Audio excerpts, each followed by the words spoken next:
Ready to spice up your life? You're in the right place. Welcome back to the Fixed Ops Roundtable 90s Rewind event. Our next speaker is our partner Beyond Products. Here to bring us up to speed on all things BG products is Rob Leary.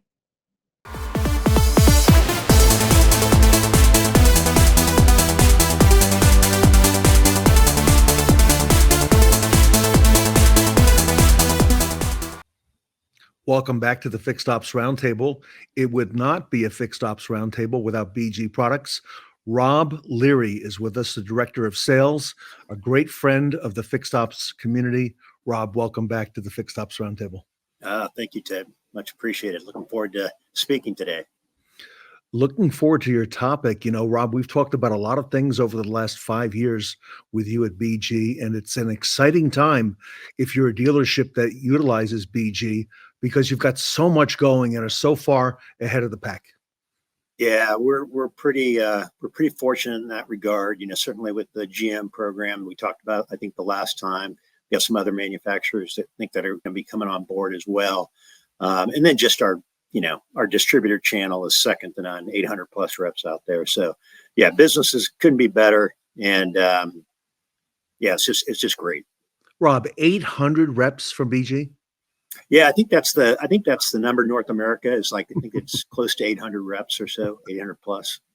Wow. But, so yeah. Today we're going to talk a little bit about something brand new fairly new for BG for dealers is warranty analysis. I'm glad to see that you are now in this mode because so much happening, Rob, with this topic right now in our industry. Yeah, it really is. And it is a little bit of a new business for us, even though, all of our people that we have staffed for the warranty analysis business have a ton of experience just at the level, the warranty level, et cetera. So it is a new business for us. I think we're going into our third year, and I'll talk a little bit about that later on in the discussion. But it's a great business for us, and it fit right into our wheelhouse. Just made sense. So. Rob, if you would tell us a little bit more about the service, how it works, and what you're offering dealers today. Yeah. So what I thought I'd do is just kind of take the dealers and the fixed ops teams, down this path, and so everyone understands what we're talking about when we talk about warranty analysis. Because even though this, the tools and the software and the ability to submit has been around for a while, it's probably important to just go through some of the basics. So. First is, what is the process, right? The process is designed to really take a dealer through the process and get an increase on both labor and parts markup that is commensurate to their customer pay rate, right? And what a lot of dealers don't know is that the manufacturers now are required by law to pay the dealer the same rate for their warranty labor and parts markup as they are for their customer pay. However, while that sounds easy, the process of getting there is not. It's very time consuming, super complex, and it takes a lot of time and quite frankly, know-how and what we call tribal knowledge, right? Really understanding the warranty side of the business. And kind of as a result of all that, dealers, quite frankly, are cautious to do it. They're fearful of retribution from the manufacturer if they ask for too much money or too much of a parts markup. And the reality is the manufacturers can't have retribution. You've probably seen that in some of the other third-party presentations, but that's the reality. So let me just talk too about some other facts that the dealers and fixed ops teams may not be aware of. So first is that 49 of the 50 states now have laws on the books for warranty labor and parts increase that supersedes the OEM requirements. And that's a really important distinction today. And I'll get into that on what the differences are behind that, but very important that we have 49 of the 50 states. I think the one that's hanging out there is Nevada, if memory serves me, but sorry, Nevada, if I did that incorrectly. But the other thing is that it's estimated that some 20% of the dealers have never even filed for an increase, which in today's world just sounds crazy. And I think when you see the numbers at the end, Ted, it's going to be like, why wouldn't they? And then what we found is that 70% of the dealers that do actually apply aren't getting the maximized lift, either because they're doing it themselves, which is insane because it takes a lot of time, a lot of effort, and quite frankly, a lot of brain damage to get it done. Or they're using a third party that quite frankly isn't well versed, isn't staffed properly. And I'll get into some of that in a minute here, but that's mostly why they're not getting the maximized return on their lift, or that the software program they're using isn't good, or whatever it might be. But the other thing is that we found that 80% of the dealers actually fail to file on an annual basis. And just as you talked about, Ted, I think Wisconsin, now you can do a labor every 6 months, and, it's really important to understand that. But more important, it's important that they get it on their calendar to do every year. And the reality is when you do it yourself, things fall through the cracks, right? We know how busy dealerships get. It's, chaos, mayhem inside the dealership sometimes. So they forget, and or they're using a third party that just doesn't have the tools, processes, or staffing in place to remind the dealers when they do that annualized lift. And by the way, it's not the date of, it's 3 months before, right? It's 3 months before, so we can do some analysis, find out where they're at in their current rate, and see what kind of lift we can get. And then if there's things that we need to do to help their lift, so that might be looking at discounts, that might be looking at their labor rate, might be looking at a grid price on both labor and parts matrixing. All of that, we take into consideration, and that's really important that you have that, again, that knowledge, that tribal knowledge, as I talk about, and then being able to remind the dealer, but also get out in front of it, right, before they actually have to do, or before they actually file for the increase. So those are all things that we look at. And then finally, this one just throws me, man. Over 50% of the dealers take the CPI index increase for 3 years. So I kind of liken this one to, it's simple, right? You just sign up and you get the 3% increase, right? Or the CPI index increase, whatever it may be. But Rob, they're not filing for everything that they are entitled to. And just going back to what you said, you're doing this not only for labor, you're doing this for parts as well for the dealer. Yeah, that's right. Yeah, absolutely, Ted. You're exactly right. And the problem with this is really, the fact that they're getting that 3% increase every year, or a CPI index increase every year. But the reality is, when you look at the numbers and you do the analysis, the dollars that are being left on the table because of this are insane. Thousands and thousands of dollars that dealers are losing because they're signing up for this. And the other thing that we look at here, in fact, let's just move on to this, which is what are the types of warranty analysis that we do, right? We just talked about the manufacturer one. I think it's important to note too that dealers in themselves and fixed ops managers need to know that, hey, the manufacturers are sending these letters purposeful to get a dealer to sign up for that, because there's less liability financially for them, right? I mean, that's the reality, right? And there's nothing wrong with it. I'm not saying there's anything nefarious going on, but when the letter comes, sometimes fixed ops directors don't even know it's happening. And the next thing you know, they got a general manager that signed them up on 3 years and they didn't even know about it. And now they've lost out on thousands of dollars. So that being said, that's kind of the lowest, I call that the lowest bar that a dealer can use to get an increase. The other way is obviously the dealership doing it themselves. And that's a little better than the automatic CPI, but what it's going to cost you in terms of your personnel, your staff to get it done is insane. It's, in fact, anyone that I've talked to that did it, they literally say, I think I've got brain damage after doing that. And I know I didn't get the result I wanted, right? Yeah. So the other one, obviously, is the third-party analysis, which we're part of, right? But with the third-party analysis, why the results are a lot higher, quite frankly, it does come with a little bit of a higher cost with some of these vendors out there. Nothing wrong with it. They, everyone has a right to profit, but that's not what we're into necessarily. We're into retention and helping dealers grow their business. And some of these guys do a one-time plus a percent of the annualized lift, and it's a lot of money, right? BG, on the other hand, we have actually two different types of warranty analysis that we do and provide for our dealers. One is called the DFIM, or Do It For Me, as we like to call it. It's a very low cost turnkey solution that we do. In fact, we believe we're the lowest cost with the highest return. But we do everything soup to nuts. So A to Z, analyze, optimize, package creation, submit, all the way to the OEM approval. The only thing the dealer has to do is really, it's completely hands off for them, is just get us access to the DMS, which we all do through the certification of, the DMSs out there. So that's all legal and upfront. That's all we need. And then we complete the whole process for them. Dealer signs off on it, and away we go. The other one that we do, which is kind of cool, I think we're the only ones in the marketplace to do it this way, is called the do it yourself. So we actually allow our dealers to use our software for a nominal fee. Yeah, they can do it themselves. For those, you got a couple of fixed ops guys that are pretty savvy. They like to use the software, and they like to do that analysis. So they do it themselves. And then we actually have one of the largest automotive groups in the world using our software program to do it for all of their dealerships. And man, they've been super happy because the results have been nothing short of phenomenal for them. So anyway, so that's kind of the different types of warranty analysis.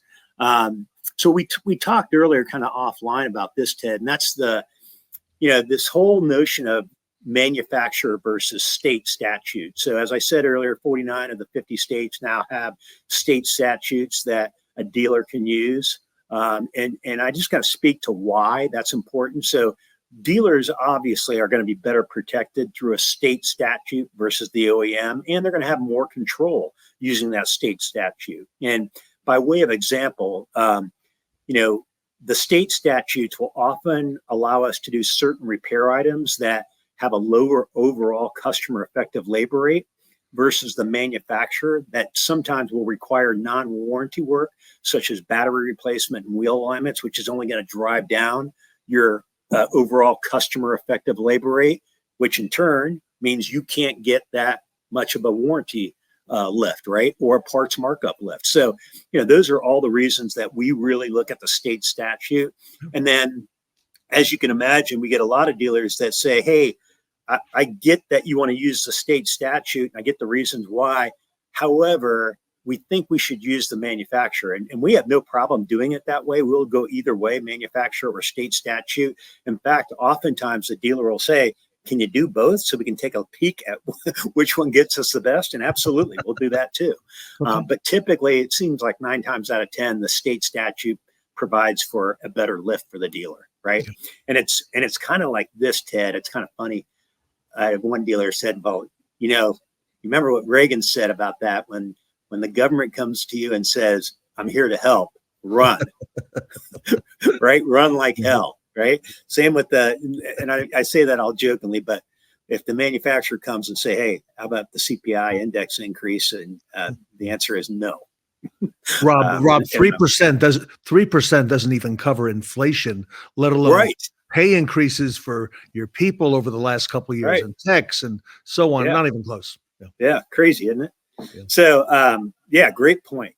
So let's talk a little bit about the importance of a timely submission, right?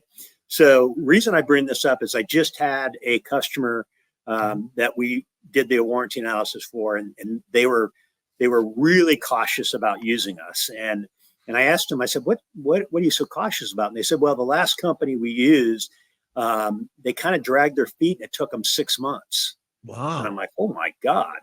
And so, when we look at that, I started to think about that. So the dealer knows, and we did the analysis, and these are kind of rough numbers, but they're pretty representative of what's being lost. So every month that a dealer doesn't do the analysis for parts, as an example, they're going to lose $8,000 in gross, right? That's crazy money, right? All because somebody's dragging their feet, not doing their job, right? And they're going to lose $7,000 in labor gross, right? So crazy numbers. So it's really important that you do business with a company that has a turnkey process. They got the proper staffing, right? You heard our numbers earlier about our reps, right? Yeah. Deliver timely and accurate submissions that get you the desired result that you want, or the greatest result, right? That's critical. So I always look at that and talk to the dealers about that. And quite frankly, the dealers have some responsibility too, right? So if we're asking them questions, it's on their best interest to respond quickly to us so that we can get the analysis complete and the submission done, right? So really important that we look at that. So you're probably wondering, well, what's the tool look like, and how does it work, right? So real quick and simple explanation of this is our tool. It looks a little complex, but it's actually very simple to use. If you can see here, these are just buttons that we press. Some of them will have, these are like BG exclusions. So it takes all the list of BG services, pulls them right out of the RO spot, all the internals, all the maintenance work, all the express services, all the warranty work, obviously, all that gets pulled out. And then what it does is it analyzes that, and then it just has all customer pay repair, right? Could be thousands of different repair orders in Toyota and Honda that we got to go through to get to 100 consecutive or 50 consecutive repair orders, right? That our customer pay. So we do all of that analysis, and then the system goes ahead and it does the analyzation, and it finds the sweet spot. It finds the highest effective labor rate and the highest parts markup. It's really cool how it uses, and the fixed ops guys that use the do-it-yourself program geek out on this piece. They love this. Because there's no way they can pick out the top 100, like you said. Look at that. So you actually got that built in. That's smart. Yeah, it's really cool, and we're starting to think about obviously AI, artificial intelligence, and how that can help shape this business as well. So I think it's even going to be even more streamlined when we get into some of those features. But certainly that's down the road. But just I wanted to show you kind of a quick snapshot of how the tool works, and then you're probably asking by now, well, okay, that's all great, but what are the results? So the results have been nothing short of phenomenal, right? So on average for a parts markup, our dealers are getting about 26.41% average increase on their parts markup, yielding about $138,000 of annualized parts lift, right? On the labor side, we're seeing about $24.85 per hour in lift, and that yields $144,000 of annualized labor lift, right? So, nothing but profit there, right? In fact, you add those numbers up, it's $282,000 annualized net profit. The reason I say average net, yeah, correct, average net profit, but it's net profit because there is no other cost other than the fee that we charge to do the analysis. And I'm telling you, man, it's pennies on the dollar. It's pennies on the dollar. It's not going to affect their net at all. And so when I talk to a dealer about that, because they say, oh, that's $282,000 of revenue. I'm like, no, that's net profit. And then to give them a real sense of it, as I say, so think about that. How many cars would you have to sell on the front end to make $282,000 of profit, right? The answer is, well, simple math, divide it out by your net. So average dealer's net, let's call it 3%, 282,000 divided by 3% is 9.4 million out that front door that they got to sell to get that same lift. And I'm doing it within less than 30 days for them, right? Crazy money. Anyway, so that's a little bit on the lift. So market growth, obviously we've been doing this. We're going into our third year now, as I said. We've done all but I think about 11, 12 states now. That obviously is coming down. But when you look at the do-it-yourselfers, we clearly have all 50 states done, right? When you consider it that way. So just kind of a view of that. And then obviously how many different OEM submissions we've done. Obviously we've done the vast majority of the OEM submissions. There's some exotics that we haven't done yet, maybe Lamborghini and Maybach maybe, or some of the other more exotic brands. But the overall key performance indicators for us have been really nothing short of phenomenal. So like I said, we just started a couple of years ago on our third year. We're into probably getting close to 300 now. It's about a month old. Done 27 different manufacturer types, 97.3% first OEM approval rating. Wow. I think that could be best in class. I don't know. Somebody might, call me on that one, but that might be best in class from my perspective. And then we've generated over $33 million in additional profit over the last couple of years for dealers. So, nothing to shake a stick at, man. This is some serious serious business and serious money. So That's that's gonna it. help, That's that's going to help a lot of dealers offset in 2024 the lessened new vehicle sales with the lower grosses with the market compression that's going on right now. Yeah. Not even Yeah, close. right. And all those EVs that are sitting on the lot still. Sorry. Couldn't resist on that one. That's a tragedy, by the way. Anyway. But yeah, it's we're super excited about it. So Ted, the other thing I'd like to just say here, kind of, to wrap this up for the audience and everything is listen, if you haven't done a warranty labor rate increase recently in the last year, please contact myself. My number and contact information is below. Call, text, email, whatever you want to do. Or, we have 800 plus BG distributor reps that are out there in the marketplace. Reach out to one of them. They'll get a hold of me and we'll make it happen for you. But this opportunity is not to be missed, for sure. That approval percentage is enormous, more than $250,000 per dealership. Rob, I know you've got the tremendous market share at BG. If there's a dealer that's somehow not on BG, do they have to be with BG in order to utilize this service? Tell us about that. Yeah. So great question, Ted. Thanks for bringing that up. And the answer is, you do have to be a BG customer. So fortunately, I think we're up close to 60% of the market now. So 40% of those dealers that aren't a BG customer, I think you saw the numbers there. It might be time to take a look at BG again. And that's just the profit that you're going to get from both the labor and obviously the parts side of the markup. But just think about what our chemicals and our menus and everything else can provide an additional dealer profit, which is really what every dealer is looking for, right? It's time for fixed operations, everybody, and BG products, the biggest and best in the industry, hands down. Nobody's even close with their warranty analysis product. Rob, as you mentioned, the best way, if a dealer wants to get involved or a fixed ops director watching this and says, I don't want to go through that brain damage anymore and do it myself. Right. I want to have BG help me. You said, again, the best way, reach out to my local distributor. Is that I would reach out to the local distributor. Again, 800 plus in the market, North America, I think. And or, you got my contact information down here. Please just reach out to me, email me, call me, text me, either one. Rob's email is scrolling at the bottom along with his cell phone number. You can call him or text him. They would love the conquest, okay, and have another dealer group and more, okay? So if you're on the fence and if you're thinking about it, this is the time to be with BG products. Rob, great information and congratulations to you on the continued success and domination that BG has in the marketplace, and just a great time to be in fixed ops. Yeah, it really is, man. Thanks, Ted. I appreciate it. Rob Leary, everybody, the Director of Sales, BG Products, with us today at the Fixed Ops Roundtable. Awesome. Thanks, Ted.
Severe versus normal driving.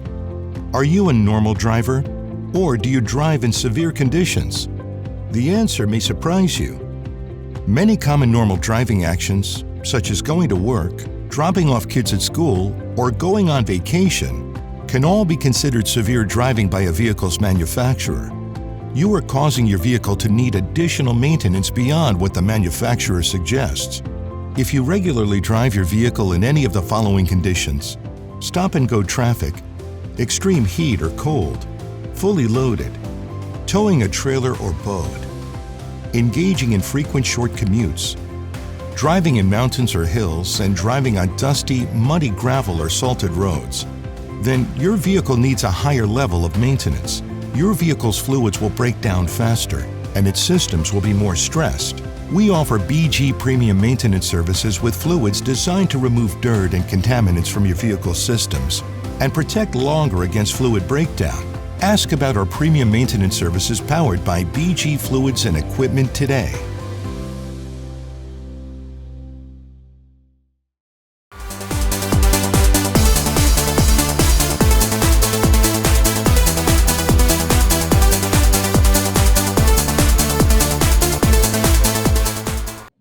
Take a moment now to pull out your flip phones to scan the QR code on your screen to vote for the Best Practice Awards that will be announced at the end of the event. Remember, every vote counts, so make sure you put your superpowers to use and vote for the 5 speakers or panelists who you think are thebomb.com. And don't forget, you can only vote once.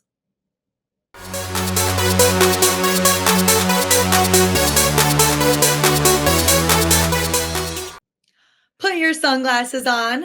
Here to shine a light on data driving profits for fixed and used operations is the AutoVision panel.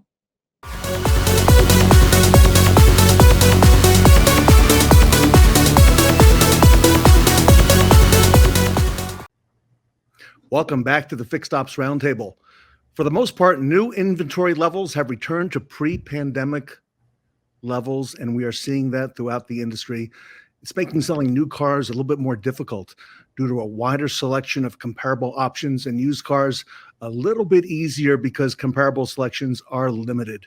Today, we have an all-star panel that's going to take a look at how using data and the latest technology can help you maximize profit on those used vehicles and benefit the dealership as a whole, especially in fixed operations. So joining me is an esteemed panel, including Sarah Vantine from the Fixed Ops Roundtable, Robert Migliaccio, the Fixed Operations Director at Carter Myers Automotive, Jose Mendoza, the General Manager at San Leandro Honda, David Hansel, the Executive General Manager at the Hansel Automotive Group. Look at this. We got the whole West Coast here. And Dennis Gingrich, the Variable Director at the Nilo Company. Everybody, welcome to the Fixed Ops Roundtable. Good to be here. Good to be here. All right. So to get things going, Sarah, I'll let you do the honors and get things started. All right, perfect. Well, gentlemen, I want to start off by talking a little bit about the relationship the used vehicle department has with fixed operations. And Jose, if it's all right, I'll come to you first. So your dealership has a high volume approach, and it's been working well for you and your employees. Can you tell us a little bit more about how the used vehicle department has been successful with fixed operations? Sure. Over the last few years, I think everybody felt it. There was with the drop in new cars and not having them, you really had to try to make it up somewhere else. And getting used cars, but getting as much as you can into our service department and through our service department was really, really important for the sales side. And for the fixed ops side, you had the same kind of drop off, right? You had a few years of lower sales of new cars, and you had to make up for it somewhere. So there's no better customer than the used car department for our service department. We think so. We're trying to keep it there and keep it going and just have a good, healthy used car department, putting cars through fixed stops and making sure that it's all working well together. And David, you see a lot of used vehicles coming through your service department as well. Could you share your perspective? So I am so grateful for the fixed ops team I have right now because they work so well with our variable operations. We do a Monday, Wednesday reconditioning call, and it is so dialed, and the team is working so well together. I'm afraid to touch anything than in fear of messing it up. But that has been our silver bullet as we move into 2024. Q1 was good. I think Q2 is going to be even better, and it's all going to be on the backs of our fixed and our used car departments. Robert, you have the perspective of the fixed ops, director with Valley dealerships at Carter Myers. What is your perspective on the relationship between used cars and fixed operations? I think from what you get to see on the fixed operation side, when you look at it, when you're not viewing it from the variable side, you see the growth that was added to your departments on top of the customer base that increased with everything that happened during the same COVID period. Watching your service departments grow just from the customer base, and then having to add the influx in the vehicles that were coming in. So it was definitely tied together. Like there's a lot of communication had to be had in order to tie everything together. Especially here, we communicate with 5 different stores with our recon departments and our service departments. So it's definitely intricate that we have to be tied in, dialed in, and working together. And Dennis, the Nilo company, over 100 years in business. I know you've got a lot of perspective on used cars and fixed operations. What's your take? No, I think it's it's an incredibly important part of all of our business, and making sure that relationship between the variable and the fixed operations department is strong. I think it starts when we talk with our, the people on the variable side of the house that, when it comes to taking in trades or acquiring street purchases, that, they're doing so in a way that obviously we can make some money in the front end. But, more importantly, there's a lot of men and women in the back that are dependent upon our efforts up front to help them, those wrenches, the more they turn, the more dollars they produce. And then the other way around, right, is making sure that, our team in the fixed ops department, which they do a great job here, are putting a quality product out on the front line. So, our sales team can just say, hey, this is the best damn car in the market. And we can, stay true to our one price approach we're using up here in Sacramento. So without one, the other doesn't exist. Dennis, I like that approach that you have at Nilo. I've heard a little bit about that in the past as well. Let me ask you all about margin compression on the new side. We've seen a lot of activity, on margins and a decrease in them, over the last year, especially the last 6 months or so. Bringing us over to the used vehicle side, how important is it to be mindful of the recon costs and the ultimate asking price for the vehicle, and using tools to manage those things to help maximize your margins? It's an ever-changing market. I know you're all very much in tune with that. Jose, let me come to you first on that. It's incredibly important. Like you said, the market is changing so quickly. Anybody who looks at auctions or at book values sees it go up and down, up and down, and up and down. It's just nonstop over the last few years. So if you're not working really closely with your fixed ops department and making sure you know exactly what you're going to have to put into a car, and making sure exactly what what you can do and what you can't do, you're going to be in trouble. And you're going to have cars that sit out there and are going to be pretty painful when you sell them. So making sure you keep all that together. And like you said, the technology, I think a lot of it is stuff that we've always done. And now you can really streamline it. You can make it quicker. You can make it easier to understand. And Jose, this can get away on you real quick, especially in this market with the activity, the way things are happening. And you're right. Not so long ago, we used pen and pad and Excel sheets. But Jose, today, there's a lot of different things out there, and that's accelerating. It seems to be increasing in the market, the tools that we can use, and they're getting better and better. Yeah. We use AutoVision, and it's been great for us. You can really customize it so we can adjust for what we're looking for, and each individual person can adjust it for what they're looking for. But communication is always key. It's always between the used car department and our fixed ops people, and talking to them and making sure, like I said, that you know exactly what you have, exactly where it's going to get to, and exactly how much it's going to cost every time. David Long, I know you've got your finger on the pulse, not just in Santa Rosa, but all throughout the country, watching what's happening and being involved with things such as buying centers. I admire you for doing that. Let's talk about that, the recon costs and being mindful of them with the ultimate asking price of the vehicle. So it all starts with the appraisal. And what I love to manage and measure is the difference between the estimated reconditioning and the actual reconditioning. If those two things aren't in parity, it's not like you can ask 130% price to market on a car today that has a market day supply of 100. Like it doesn't work out that way. So these dealers that are still out there doing cost up pricing, if they're not already in a train wreck, they're certainly headed for one. Give you an example. So 90% of my inventory is less than 45 days old. 78% of it's under 30 days old. The decision to retail that car was made before we even wrote the check for it. But the decision was made based on all the information, not based on partial information. If the car has an $1,800 repair order, you darn sure better not set up $800 in the deal and then try to make it up on the sales side. It doesn't work that way anymore. What we're asking for the car has zero to do with what we have in the car or what our miss was on the reconditioning side. Take us through that a little bit further, because I think that's fascinating as well. It begins with the appraisal. I've heard that now a couple times. Take us through that, David. So with as many appraisers as I have, the only way that I can measure it at scale is to identify what they set up as an estimated reconditioning relative to what it actually comes in at, and then managing that gap. The closer we can get that gap between what we thought it would need and what it actually needs, the more efficient we'll be in the marketplace. Like our margins have not eroded. What we've done is we've done a really good job getting better at our appraisal process and saying no to cars that we know for a fact aren't the right cars for my inventory. So just those two, our margins are actually up because we've gotten better in those two areas. Amazing.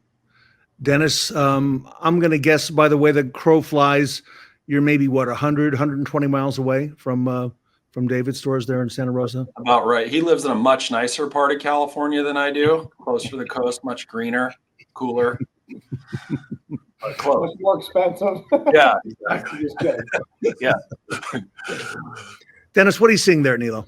Yeah, I think we've got some things going in common with David on the margin front, specifically on used cars. We're not trending in the wrong direction in that. And quite frankly, since fourth quarter, we've been getting a steady uptick in our volume on our used cars. And echoing what David said is it really does boil down to the initial appraisal and making sure that our teams have a plan with it right out of the gate, and that, because there's so much goes into that. You got to make an informed decision. I mean, there's data everywhere. There's any number of tools that provide the data. It's not magic, it's math. You got to review the data and really closely manage and monitor each and every acquisition and just have a go forward plan with the car.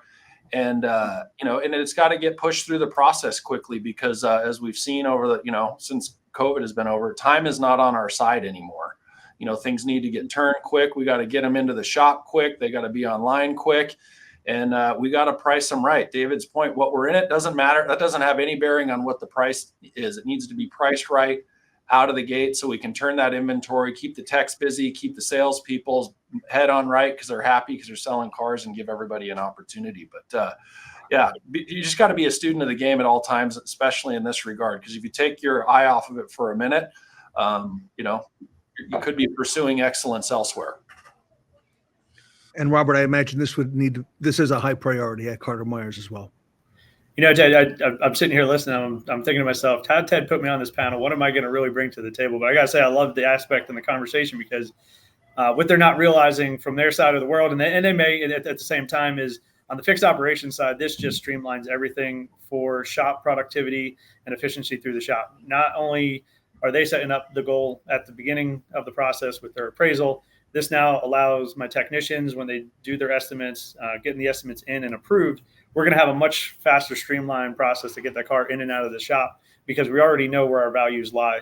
It's the one-off situations where an appraisal is incorrect or not matching up right, where it really kind of bottlenecks the process for us and gets it in situation where we can't really retail that car appropriately. So, I'm sitting back and listening. I'm thinking to myself, this is a great turn point because it allows us all to work well together. The tools that are out there help us communicate much faster and easier together, and it puts it all in transparency to everybody. Not even the used car can see it, the directors can see it, the advisors that are involved with it can see it. So everyone's involved in the process, and everyone can really kind of dial in and hone in the process right to where it needs to be, which is lovely to watch. I enjoy it.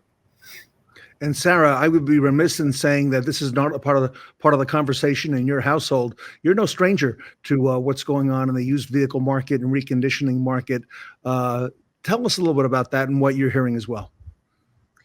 Well, like you said, there's a lot of conversations that happen in an automotive household, and while I tend to be more on the fixed side, my husband is very strongly on the variable side, and all of these answers that everyone was providing and their insight are spot on. One of the biggest things that I know my husband grapples with quite a bit is exactly what David first was talking about, which is the appraisal itself.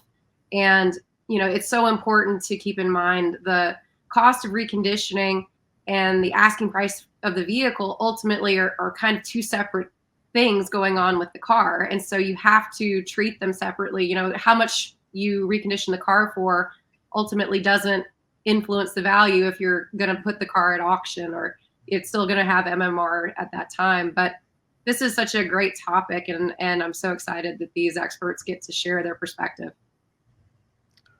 And Sarah, I'll let you lead the conversation with that. Well, and talking on the appraisal, so gentlemen, one of the things that is always very important to that appraisal conversation, we've been talking a lot about the margins, and getting a handle on those margins really does start with a good appraisal. But one of the challenges some dealers may find is that it can be difficult if you can't do a full inspection of the trade, right away. If the customer isn't available, or maybe they haven't brought the car in, but they want that value. And it's not always practical to get the vehicle up on a lift when the customer does come in to get that trade-in appraisal. And, the customer's waiting and there's things going on. So how are you in each of your respective stores addressing those issues or challenges when a customer wants to get that information timely? Jose, I'll start with you first. I think we all know customers are not going to wait on our timeline. They're not going to wait, whether it's coming into service and waiting for an oil change, or it's coming to buy a car. They're never going to be on our timeline. So you always just have to have your staff as trained up as you possibly can to make the best decisions, the best appraisal that they can possibly do. And I like David was saying, if you go back and you look at it after, and you're kind of seeing where the misses are, that those are all training opportunities to look at stuff, and you can kind of get fixed with variable and say, hey, if you see something like this, or you hear something like this, it might be this, it might be that, and just give you better information to do it up front and not always have to depend on everything working perfectly every single time. David, what strategies do you use in your organization? So I like to think it's almost foolproof, right? If we plug it into our code reader, if we have a systematic process in which the way we walk the car clockwise, counterclockwise, open the hood, actually look for any rodent damage, take it for a real drive, preferably with the customer. I mean, just the normal stuff, like the same thing. I know for a fact every single person on this call and anybody listening would do if they were writing their own check. That's what we do. And I want you to think that this is going to be the one parked in your driveway tonight on the money if you're off the money.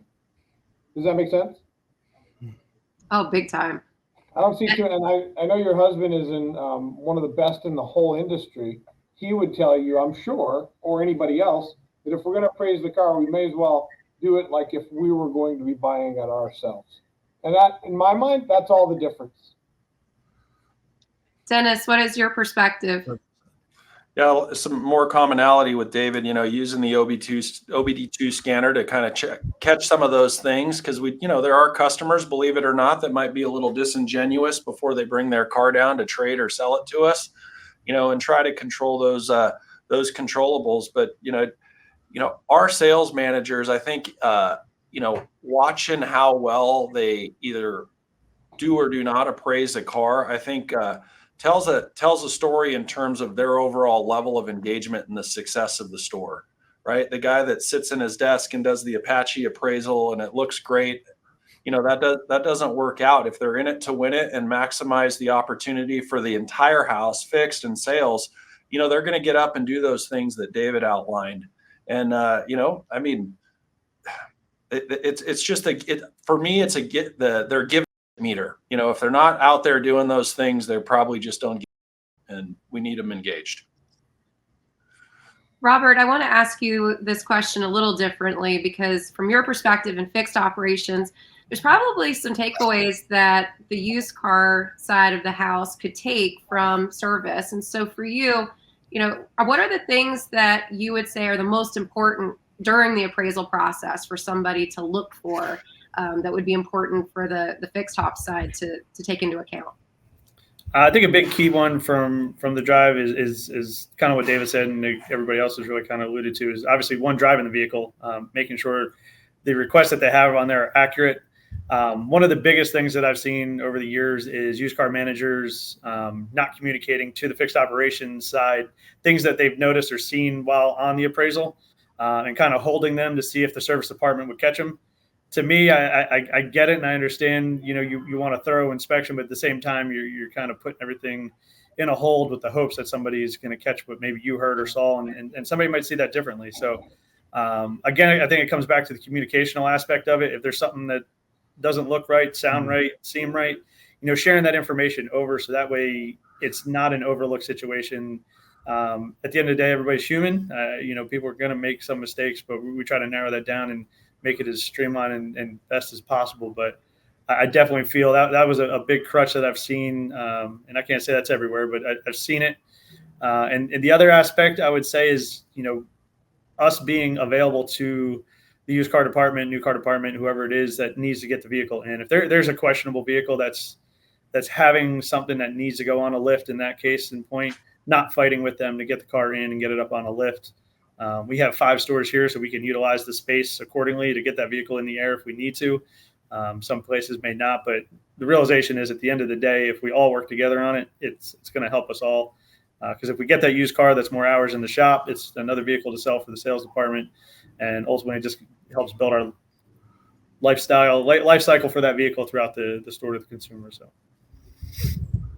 On that topic of communication, I think I've been on panels with most everyone here on the Fixed Ops Roundtable talking about the importance of communication. And there are a lot of tools out there. Jose, let me come back to you. How is using technology? You mentioned AutoVision, which you've been using for a while now. How has that enhanced the aspect of selling used vehicles with communication between the departments, variable and fixed and so on?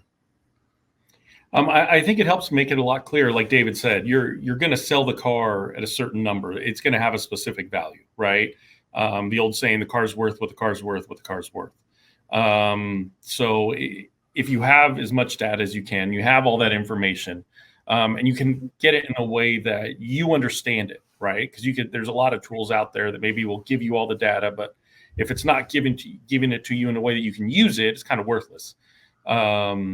So getting all that, getting it in a way that makes sense, getting it in a way that you can talk to each other about it is really, really important. So a used car manager can talk to his used car tech and really get a clear idea of what's going on all the time, and have an idea of a path on where they want to go and how they want to make everything work out is really important. All that data just helps get there quicker. David Long, we know communication is so important. What do you say? I have a new title. I'm the CRO. You know what that stands for? I'm the Chief Repeating Officer. So, and I can't just communicate in one form and one fashion. So the communication piece, in order for it to land and stick, I think it needs to be in multiple channels and multiple venues and multiple formats. So we do video, email, group, we have group text, and then we get together once or twice a week. on Monday and Wednesday. And the more we communicate, by golly, the luckier we get. The more seamless our whole experience for our customer and each other becomes, the clearer our communication channels are. So I hope that answers your question, but that's how I feel. Love it. Yeah. Dennis Gingrich? Yeah, I mean, broadly speaking, I mean, you look at society today with social media and everything. I mean, it's easier to communicate, but I think the quality of communication broadly it's nowhere near what it used to be. And I think, really leaning into the different channels and venues David talked to, but I think from a larger outlook on it, right, I think it's really important for leaders within the dealership to be talking with the sales department and the fixed ops department and making sure sales knows that, hey, we want our fixed operations to be healthy. We want our fixed operations to have cars that we're taking at a number so we can recondition them at a very high level. So when we ultimately sell that car, we keep that customer because we gave them a quality product, right out of the gate. And they're not, writing things online. Oh, they sold me a, not a great car. And it just goes back to that appraisal. You got to take it in right. And, same the other way for, fixed to sales. They need to hear like, hey, man, we're out here trying to get these cars right. So you guys have an opportunity to work on this thing. Because at the end of the day, we're all trying to do one thing. Doesn't matter fixed or variable. We're all trying to do one thing, and that's take care of the customer. And I think it all starts with communicating and knowing we're all aligned trying to do that one thing. Robert, how important is it to have fixed as part of this big conversation? I think it's a structural part of the whole process. At the end of the day, the appraisal happens, the car is purchased, the car is bought, and then it needs to go through the shop. And that's where the real kind of magic starts to happen and what's found. I like the compressional aspect of what we talked about, trying to keep those appraisals margins narrow and close to the actual repair cost, because it does give you a good view of what you're buying and how you're doing the repair work in the shop as well too. So having it be part of the conversation and not just a sales focused conversation allows the whole team to be a part of it, and collectively you start to work a little bit more in tune with each other. You kind of can pass on little trade secrets to each other that you have from each side over, and making sure that each party is doing their best. So at the end of the day, like you said, we're taking care of the customer and how they're going to be out there driving our vehicle and ultimately servicing that vehicle with us at the end of the day too. Excellent. Well, gentlemen, we've talked a lot today about some of the issues that dealerships have often accepted as being the way it is, and some new ways that we can look at technology and data. In the last couple minutes that we have, as we wrap things up, Jose, I'd like to bring this to you. What is your overall opinion? You talked about AutoVision and how you've been using it. What are your thoughts on what we've been discussing today?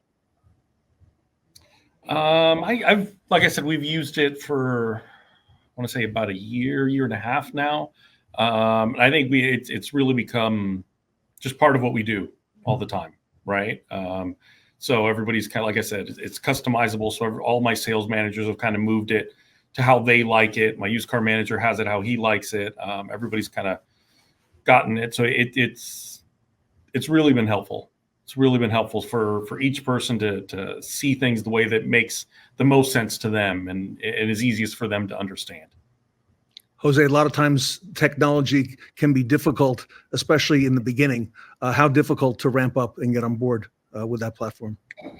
It wasn't very long. It's pretty straightforward. It's pretty easy to understand. So for us, it wasn't very long. Maybe a few weeks to really get the kinks out, but not long at all. Okay. Let's go around the horn here to David and Dennis, and then Robert to bring it home.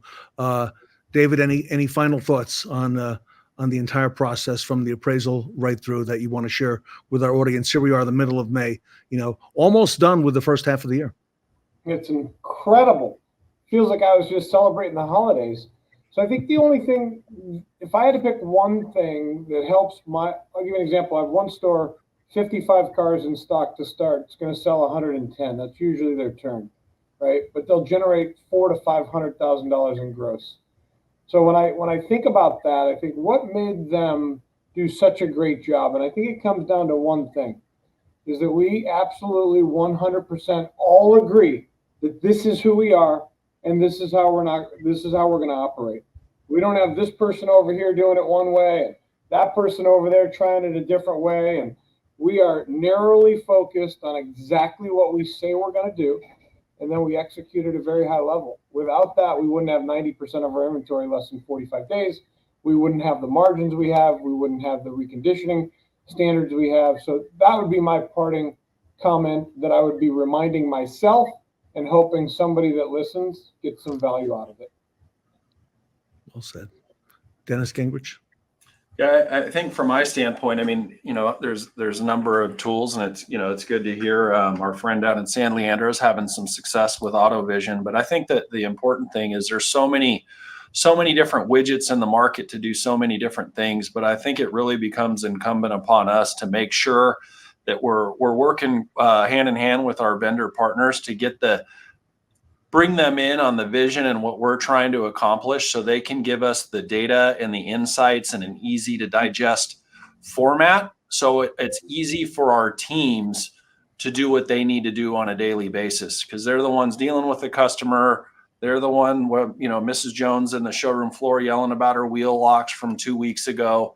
There's just all this stuff. So we need to really get all of our data in a clean, usable format, trust in it, and then adhere to the process. And I think, that's key to success in my eyes. Robert Migliaccio. What I'm going to bring to the table is a little on the fixed op side into the world of the sales is include fixed ops in the decisions that you're making on those tools and platforms, and utilize the training with them as well, and get them involved in the software.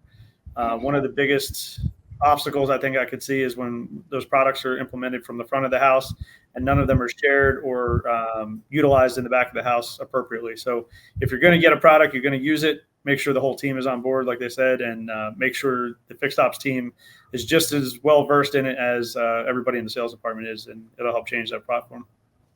Well said, my friend. And Sarah, I should have you bring it home.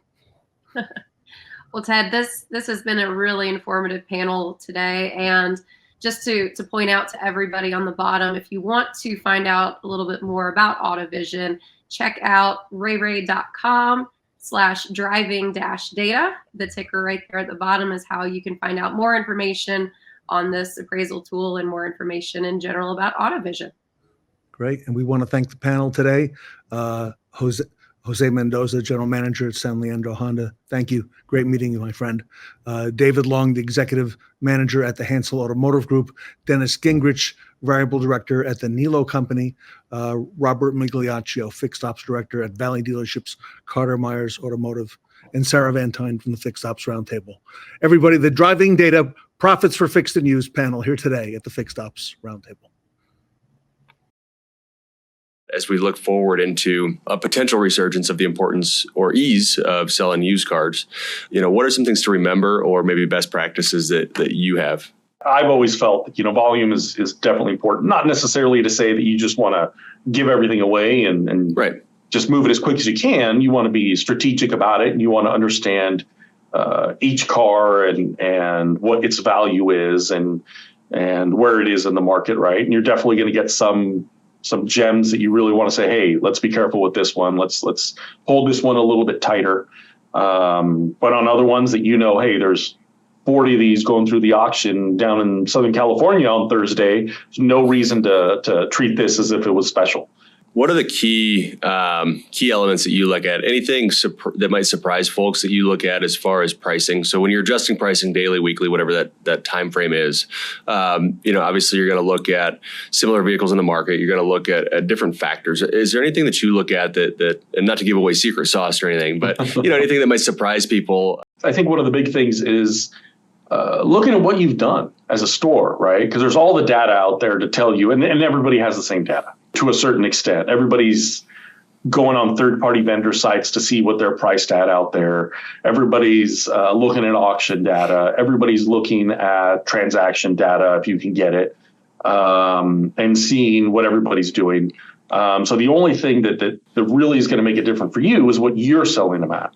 right? It doesn't matter if the market says you can sell this car for $30,000 if the last 3 you've sold have been at 27. How do you roll that data up? How do you track that? Yeah, we have reports set up through our DMS, through Reynolds and Reynolds, and through AutoVision, which is what we use for our used cars. And we have reports set up in those, and it's something that I think is important to constantly be talking about and constantly be going over.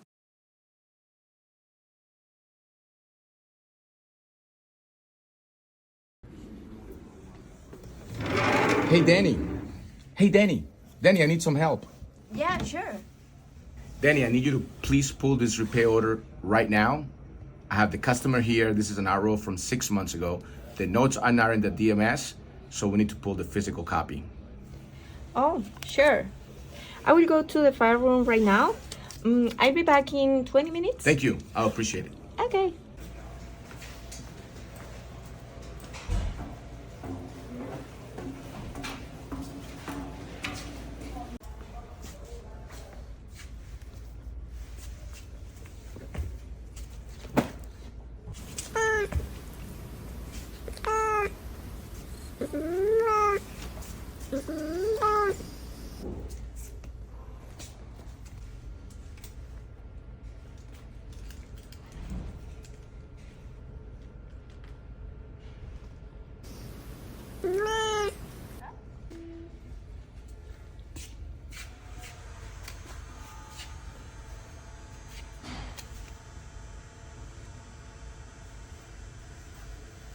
One hour later.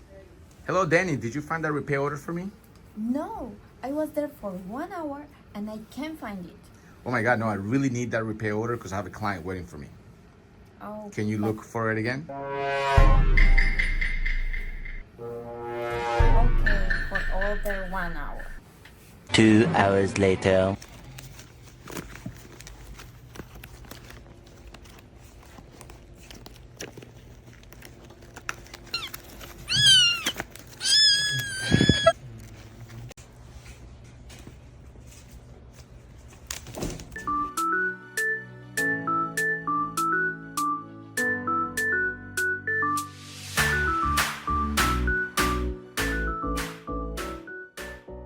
The fixed ops landscape is changing. Discover new, innovative ways to market your dealership by becoming a Fixed Ops Roundtable certified dealer. Start your modern age of marketing by visiting us at fixedopsroundtablecertified.com.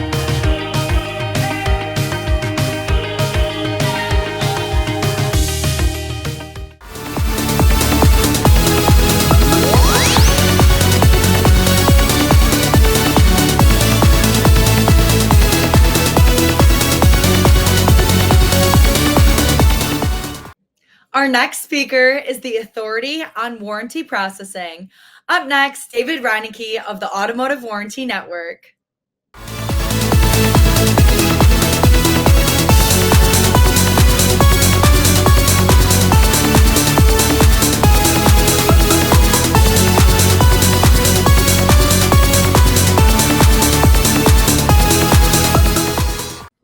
Welcome back to the Fixed Ops Roundtable. I'm Sarah Vantine here with Ted Ings and David Reinicke. Welcome to the Roundtable, gentlemen. Thank you very much. Glad to be here. Automotive Warranty Network is a family-owned and operated warranty claims management service based out of Denver, Colorado, and they've been providing professional manufacturers warranty claim administration services to dealerships for over 30 years.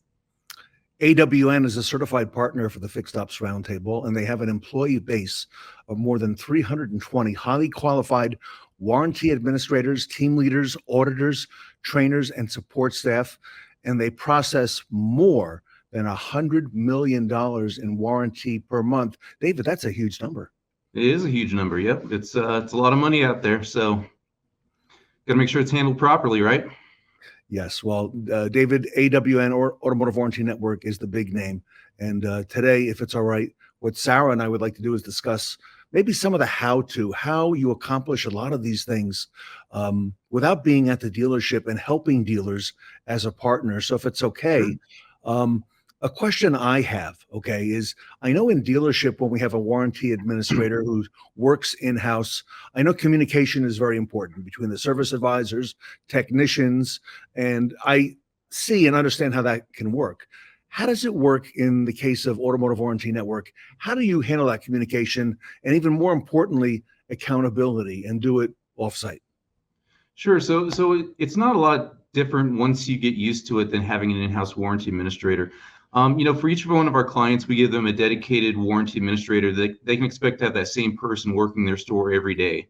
So it's not like they're going to have, somebody different, tomorrow or the next week. They can expect to have the same person. We encourage them to build a relationship with that person. So the dealership has their contact information, their phone number, their email address. And usually there's daily correspondence and, picking up the phone, asking questions. And, for a lot of our clients, once they get used to, instead of walking in the next room, picking up the phone and making a phone call or sending an email, it's just a new habit and new way of doing things. So once they figure out that, they still have the same resource, they still have the same, person to deal with, it's just a matter of changing their processes. So, other than that, we do a lot of communication via our application called CARS, which is, we designed it to be a communication system between us and the dealership. So it's a really good way to notify the dealership when there's issues with an RO that need to be resolved. And it's fully transparent, and it allows us to build reportings and analytics around, what things we're discovering in the dealership that need to be corrected. So maybe technician comments aren't adequate. But it also gives the dealership a method to communicate back with us that's logged and everybody can respond to it. So if they need to communicate with us, not just their admin directly, they also have a team leader and a production manager and really a whole team of warranty administrators that they can use the knowledge of to get answers to warranty questions. So and then that leads into the accountability part. So that system allows us to hold our staff accountable and hold the dealership staff accountable for the things that we're finding that need to be corrected in the dealership. So, we can generate reporting to show them, we're seeing a high frequency of clock time issues. And, from there, help the dealership formulate a plan to improve on that. So. And I imagine you see a lot of, with working with so many dealers for so long as you have, you can detect, the little red flags come up. I imagine when you see something that's not quite right and you've seen it at other dealerships before, you would probably be one of the first to be alerted. I would imagine AWN would, when something is not quite the way it should be. Yeah, when something's not quite right, every claim that we process as it's coming through the DMS, we're really pre-auditing that claim at that point. So again, we're looking to make sure technician comments are adequate, concise, and they support the repair. We're looking to make sure diag readings, measurements, results are there. We're looking for, and so we're analyzing that claim as it goes through, and then we can develop, we're the first to see what the most common issues are in that store. It's kind of harder to see over the scope of a whole manufacturing line or, a region of dealers, but for each individual client, we can develop, a plan and yes, we're the first to identify, the biggest issues of concern. So. Well, David, I love that you have the ability to really communicate back to the dealership and just have that entire team that's working with them to really help save them time in this whole process with looking at these warranty claims. And I'm sure, as you're having these conversations with dealerships, you have a lot of different OEMs in the mix, and those OEMs may have a variety of different policies or different ways that they want these claims performed. How does AWN help the dealer adhere to the OEM policies, and how do you do that specifically? Well, first of all, each one of our warranty administrators, they're specialized in the manufacturer they come to us knowing. So our Ford people have a lot of experience with Ford. They only deal with Ford on a daily basis. So as such, they only, and I use Ford as an example, but we do all manufacturers, but they keep up on Ford policy and procedures, and those can change sometimes on a daily basis. So if a policy changes, usually we're the first ones to know about it. We do broadcast that internally into our own network. So with each manufacturing line, we have probably at least 25 administrators of that OEM. and they work collectively as a group. So, they'll let each other know, heads up, this policy changed, this recall changed, whatever the case may be. So internally, we keep up on those policies and procedures and the changes that happen. But we also want to let our clients know about it. So if a policy changes, since they're the ones really doing the repair and really providing us the final document, we want to make sure they're aware of the policy changes, so that they know what's going on upstream. So yeah, we just, it's really important to us that we keep up with those policies and procedures, new recalls, new bulletins, all that kind of stuff. So we're really in tune with it on a daily basis. And again, since everybody's specialized in their manufacturer, it just allows them to really know it like the back of their hand. It's not like they're, over diversified in 5 manufacturers and trying to kind of keep up with 5 different manufacturers. So, and I would imagine that the submitting and reconciling payments, I know in store, that's a big task right there. That's what the part of what the warranty administrator does, but also, David, keeping track of adjustments and things like that on a daily rolling basis. How do you folks do that, and how do you communicate that back to the dealership?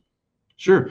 So as far as submitting goes, we do that on a daily basis. So it's very important, from a cash flow perspective, but also from the metrics that a dealership is measured by in most manufacturers, to make sure we're submitting claims on a daily basis.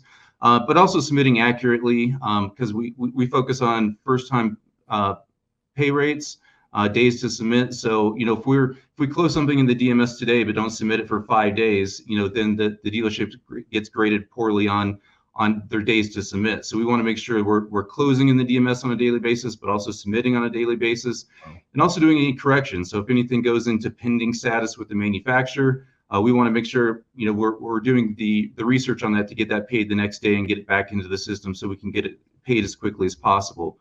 And then from a reconciliation standpoint, we're really big on working the warranty receivable schedule for a dealership on a weekly basis. So every week we're going through the schedule, and let me back up to the reconciliation first. Some manufacturers pay on a daily basis, so claims we submitted yesterday will show up on a payment statement tomorrow. Some are weekly, but we like to, if a dealership will allow us to, we'd like to post those credits when they're released by the manufacturer, so that we can help maintain the schedule as a relevant document.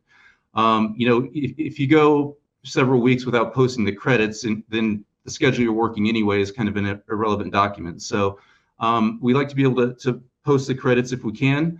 And then we do the research to find out why there might be any adjustments. So you mentioned any adjustments. So if there's any labor differences, parts pricing differences that occur, we're doing that research for the dealership on a weekly basis, and then providing them a JV so that they can post those differences and really clear the schedule. So, but along with that, again, we're working the schedule on a weekly basis with detailed notes next to each aging item. That gets turned into the dealership so that they can review it and always know where their money's at. But we also have a team internally, and I know it sounds like a lot having 1,400 schedules to deal with, but we have a large team that deals with it. But we actually look at the schedules on a weekly and monthly basis to watch for trends for each individual client. So we want to make sure there's no money trending over from 30 to 60 to 90. Of course, that's going to happen, but we want to watch the percentages and make sure that the schedule is as clean as possible. So, well, and with so many different elements going into all of the reconciliation and payment and adjustment process, I'm sure that it's no secret there's a lot of OEMs out there that are having increasingly technical instructions, and so a lot of these repair orders are getting more and more complicated in terms of the steps needed to close. And so I'm sure there's dealers that, there's maybe some risky procedures that happen in the course of that repair. So I'd love to ask you, David, as you're looking at these things with AWN, are there risky procedures that you find, and how do you alert the dealer when you find them? No, absolutely. So there can be risky procedures that we run into when we bring on a new client or dealing with a client that may have new staff or whatever the case may be. And, we always look at intentional risky behavior and then unintentional risky behavior, right? So if we find something risky that a dealership is doing, that may cause them to either, lead to an audit or just be improper on a daily basis, right? We always want to help a dealership operate ethically so that the manufacturer does ever come in, everything is as clean as can be. So if we identify through our processes intentional risky behavior, the dealership's intentionally doing something wrong in order to get claims paid, we will work with the dealership to try to get that resolved first. Again, if it's intentional, we'll go as high as we need to in the dealership to get that resolved. Typically, the owner, dealer principal, to make sure they're aware of these risky procedures that are happening in the dealership. I mean, at the end of the day, it's their money. And, like I've talked about before, your average client that we have in warranty revenue is processing $2 million in revenue every year. And we have some clients that are up to $6+ million every year. So, it's really important to us that we let the person whose money it is know about risky procedures, right? So if there's unintentional risky procedures, so it's just a lack of training, lack of knowledge, lack of education, we have programs that we can get with the dealership and even go to the dealership and work with them on site to help them better their processes, teach them what they're doing wrong. Especially, we have programs for technicians, programs for advisors, just service department, service managers. We can go into the dealership and help them develop good processes. And, really the most benefit that I always see in doing this are with the technicians and the advisors, and especially technicians, where we can advise them of what the policy is for warranty, so they know. I mean, a lot of times technicians just want to fix the vehicle and get it back on the road, but they may not know what the requirements are for Ford, for Chrysler, for Toyota, whatever the case may be. So if we can go in and educate them on what they need to do it properly, a lot of times they're very receptive, and we fix those risky, unintentional behaviors. So, David, this has got to be, from the dealer's point of view, in terms of accounts receivable, this is the biggest accounts receivable they've got, is the OEM, that manufacturer. And you mentioned earlier about the importance of keeping the warranty schedule clean. I can't tell you how many dealers and general managers I speak to, and they are always telling me about meetings they're having, going through the warranty schedule, making sure it's clean. And I recall that when we got together middle of last year with Sarah, we were all in Orlando with that group on stage, you told us about the importance of keeping that schedule clean. I don't know if you want to add to that with anything. Yeah, it's so important. It's very important in our company. I would say it's the most important tool that we have to make sure the money is getting collected for the dealership, but also to make sure that our employees are doing the right thing. I mean, that's an indicator. And even if it's not our company, if it's a dealership that has an in-house warranty administrator, I mean, that's your indicator that things are kind of going south or not quite right. I mean, if you've got a lengthy schedule that's got a lot of money on it, and then you have money tipping over into the aging columns, I mean, that is your primary research to find out if something isn't happening properly in the warranty process. So yes, it's a very important tool. And I mean, we really pride ourselves on clean schedules. We like clean schedules. We like current schedules. We don't like to see anything getting out there into the 60, 90, 120-day columns for sure. So I think that's, again, the most important tool you can use if you're monitoring your warranty process. David, I'm going to use the big scary word that no dealer ever wants to hear, but the word audit comes to mind when we're talking about some of these pieces. And I know a lot of dealers are very, very focused on compliance and how they can make sure that in that event, their bases are covered and what they could do to minimize, those impacts. So from your perspective, what does that look like with AWN? Like, how does that look with keeping the dealer compliant?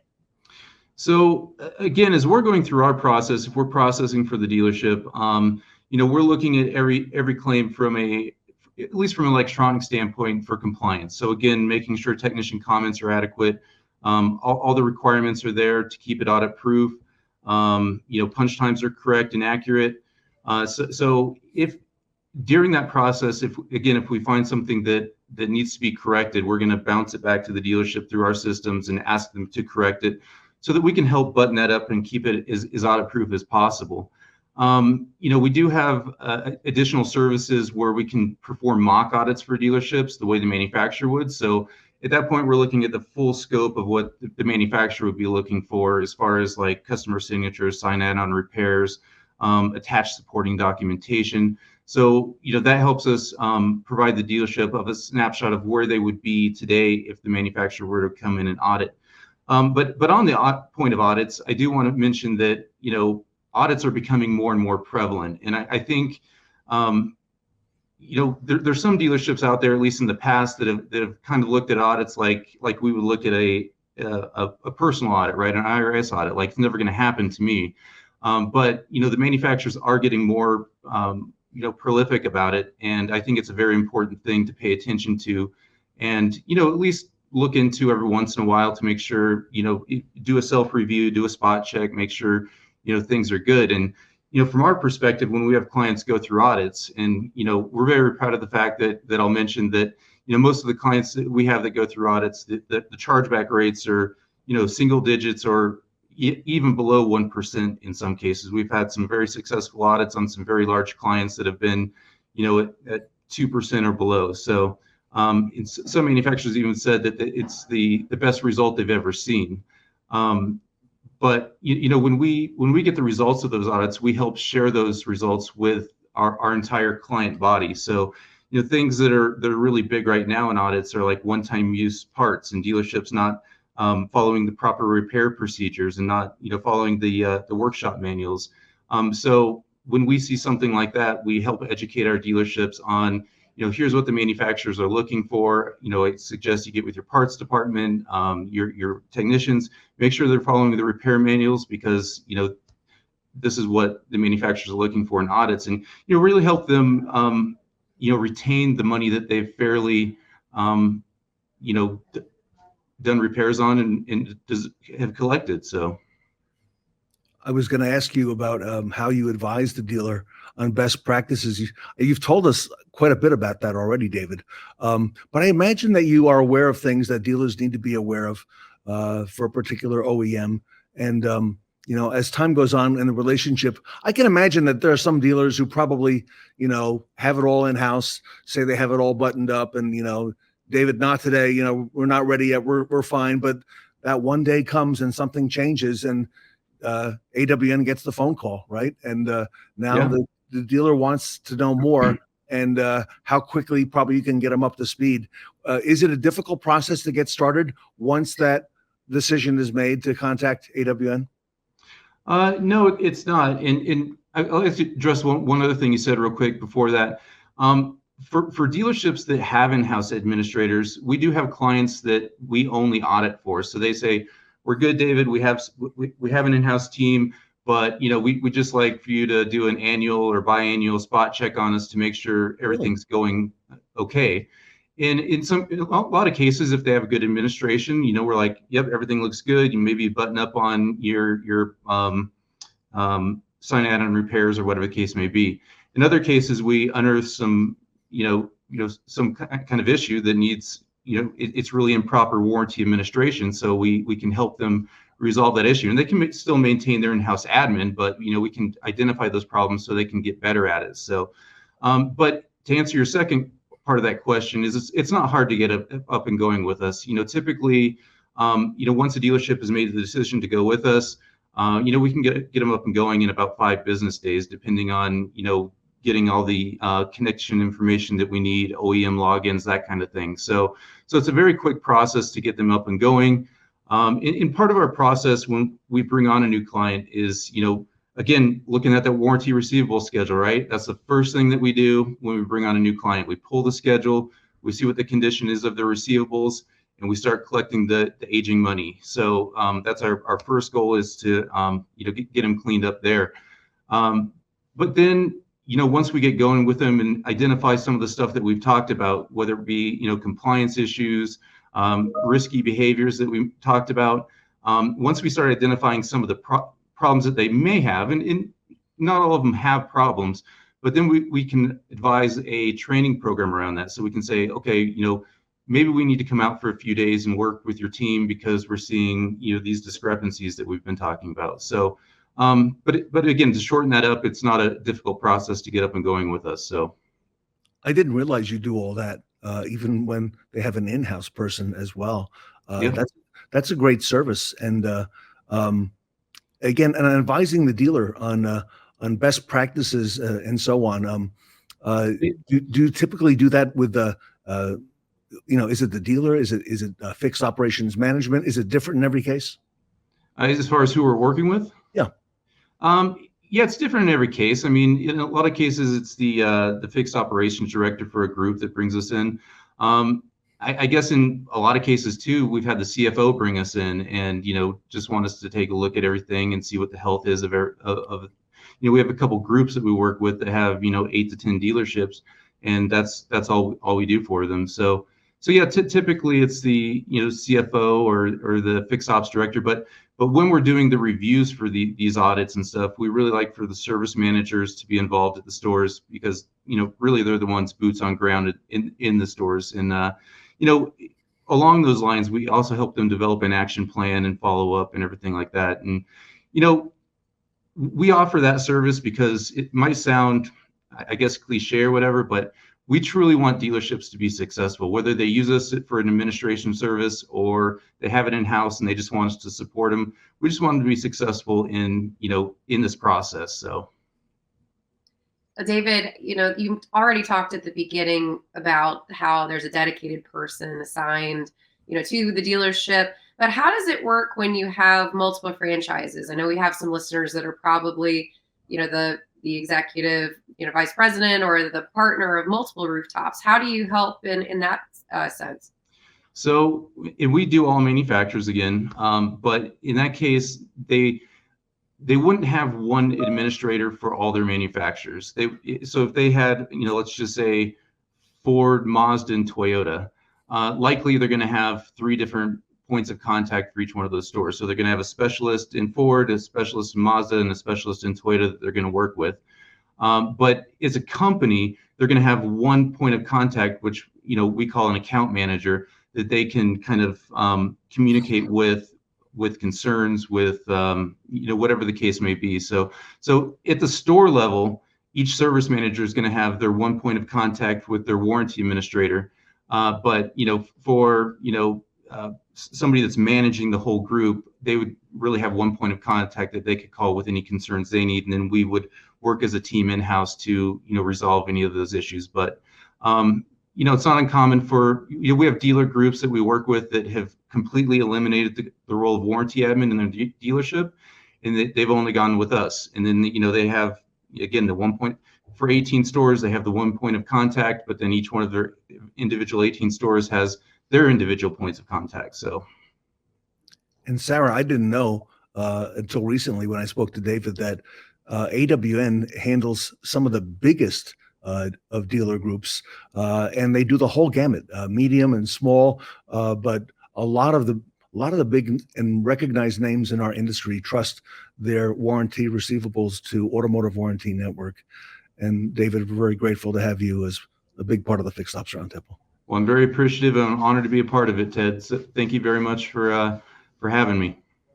Automotive Warranty Network, you can find them easily online. David Reinicke is the president. It runs in his blood. They've been in business for over 30 years. His family started the business, and his passion comes through every time we have him on the roundtable. So, David, very informative. Thank you for answering Sarah and my questions here today. Absolutely. I'm happy to talk about it. It's what I talk about all day long, every day, and I'm passionate about it, like you said. So it comes very easily. David Reinicke, everybody, the leader in the industry at Automotive Warranty Network, here with us today at the Fixed Ops Roundtable. Thank you. Cool.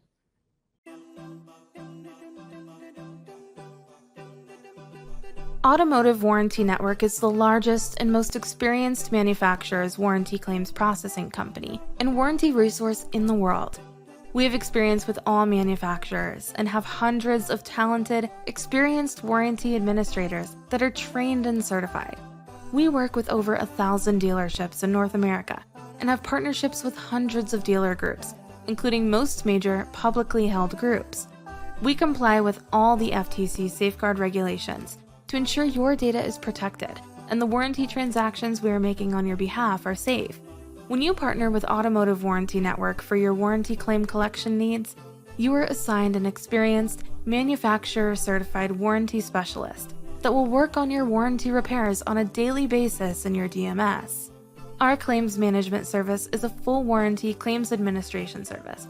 From examining the repair for compliance-related issues once the technician is completed with the repair, then properly coding the repair with the proper labor operations in the DMS, submitting the repair to the manufacturer for payment, and also performing the accounting work once the repair is made, by reconciling the warranty schedule and accounting for any discrepancies in payments. During this process, we use our proprietary CARS software to make you aware of compliance issues that you need to be aware of and address to make sure claims stay compliant in the event of an audit. Our software also tracks the frequency of certain compliance issue types and who is responsible for them in your dealership, so we can help your staff better understand their roles and responsibilities in the process and help them perform their job function more efficiently. In addition to warranty claims administration, we also offer a proactive mock auditing service where we can perform an audit the way the manufacturer would, showing you what your exposure would be if the manufacturer were to audit you today, without the real expense of a potentially costly financial loss. During this process, we will ask for the hard copies and supporting documentation for a list of 20 to 50 repair orders, depending on the scope of audit requested. Our auditing team will then analyze the repairs with the same discretion that a manufacturer auditor would and assemble the information in our proprietary software. The result will be a detailed report with the value of the audit and the potential loss. We will break down each issue type by category and dealership personnel associate with each discrepancy, so we can show you the most common problem and who is responsible for them. The report will also have each included repair order in PDF format, marked up so we can show you exactly what is wrong. Each report comes complete with an action plan and a detailed review with the auditor and your staff over Zoom, so you can ask any questions you may have.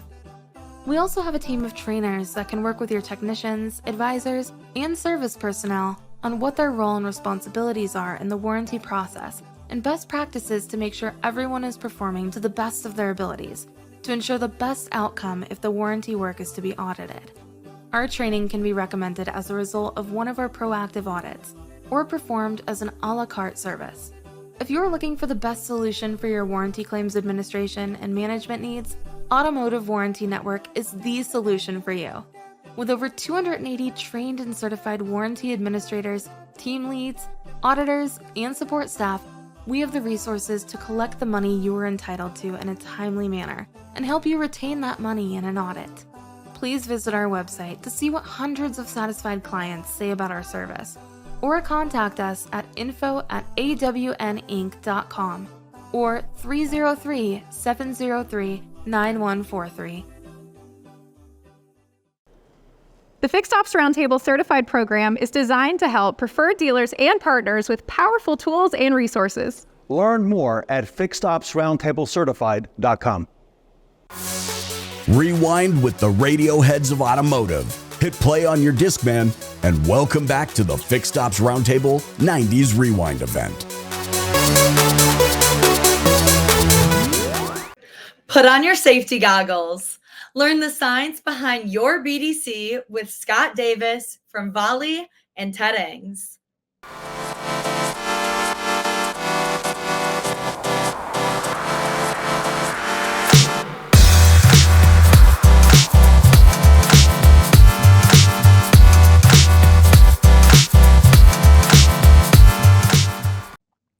Welcome back to the Fixed Ops Roundtable. Scott Davis, the president of Volie, is with us today.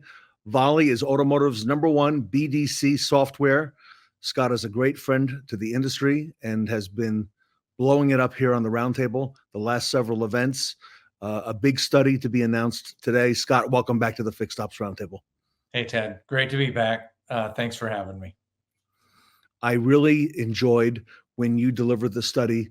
I believe it was the middle of last year, and you have millions of calls in this study, and it's eye-opening, and it got a lot of attention, Scott. So I'm so happy you're here today to update it, take us through it. And with that, I'm going to go ahead and turn the show over to you. We all know what's been going on with interest rates, everything in the automotive market. The way to build predictable profits is through your service BDC. I'm going to talk about that today. So we are, well, okay, Ted, I don't know what I did, but you're going to cut that out, right? Yeah, we are. Yeah. You should be able to advance the slides without that. There we go. All right. So I'm going to talk to you today about your service BDC and how you can put a little strategy. You know, these are the predictable profits in your dealership, and we're going to talk about this. So Volie is Automotive's #1 BDC software, like Ted said. We work with dealers across North America, 620 right now, and it's a tool that it's an all-in-one solution where dealers, BDCs, they take inbound calls in Volie. When they're not on an inbound call, then we serve up the next most important outbound call. And, you know, it's a way to make your agents turn one agent into 5. We help them be really productive. It's a multi-channel unit platform, call, email, and SMS. A lot of the email and SMS that's happening happens behind the scenes for the agents. So we focus on calls. We talk about being 85% efficient with the calls. And so I have a call study today with about that we looked at 25 million calls. So Volie's based in Fort Myers, Florida. Yeah. And just great to be here today. I like that, by the way. Turn one agent into 5 agents. That's so strong. Yeah. Well, dealerships, everything's been getting more complex. In a dealership, they have less resources. Well, they've got to do more, and BDC technology really hasn't changed. They have to do more. I was actually just speaking with one of our customers out of Miami last night, and he was talking about how the heck does he ever get it done? The general manager for a large group. So BDC is no different. We all feel it, really, but people are keeping their cars longer than any time since 2008, 2009. We know the reasons why, right? Inflation, high interest rates, a tough economy. Those are just a few. And so that means with new car sales bottoming out in 2022, loyalty's never been more important, right? Because, you know, you get more built-in service business with new car sales because of warranties, OEM incentives, et cetera. Right, Ted? Oh, no question about it, Scott. No doubt about it. And you hit the nail on the head with all the reasons, you know, where we are in this current economy. Yeah. The problem with that is that your service department is the source of a lot of sales. So that's why we put this together. Whether you use Volie or not, you know, hopefully you can get some good information out of this. Really, the keys to doing this, first of all, if it were my BDC, understand the science behind, you know, how you can be successful, the big numbers you need to know, and then put a strategy together so you can reach out to people proactively. I'm going to show you guys why that's important. Your customers don't think of you as much as you think of them. And then put a system in place, train your people, train them on everything from scripts for service retention to voicemails, et cetera. And so you'll let your customers know that they're valuable to you and not just transactions. So that's kind of the strategy at a high level, and we'll dig into some of the stats. Scott, I've always said that the fortune is in the follow-up, and this really helps the dealership at the dealership level do just that. Mm-hmm. Okay, so like I said, we did base this on 25 million phone calls. Last year we did it on 10. We've had a good year and you know had some interesting learnings with throwing a lot more data behind this. So I think you guys will like it. So first of all, inbound. Now, one thing I want to just remind everyone about service. Service is a guaranteed transaction. Every single person who buys a car needs service. They just don't necessarily need it from you guys. So how do you make sure that you keep your promises to the people who are trying to do business with you? How do you make sure that you hit the people when they're due for service before they think of someone else on the day, right? Mm-hmm. Because everyone needs service. They just don't necessarily need to get it from us. So first of all, inbound. we talked about this last year. I just wanted to highlight once again, most of your calls are coming between 2 and 5. This graph is a little bit off because the volume between 8 and 9 is about half of what it is from 9 to 1. So it makes the numbers look a little different. Your staffing strategy needs to be locked and loaded and ready at 9. Just keep in mind, if your BDC agents or anyone says, "Oh, my customers don't call at this time," or "We're not busy at this time," it's pretty normal, pretty static from 9 to 5. Busiest hour over all of these inbound calls, and of the 25 million, it was 11 million inbound calls. It was 10 to 11 this year. So, though they were all very close, within a couple points, 9 to 10, 10 to 11, 11 to 12, etc. Once again, we looked at this. Mondays are different. So your staffing strategy starts and it ends with Monday. All your part-timers, if you have them, start them on Mondays. No days off on Mondays, etc. I broke it out a little bit different than last year, but 25% more inbound calls came on Monday than Tuesday. 41% came more on Monday than Friday. So just keep that in mind. Those are big numbers. For you folks who don't have a Saturday BDC, the people who had a Saturday BDC, 8% of their call volume came in on Saturday, and most of our customers are only open a half day on that, right? So just know that if you don't have a Saturday BDC and you're forwarding calls to the cashier or whatever, you're probably missing some opportunities. I would say, look at that. And, that kind of explains why Monday feels the way it does at the dealership. It's still dominating. Yep. Wow. Yeah. So how do you look at drop rate? 59% of people who drop call back in. That seems pretty good, right? Last year I had the stat and it was only 37%. And with that 37%, we took a very tight window. And so this year I wanted to look at this a little bit different. The 59% was basically forever. So you do drop some people, you don't lose all of them forever. Last year's stat was very alarming to people. And once again, the average hold time or the average drop by hold time, 69% of the people dropped in less than 30 seconds. Just think of that. And of the people who dropped, 58% never serviced at the dealership again. And we went back quite a ways to get this stat, and so that we could look forward. Very important to stay on top of your drop rate. Average hold time for answers calls, 46 seconds. Average hold time for agent drops, 72 seconds. People who do wait for a long time in general, but just know that first and foremost, our goal is to make the people happy who are trying to do business with us. Interesting. Very good. Here's one of the alarming stats that we looked at because we have new customers start and they're like, geez, I think our inbound call volume's gone down. And we dig into it with them, and their volume hasn't gone down. Just the number of people who drop call back in a lot less. 1/3 of the people who call back in from drop calls call back many times, more than 3 times. So just think of how many extra resources your BDC is using if you're doing a bad job answering the phones. Feels like the phone's ringing all day, right? So that's very inefficient. Yeah. Wow. Yeah, and think of how frustrated people are with that as well.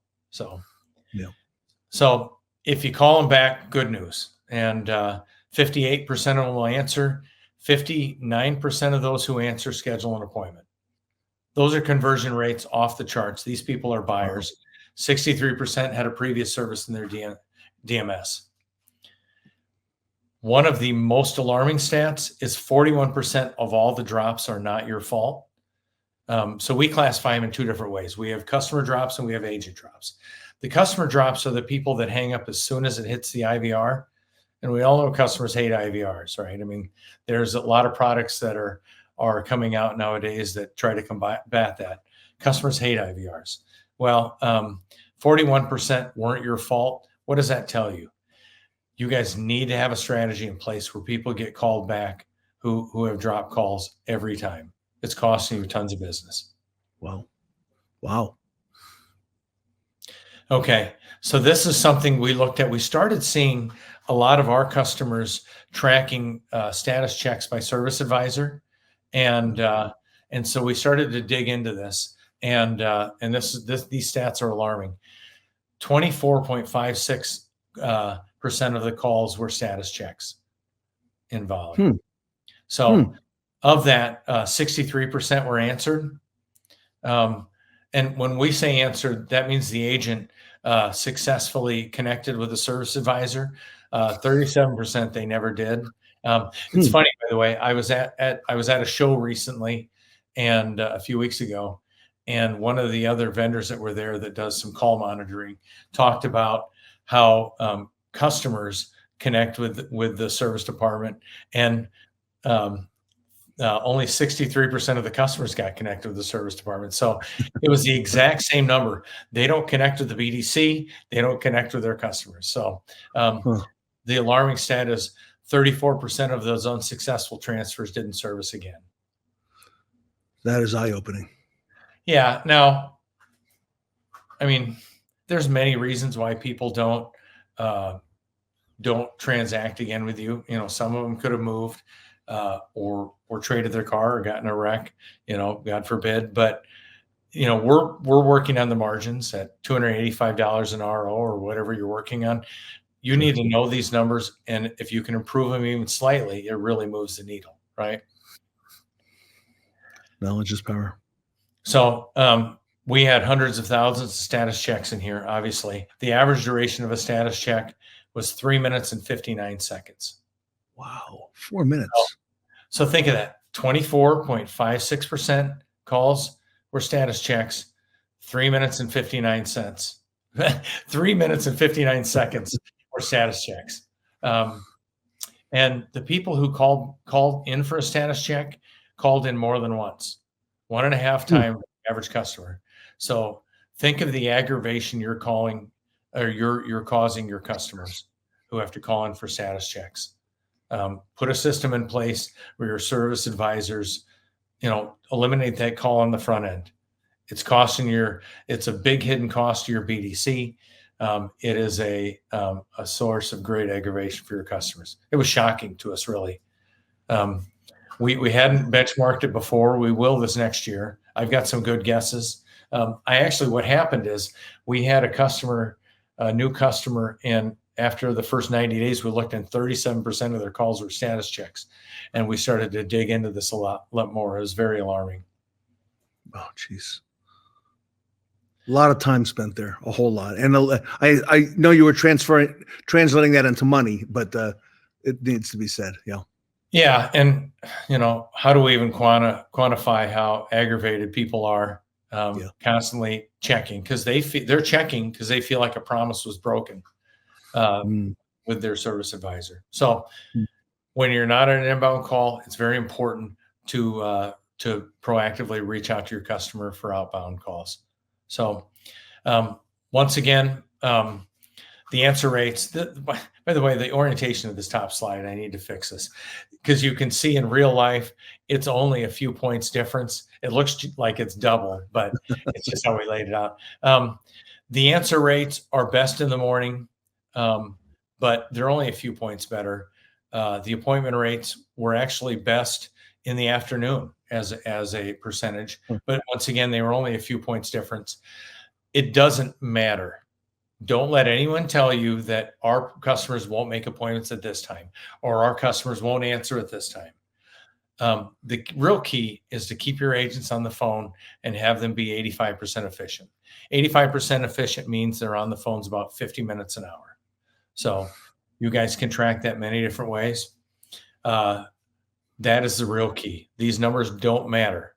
And I just wanted to put them out so that we don't pigeonhole ourselves into certain schedulers because we know our customers don't do this. The data doesn't bear it out. This number is skewed heavily in Volie because we have hundreds of stores that do state inspections. Those are very short calls. I didn't want to change it. These are actual numbers. But the average call duration for an outbound appointment was 2 minutes and 16 seconds. If you take out those state inspection calls, it was almost it was still under 3 minutes, but it was a little bit higher. The average appointment time on an inbound call was 3 minutes and 52 seconds, which oddly enough is about the same as a status check. So think about why an outbound call is so much shorter than an inbound call for the amount of time spent on the phone. Well, I mean, the agent you are being proactive with your customers. You're contacting before they have issues. You can catch those in the inspection and such. Your service advisors can sell. When they're calling, they have got problems. Quite often, you've got to put them on hold, check for parts, get questions answered, et cetera. When you're doing outbound campaigns, you have control of the conversation, and people need to really put that as part of their strategy. Doing outbound, you'll have happier customers. So, makes a lot of sense. Answer rates by attempt. So we put a little different stat here this year. I took all of the attempts across, and it was 13 point some million that I put it in. But the answer rates by the first attempt were quite a bit better than the further ones. I'm going to show you why you should make all of them. You should make the first attempt for every reason you ever, if you're short staff, prioritize that. Last year, if you remember our presentation, Ted, we took just the people who should be due and coming in any day. And those on a 4-attempt campaign, the numbers were about 35% blended rates over all 4 attempts. They were very high in the first time. But I wanted to put these all out here because I've got a point to make on this. You should make the first attempt. You should, if you've got the staffing, make multiple attempts. One of the alarming stats, this was in last year's, and this was almost the exact same stat. So the percentage of people who the agents marked in Volie as not interested who actually came in, and we looked at this they came in the next 120 days. 26.86% of the, it was somewhere around 500,000 people who an agent said not interested who came back in. Now, the cynical person is going to say, oh, those agents are calling, hanging up, and marking someone is not interested. We don't see a lot of evidence of that. You and I both know, Ted, agents have hard jobs. They're working really hard. And a lot of these people, keep in mind what we spoke about earlier. Everyone needs service, right? But maybe when I got called for service, I was out of town in Minneapolis like I was a few days ago. And so that answer is a no. I just can't even think about it. Everyone is never a no for service. They're one of two things. If they're not going to schedule the appointment with you, they're one of two things. They're not right now, or I'm not going to get service with you. So they're never a no. So what you need to do, keep in mind, it's very important to be very friendly. It's very important not to take it personally. We have no idea what someone's day is coming. An extremely large amount of this database came back in after telling the agent they weren't interested. Amazing. Well, follow up.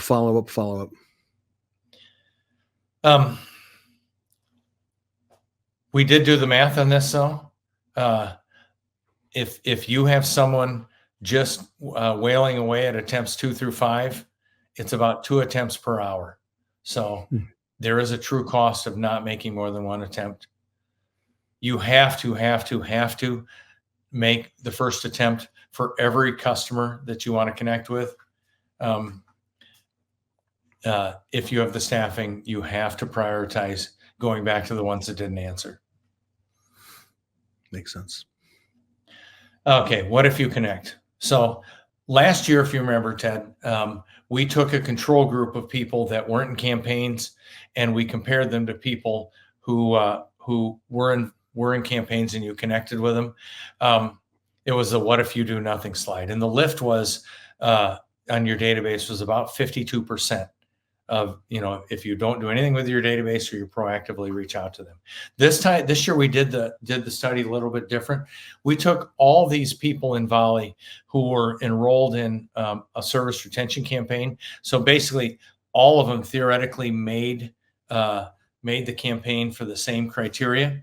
And we looked at we compared the people who were spoken to compared to the people who the dealer did not speak to and didn't leave a voicemail.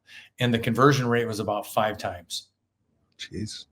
So the customers are service transactions. They're just not always ready when you are. So we want to get them. We spoke about this at length last year, potential spam. So estimated that 32% of all calls are labeled as potential spam. You can find services out there. I mean, there are multiple ones, just a few numbers that you might care about. And I'll talk about what I would do if it was my dealership, if I wasn't signing up for one of these services that do it. We took millions of calls before we bundled this into Volie. We did it post that. The answer rate lift was about 38%.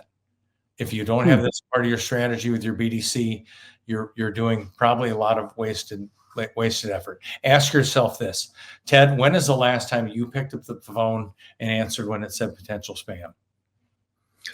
Never. Yeah, never.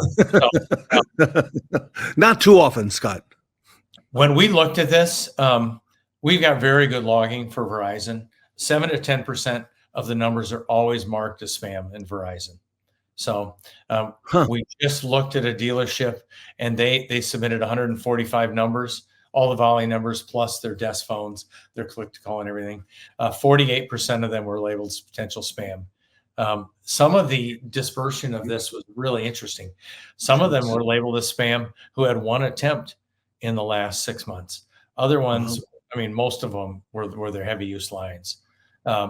We sit on, I don't know if it's 150,000 numbers. It's a big number. 6.12% of those numbers need to be remediated, meaning someone complained that they were spam. The carriers marked it as spam. We had to go back to the carriers and remove that label. Wow. The average remediation was 2 times. So these folks are maybe working pretty hard to get these numbers labeled as potential spam, but so almost an average of 2 times those 6.12 numbers. So what do you guys do about it? First and foremost, and this is the manual grunt work. If you haven't heard this, take a cell phone from all 3 major carriers and test your numbers. Test them in the morning, afternoon, and night. It seems like a lot of work, but I would at least do that to see if we got a problem. And then there's many things you can do. You can register with a free caller registry. You have to do it a lot. There's services that can do it. But at the very least, you should be aware of what it is. Swapping out numbers is not an effective strategy because they're not making any new phone numbers. When they throw a number back in the pool, they're grabbing one quite often that has a bad reputation. So just keep that in mind. You need to look. It's probably costing you a lot of service business. And this potential spam for dealers, we didn't talk about that a few years ago, but we didn't have the number of calls that are labeled spam today, Scott. And this is a big potential issue that dealers need to be aware of. Yeah. And really it's not the dealer's fault, and the dealers don't make unwanted calls. Most of our traffic, I would bet 97% of it is you have service due, you have a recall, checking on your service, appointment confirmation, and you submitted a lead, and I'm following up on it. All of those, none of those make the definition of an unwanted call. What happened was there was legislation that was passed a few years ago. Then there was a famous Facebook case that kind of laxed the rules for robodialing. The government went to the carriers and say, okay, now that it's easier to robodial, it's up to you guys to solve this problem. And the carriers are aggressively trying to solve it. It's going to get worse. Okay. Good to be aware. A little more numbers. One of the ones, we had a customer doing this, and I was pretty surprised. We took all of our customers who do sales BDC and service BDC, and we took their leads plus or minus 10 days and saw if someone enrolled in a service campaign had an active sales lead. So for the life of me, I mean, we can do that programmatically. We put it on our list. But if you have a strategy where you can look, 3% of the people who we looked at had an active sales lead who were due for service. Pretty interesting. I would say. Should you leave a voicemail? You should absolutely leave a voicemail. For sure, 100% on the first time. When we looked at this, I can't believe this number's right, but we double checked it many times. And we also looked at outbound conversions, and 40% of the outbound conversions were from people calling back in from an outbound campaign. 26.7% of the people call back if you leave a voicemail. 64% better conversion if you never reach them, but you leave a voicemail compared to if you don't. You're nuts if you don't leave one. You're nuts if you don't train to it and practice it and role play it. Leave friendly voicemails. Don't mail them in. One of the strategies that you need to do, we need to catch people before they're ready for service. We looked across all brands. I have the breakdown, but I just included all of them for this slide. 229 days between services for the average customer. Volie sitting on 244 million customers, matched 4 billion records for those 244 million customers. The average service time between service was 229 days. So if it was my business, I would look at my duration, my average duration, and I would walk that back 6 weeks and start reaching out to those people. Be proactive with them. Many of you are booked out 3 weeks, depending on what the customer would do if it's more than a quick lube. So aren't you much better off being proactive there? You got to catch these people before they think of it somewhere else. The outbound math, once again, it hasn't changed. It's a game of effort. 100 extra service attempts should be an extra 7 to 9 appointments. And depending on how you do the math, that would be an extra 3.5 to 4 people who weren't going to come in. The numbers are clear over millions of calls. When I say faster or not at all, keep in mind.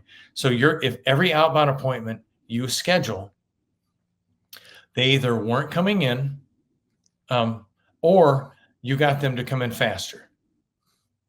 The odds of you, it has to be a very small percentage of people who you called them on the day they were going to call you and come in, right? I mean, does it seem logical?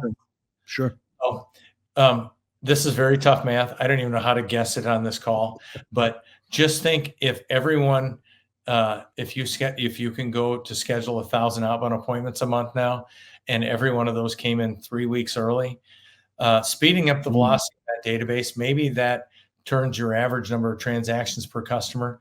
Maybe if it goes from 2 times a year to 2.15 times a year, you do the math, you got an extra month of service. So keep in mind, every outbound service you schedule, you got them to come in faster, or they weren't going to come in at all.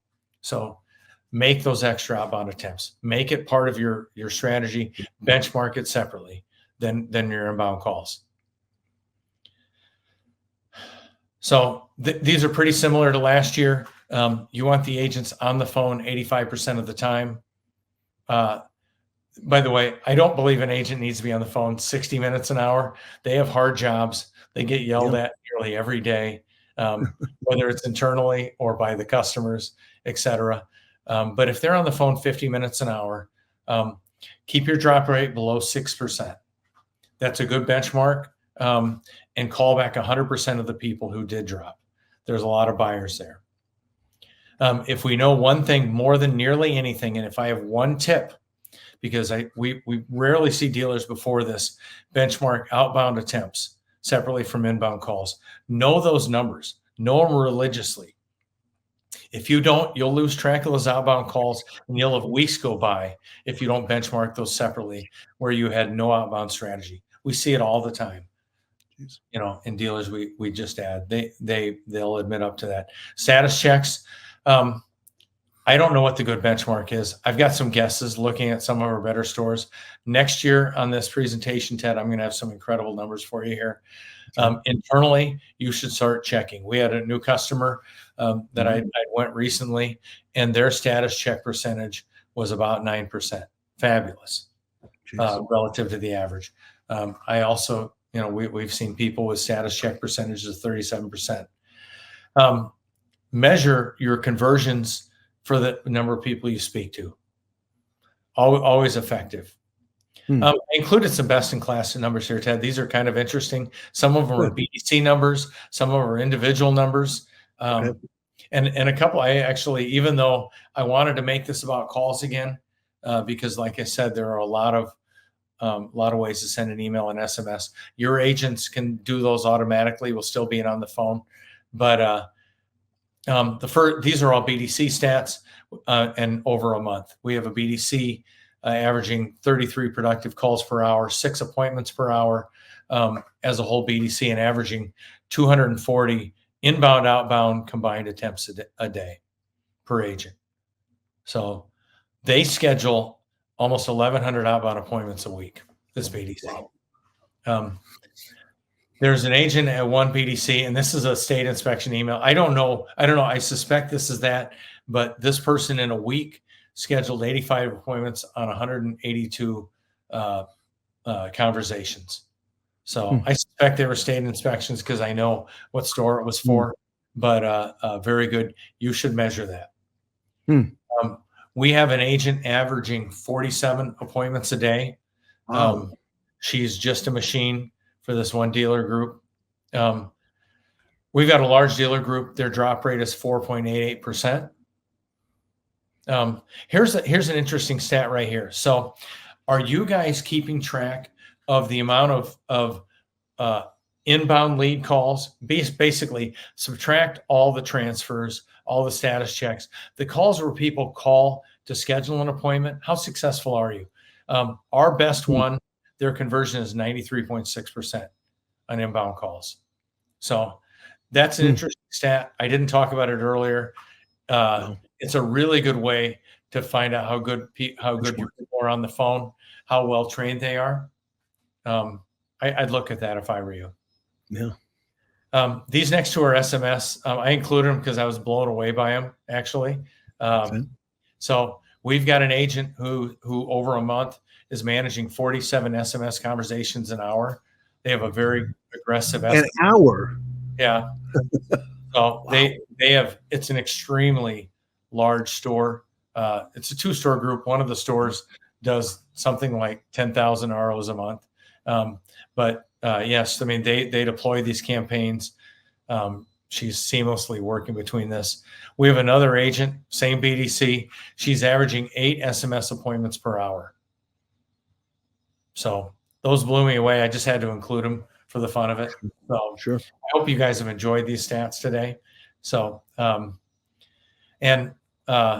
I've got an extra dot there, but the best BDC we have is averaging 2.7 outbound attempts to inbound calls they're receiving.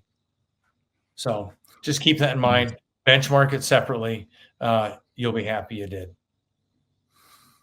Once again, to talk about the key learnings, blended is better. Have a strategy where when they're not doing inbound calls, they're aggressively making outbound calls. But first, focus on the people trying to do business with you. It amazes me. We break promises with our customers all day.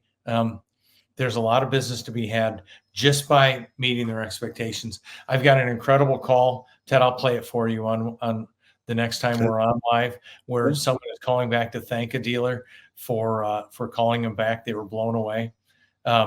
Effort matters. Remember, 100 outbound attempts should be 7 to 9 service appointments. Make those extra 100 attempts in a day, in a week, etc. Being cheerful. Once again, every person buys service. They don't necessarily buy it from you. And every no is actually a not right now because of that. So be cheerful, and even when you get no's. We know Mondays, no Mondays off for anyone. And and you need to be proactively with outbound. You need to make more than one attempt. Our customers don't think of us as much as we think of them. Finally, and the new stat, and I'll have some really good benchmarking on this next year, avoid the hidden cost of status checks. Start tracking your status checks by service advisors, work with your service managers, eliminate those, and you've got a lot of extra time to build your service business. So there you are, Ted. Scott, great information, powerful. I've been sitting here taking notes. I want to watch it again and again. There was so much in here. You crammed. What an amazing study. 25 million. Scott Davis, thank you on behalf of the Fixed Ops Roundtable. If people want to reach out for more information on Volie, is the best way. Yeah, just email me. I mean, they can go on the website and put a lead. They can email me. Email me if you want a copy of the deck. I'll send it to you. I'm good with sending it out. So love to talk to you. Whether or not you're signing up for Volie, I have a lot of appreciation for how hard BDCs are working. So I'd love to help them. And how important the phones are in this day and age. Scott Davis, on behalf of the Fixed Ops Roundtable, thank you for all you do at Volie to move our industry forward. And very grateful to have you with us. Thank you. Have a good day, Ted. Thanks for having me on again. Everybody, Scott Davis, we'll have him back again and again. The president of Volie, Volie.com, here today at the Fixed Ops Roundtable.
Hey, it's Jim Sabino here, All-American Ford Mobile Service at your service. Check this baby out. This is one of our newest units to add to our fleet of mobile vans to service you, our customers. Coming around back here, I'm going to show you inside exactly how this van works for you. All right, as you can see, this is a fully equipped mobile service van that does everything. It's like a mobile hospital. That's right. We can do it all in this truck. Come on inside. I'm going to get into the details on how this baby works for you. So we can do oil changes. We got oil filters on stock, air filters, wiper blades, cabin air filters, recalls. We have this laptop here. There's all the programming of all the modules, and any recall that we can do on the road, we will do it for you. That's right. Check this out. Look at this equipment that we have in this truck. Fully equipped, mobile technicians come to you. Certified technicians at your site, at your place of business. You call us, text us, email us. Our mobile service coordinator will take all your information, make the appointment, and our mobile van will show up on location at your convenience, perform the service that you need. All American Ford Mobile Service, check us out.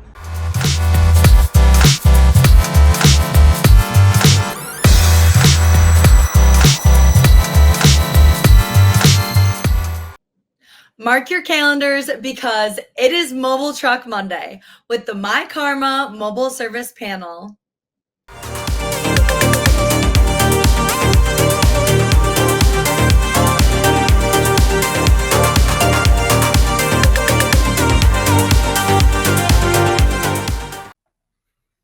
It seems every day there are still new developments in remote services, in particular, Mobile Truck Monday. I'd like to welcome the panel here to the My Karma Mobile Service Panel. They are Ed Roberts and Jeremy Stevens from Bozard Ford Lincoln in St. Augustine. Clearly the leader. Right behind them, Jim Sabino at All-American Ford in New Jersey. Jim, welcome. Mark Mickens, who has helped put mobile on the map. Okay. And Mark, welcome. And of course, our host, Matt Bateman, Vice President of Marketing at My Karma. Everybody, welcome back to the mobile panel at the Fixed Ops Roundtable. Jeremy, I couldn't help but notice just a couple weeks back, there was a social media post. I think it was on LinkedIn. I saw it again on Facebook. And if you didn't look carefully enough, you might not notice that the dealer, Bo Bozard, is in the picture in that post. I'll put it up here, and celebrating a new record. I know Bozard is big on breaking records, Ed, physically and figuratively. Jeremy, this is a very special record. Bo's in the middle, and who's surrounding him here, and what's the purpose here?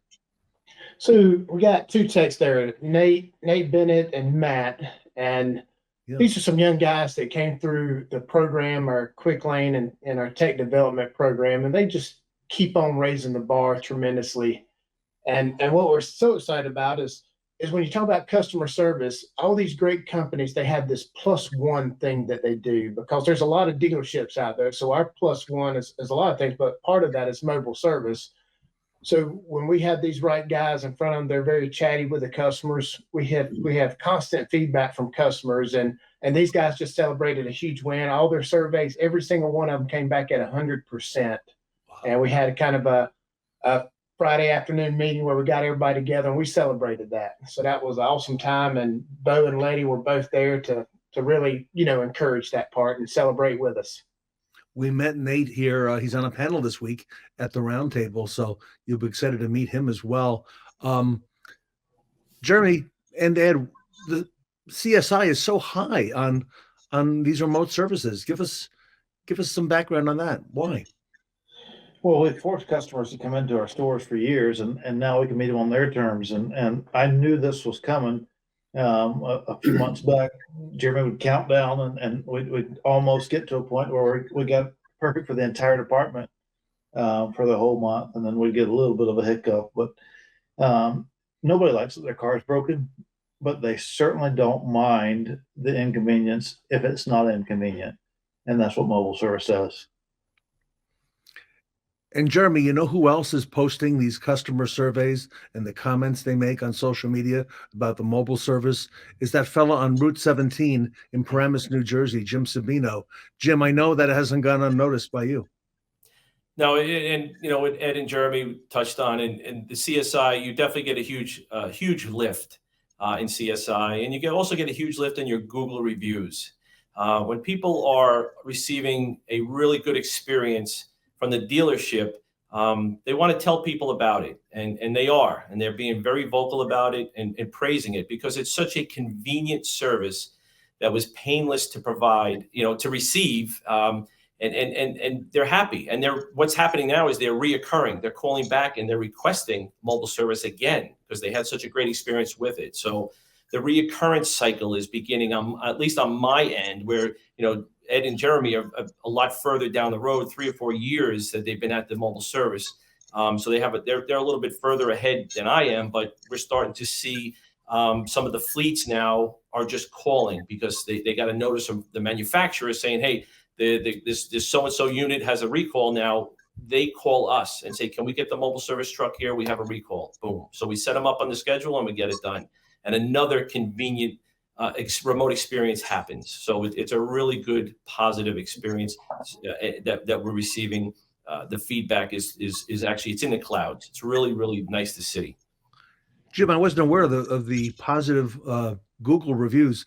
Customers in New Jersey will leave positive reviews on Google. Occasionally they do. Yes, that's a great point. It's a tough one, but that's not easy. But the Google has gotten a really nice lift from satisfying these customers with these remote experiences. It's really nice to see and to read, and we share it. We make sure, just like they do down there in Bozard Ford, Lincoln, we share it with our team too, and say, hey, we did a great job. Look at this response that we received from this customer, and it's a team effort. So we share the wins across with everybody. It's really nice. Mark Mickens, Jim Sabino, not far from you and I here in New Jersey. Jim's like a celebrity now. He's getting invitations to black tie dinners at mansions. I'm seeing automotive celebrities. Mark, he's up there and following on everything that you and Ed have been doing as well. We just finished up a 20 city roadshow for Mercedes-Benz dealers last month, and based on remote services, pickup and delivery, but mostly mobile service. And I want to just echo the a lot of the research we did. We had over 300 dealers attend the 20 roadshows, and it was a lot of based on CSI. It's a 5-star rating for Mercedes-Benz too, and just proved out by numbers the main shop compared to mobile services, it's astronomically higher if you use mobile service. So, and that's in a luxury brand where maybe the scoring's a little bit tougher by clients because of the expectation. And there's a huge lift when using mobile service. So talk to us. I imagine on a luxury brand, it is tougher to get that, excellent survey. You're seeing that there on Mercedes as well. Yes, really, and it was a big research item for us. We had to make sure of that. We're trying to get dealers, to enroll in mobile service and embrace it and really use it as a way of growing their business. And the biggest challenge that they really have right now is capacity. Where do you go outside the walls? So the Mercedes-Benz dealers right now have a capacity issue across the country. So it's really a way for us. It's an extra added benefit for us to try to get them interested in mobile service by saying, look at the difference in the scores. And the scores are marked very markedly different, especially if you get onto the fleet side. Of course, we have vans also. The difference between the van scores, in main shop versus us going out to service them at their location, it's a full star higher on the Google rating right now for those that are doing it. Matt Bateman over at My Karma, I know you want to drill down into how all this gets started before a customer actually comes into the service department. Matt, welcome, and talk to us a little bit about that. Yeah, thanks, Ted. Hey, everybody. When we're talking to dealers at My Karma, there's 3 areas that they're pressing us about lately. One of them is around BDCs. One of them has to do with like surcharges and payments. That's a whole different discussion. And then mobile service and pickup and delivery, and how do we go meet the customers where they're at? And so those are questions coming into us. And Jim and Ed, when we talk, it's about, hey, we're adding more trucks. But how do you get started there? And I don't mean starting with, we went out and bought a truck, but at the beginning of that process, when you've worked backwards and mapped this out through the technology and process, starting with informing customers or scheduling that appointment. And Mark, you too, how does that part get started? Well, from our program, the biggest thing we like to do, first of all, is to make sure that there's a business case for a dealer to do it. It's a big investment. And, we definitely make a business case and we show them how you can make a profit first, which is really important. And foundationally, a business case so they can help grow that into the next van or, the third van as a place to start. But most of it is to customer awareness. First of all, this is what we do. You have to make sure that your dealership knows, everybody, starting in sales knows that this is a service that you offer. I think it's a big part. I think it's it should help close a deal in the sales department, as far as I'm concerned, if I'm offering this service and you're not. But really just getting the whole dealership aware that this is what we're doing. But we have built it around the BDC quite a bit. The BDC mostly because we want our clients aware that this is a choice, and we want our scheduler, in your case, set up to be able to offer multiple ways of getting their car serviced, mobile service being one of them, and being ready to offer that appointment and the days and times that we'll be in the area that we can actually, service a car that way. So we definitely build it from the bottom up, foundationally from a business plan, but right into the BDC. The scheduler has to be set up right. The people offering the appointments, inbound or outbound, have to know what they're offering when they're offering it, right? Filling up those slots and keeping the trucks moving. Mark, it reminds me of, how McDonald's, famously said, do you want fries with that? They asked every customer, do you want fries with that? Is that part of the process? Do you want mobile service with that? Do you want us to come to your house with it? Is it part of that? More so, especially on an outbound basis. I mean, we've done a lot of research on outbound calling and client satisfaction, and we're encouraging our dealers to look for known outcome repairs. In other words, I'm going there, I know exactly what I'm doing, and I'm gonna fix the vehicle. Right? That's a known outcome repair. So really building lists from some of the information that we have, and really outbound contacting the client to fill up the routes with known outcome repairs. I know where I'm going. I know what I'm doing. But that's one offering. Like, so when we're working with BDCs, we like to offer multiple options, mobile being one of them, right? And there still is a wow factor with mobile. I'm sure that Ed and Jeremy and Jim know that not everybody even knows you do it or you're capable of doing it. So initially there is, oh, you do that kind of an answer sometimes. But to couple this with mobile service or express service and pickup and delivery as one offering to a client, now you're giving them 3 ways to get their car serviced, and it's pretty powerful. Ed and Jeremy?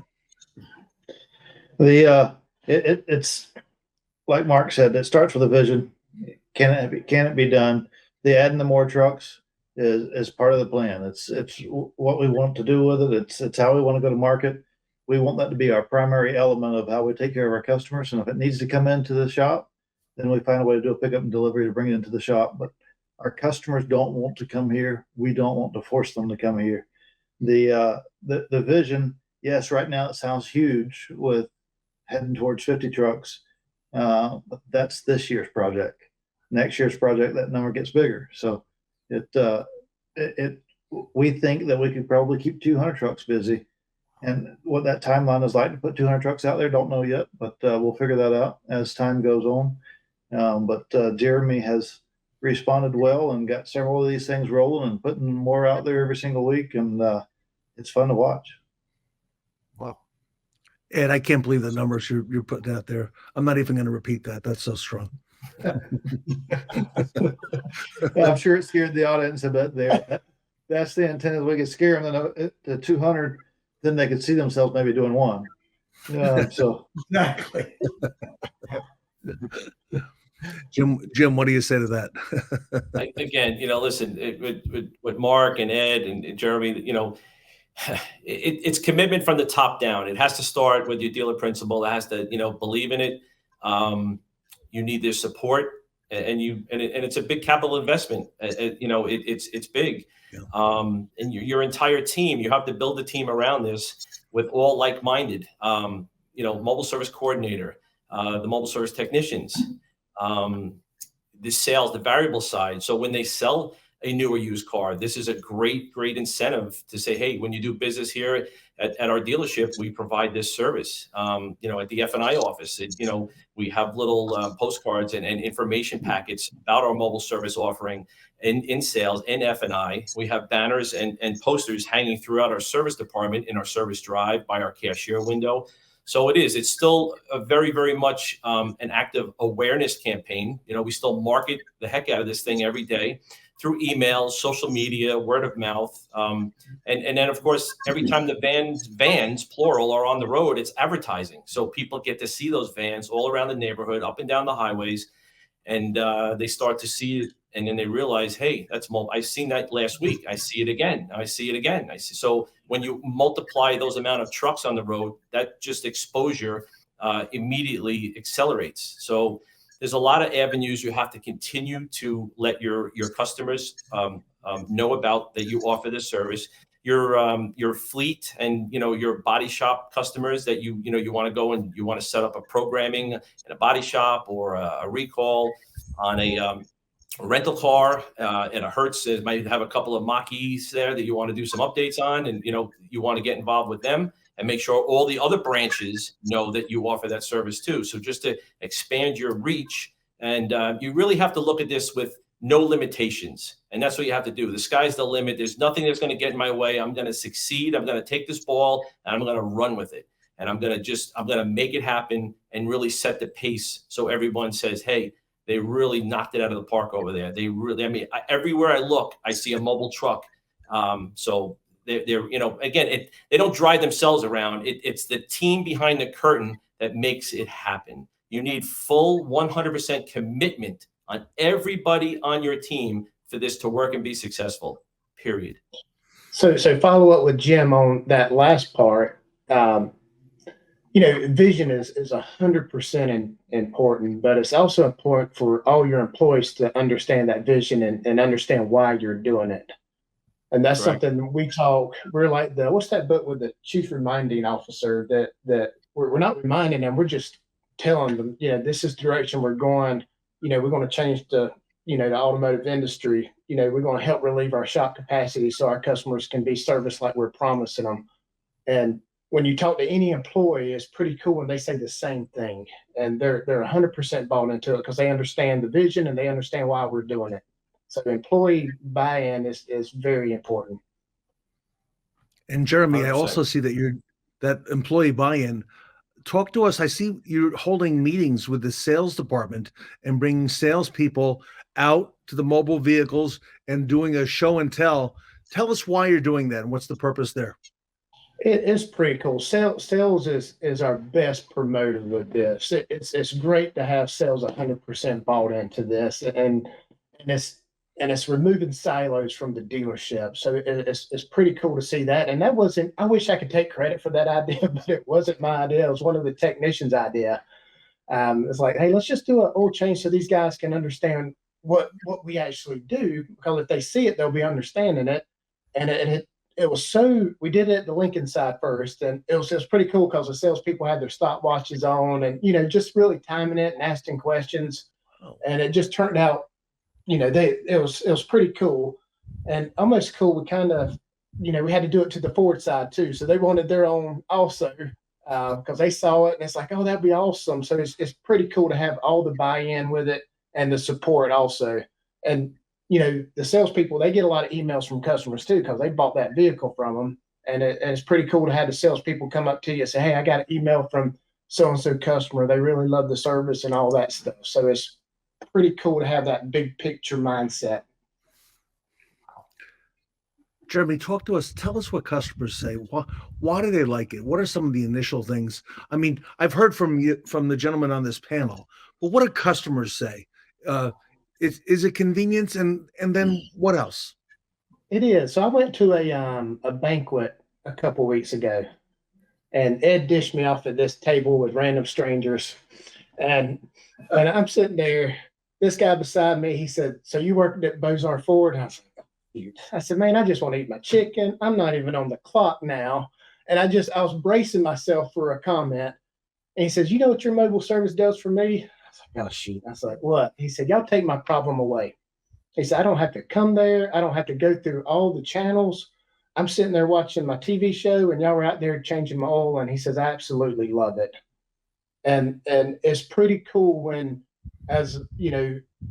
you're in service, you brace yourself for a lot of negativity, but this customers absolutely love it. We get, I don't want to say, at least we get one email a day, it seems like. At least. Yeah.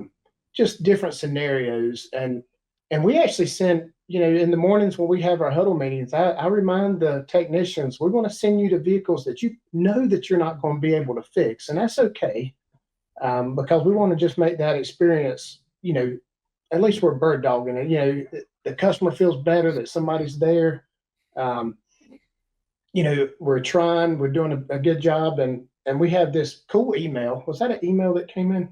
It was an email, yes. You tell the story better than I do on this one. So we had a customer that bought a truck from us, a brand new 24 F-150, had an issue with it. Sometimes it happens on new vehicles.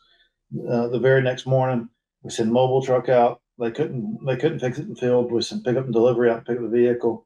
But in the grand scheme of things, 7 different departments touched that vehicle in a matter of 2 days. And then we put some accessories on it in the end, got it back to the customer, and we got a raving fan in a situation that most dealers would have to unwind that deal and put them in something else and whatever else.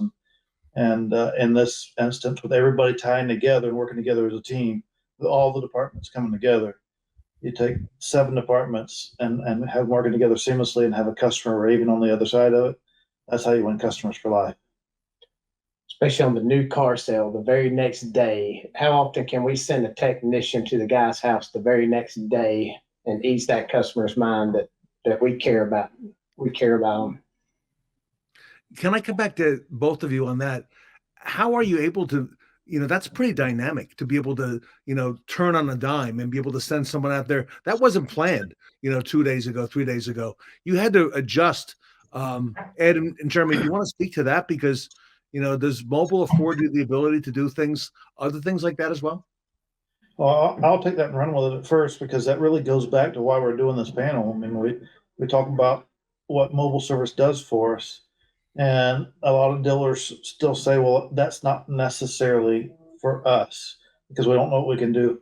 Well, when we got that phone call that very next morning, and that transaction didn't happen until late in the evening, but then the very next morning we get that phone call, our first thought was, let's send mobile out. Whether they can fix it or not, at least let's go out and figure out what's going on. So when you tie those things together and everybody's on the same page, it isn't a reaction to, let me go see who can help me out. Let me go see if I can get the customer's vehicle in. Let me go see. That usually becomes the load of the salesperson. When everybody's tied together, it's all right, all hands on deck, let's go. And when we went out, we knew we probably wouldn't be able to fix it in field, because whether it's a pinch wire for manufacturing or whatever, it's a brand new vehicle. But we're going to make the attempt. And if we can't, now we have a direction that we need to go in. And within an hour after our mobile was there, we had pickup and delivery there, taking him another vehicle to drive so that he could go on with his day. Just all of it tied together. Jim Sabino, was it harder to go from 0 to the first mobile van to get to 1? Is it harder to do that, or was it harder to go from the first to the second and to the third and the fourth and so on? It was hard. Honestly, Ted, it was harder in the beginning because you're kind of still learning from your mistakes. You're bobbing and you're weaving. You're going left when you should have went right. Once you have all the kinks worked out and things are going really smoothly, the team behind the scenes are working well together and gelling. It's honestly easier to add the trucks when you're running smoother.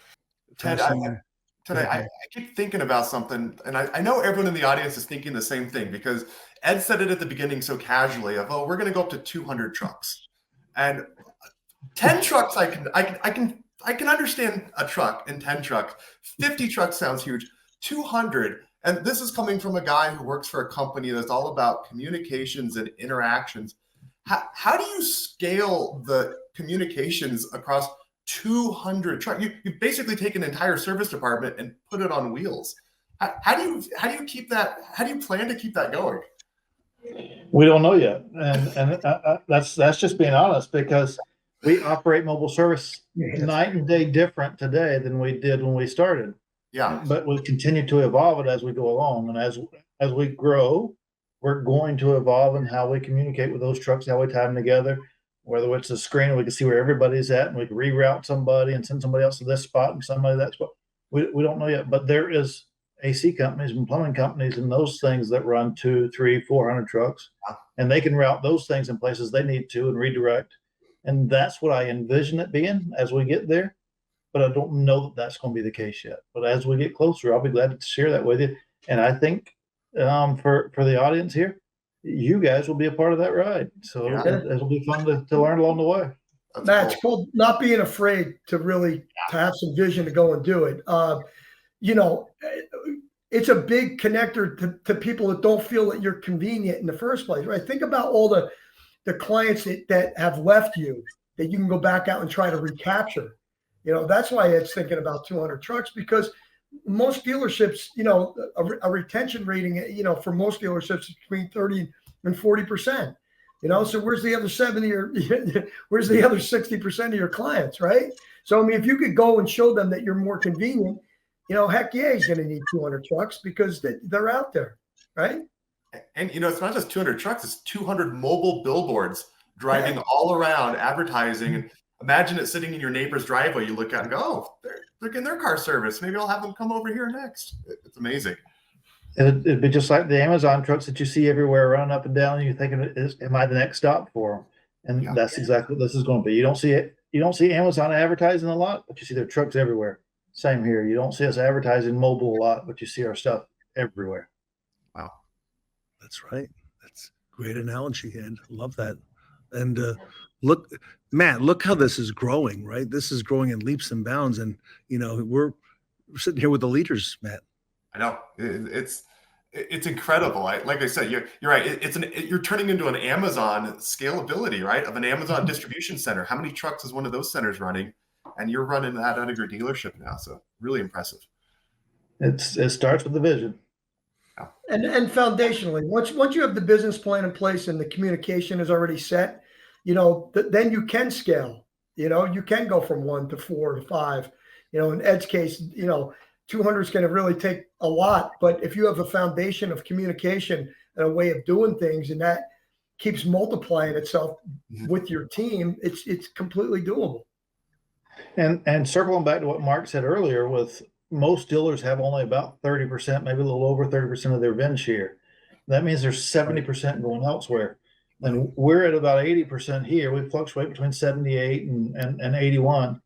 But all those other dealers around us are at that 30%. What if I go pick up 50% of what they're not getting? They still get their share because they're still at their 30%, and we expand our market. So we certainly want to take care of our customers within our brand. And then as we do that, then our brand will continue to grow. The Bozard brand will continue to grow. Ed, any closing thoughts?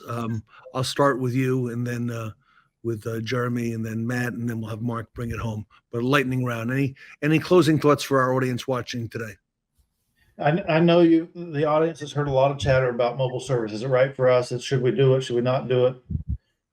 Don't dip your toe in. Step out there, do it. Whether you do it with a vehicle that you pull off a lot and you go out and do it, your customers want you to give them convenience. They want you to come to them and do those recalls. They have no intent of doing because their vehicle runs fine. They can't do without it. Go out and introduce that service to them. You may reintroduce your brand and get the next vehicle along with it. Jeremy? So definitely it's, jump both feet in. And what it does, it not only for the service side, but the sales side, it's an easy sales for these sales people to sell, especially on the commercial side that we offer mobile service. But definitely jump right in. It's a pretty cool ride, because there's no written playbook on this. So it's like you can write it yourself. So that's the exciting part. But definitely jump right in, fully commit to it. And listen to this guy. Matt, these gentlemen are writing the playbook right here, right now. They are. My thought on this is you're not just solving one thing, right? This isn't just about profitability. It's not just about customer satisfaction. Like you just say it so naturally, guys, but every part of this has a value, right? It's a sales tool to help close new car deals. It's a retention tool. It's advertising for your dealership. It's expanding your limited fixed operations space at your dealership. It's just like you name the challenge, and it's helping that. So I love seeing it. Mark, bring it home. Stay out in front. Go get your customers. I mean, that's the biggest thing right now. We have a really good opportunity to own this space. Every dealer in America, you just have to make the choice. The technology's out there. Things are changing leaps and bounds. The vehicles, the upfits, everything is so high level right now that you really just can't be afraid to jump in with both feet. The technology's there. And in the next 2 years, there's going to remote services for every vehicle line. It's going to increase, and you're going to have to go out and help your customers where they are. Love it. Jim Sabino, lightning round, 30 seconds. Bring it home for the audience watching today. What you have to say. So again, thanks to Matt and my Karma for this great panel. I always look forward to this panel. Mobile service is such a great opportunity to provide a high level of service to your customers. The remote experience is endless in possibilities that it offers to the customer and to the dealership itself. Retention, revenue boost, keeping the customer in your loop. They want to do business with you because you provide a high level of customer service. They can count on you in time of need, an emergency, non-scheduled. You're there because you've done that in the past for them. The convenience level alone just locks it up. That's your secret sauce, providing a convenient service that really didn't exist at a level that it does today. And it's only going to get better. What lies down the road is just it's going to be amazing on what the dealers are going to run with this and provide. So kudos to everybody on this panel, a really great, talented panel that gets it, that really gets it. So thanks again, and I appreciate the time. Jim Sabino to close the deal. I want to thank the My Karma Mobile Service Panel for their time today. Ed Roberts and Jeremy Stevens from Bozard Ford Lincoln, Mark Mickens, ES3, Jim Sabino from All American Ford, and Matt Bateman from My Karma. For more information, everybody, you can visit My Karma on the web, mykarma.com. Matt Bateman, very active on LinkedIn and also all the social platforms. Everybody, it's Mobile Monday, the mobile panel here today at the Fixed Ops Roundtable.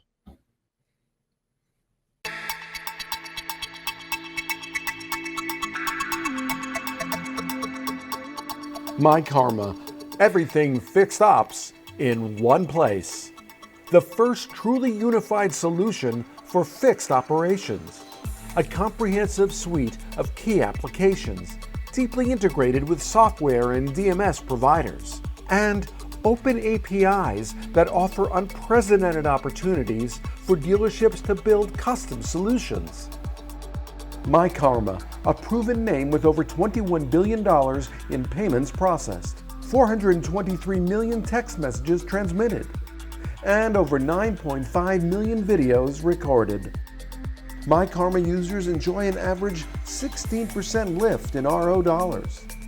And innovative solutions like our Advanced Scheduler Plus and Service Cart Video MPI transform the service experience. What I really enjoy about it is the connection and the relationship building. We pretty much use every aspect of My Karma that we can. We went from a paper multi-point to a digital multi-point. It literally year over year, 350% increase in our net profit. It is incredible. Online payments, easy. The cream always rises to the top with this, and you know, My Karma has been the best.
Get an edge on parts, opportunity, and what's ahead with the go-to parts girl in our PartsEdge panel.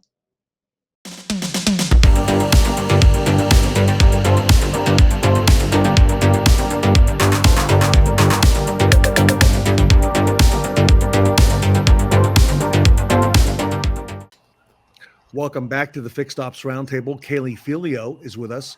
She is with PartsEdge. She is the sales and marketing manager and the go-to parts girl with an all-star panel on bringing both parts and service together. It's not just parts, not just service, it's fixed. Kaylee, welcome back to the Fixed Ops Roundtable. Thanks for having me, and I'm really excited about this topic because this is just the core of what we need to be talking about. So. Well, you've got the best of the best here with you, so I'm going to step out of the way and let you get things started, and I'll see you back on the other side. So here we go. Yeah. So, like I said, I'm really excited to be talking about this, and just as an industry, we've got to break down the silos and bring parts and service together.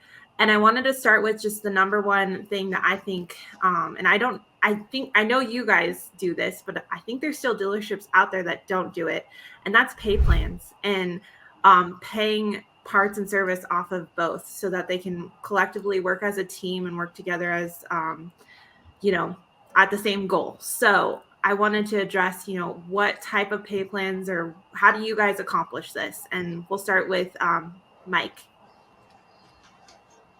Well, I've adjusted some of the pay structure to include the participation between both ends of the fixed operations segment with the management team. I do not do it with my service advisors because I'm more interested in them generating hours for the shop.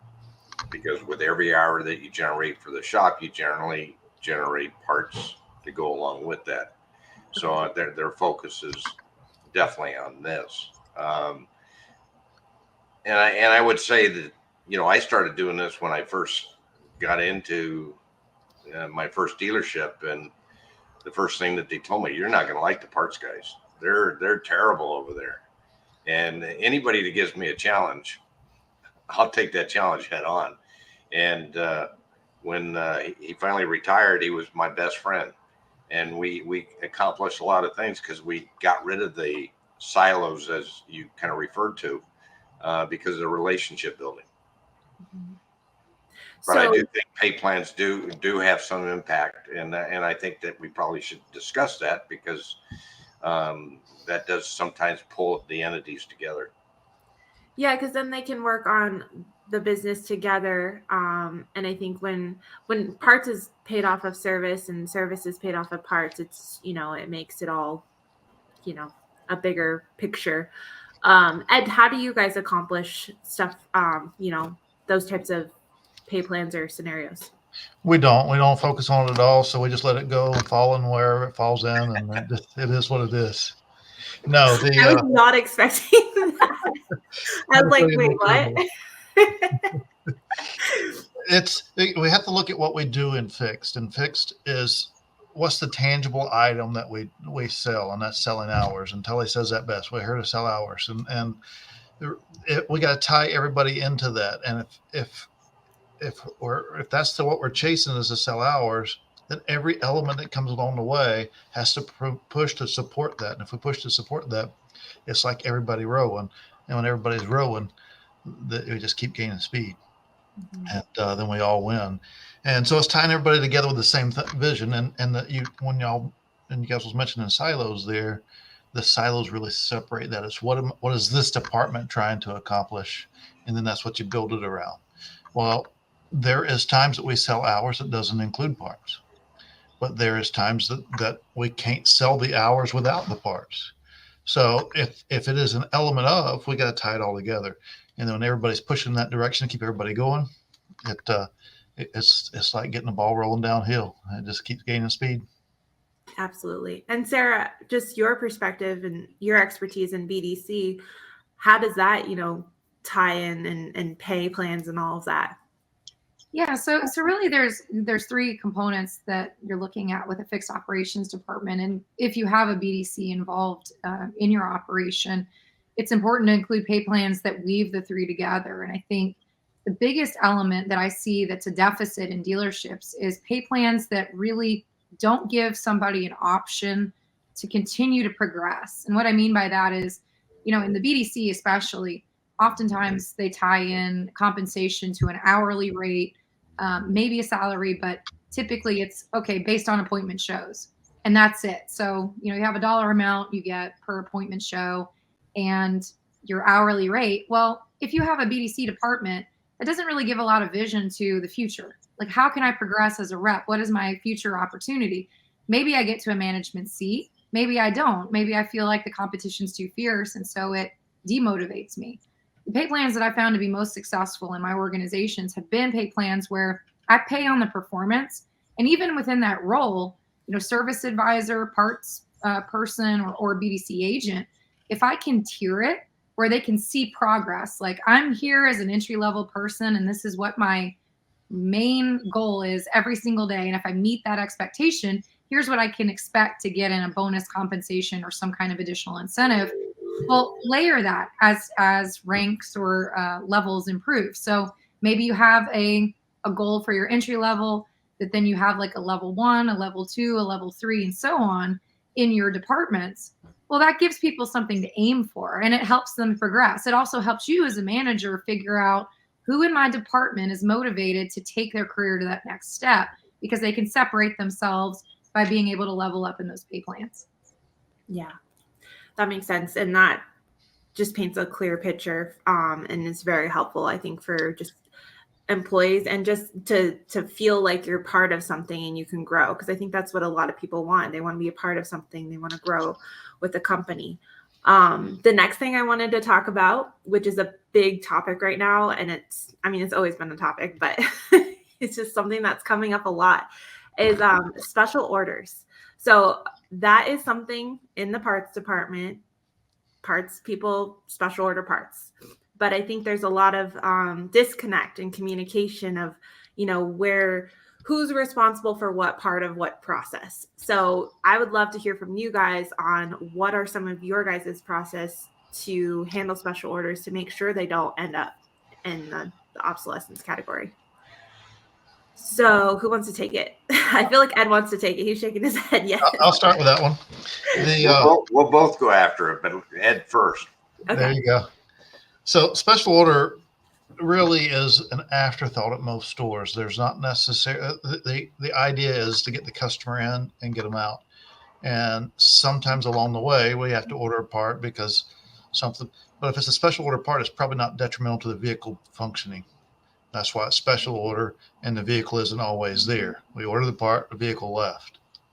Well, in those cases, if you have a robust enough process, you can have a process that's not necessarily effective because it increases friction.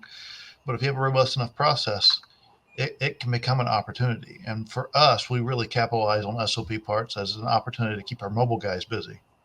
We know whether we can do it with mobile. We know how long it'll take because we have the part there. We know exactly what it is, what it goes on, all the elements. We remove a lot of the unmeasurables out of the process. And so now we have opportunity to, rather than call a customer back 15 times and say, hey, come back and get your part before I send it back. We say, can I come out to you tomorrow? So now I can introduce mobile to them because they may not have ever been able to get exposed to mobile. I can introduce it to them and make it an experience rather than an inconvenience of having to bring them back.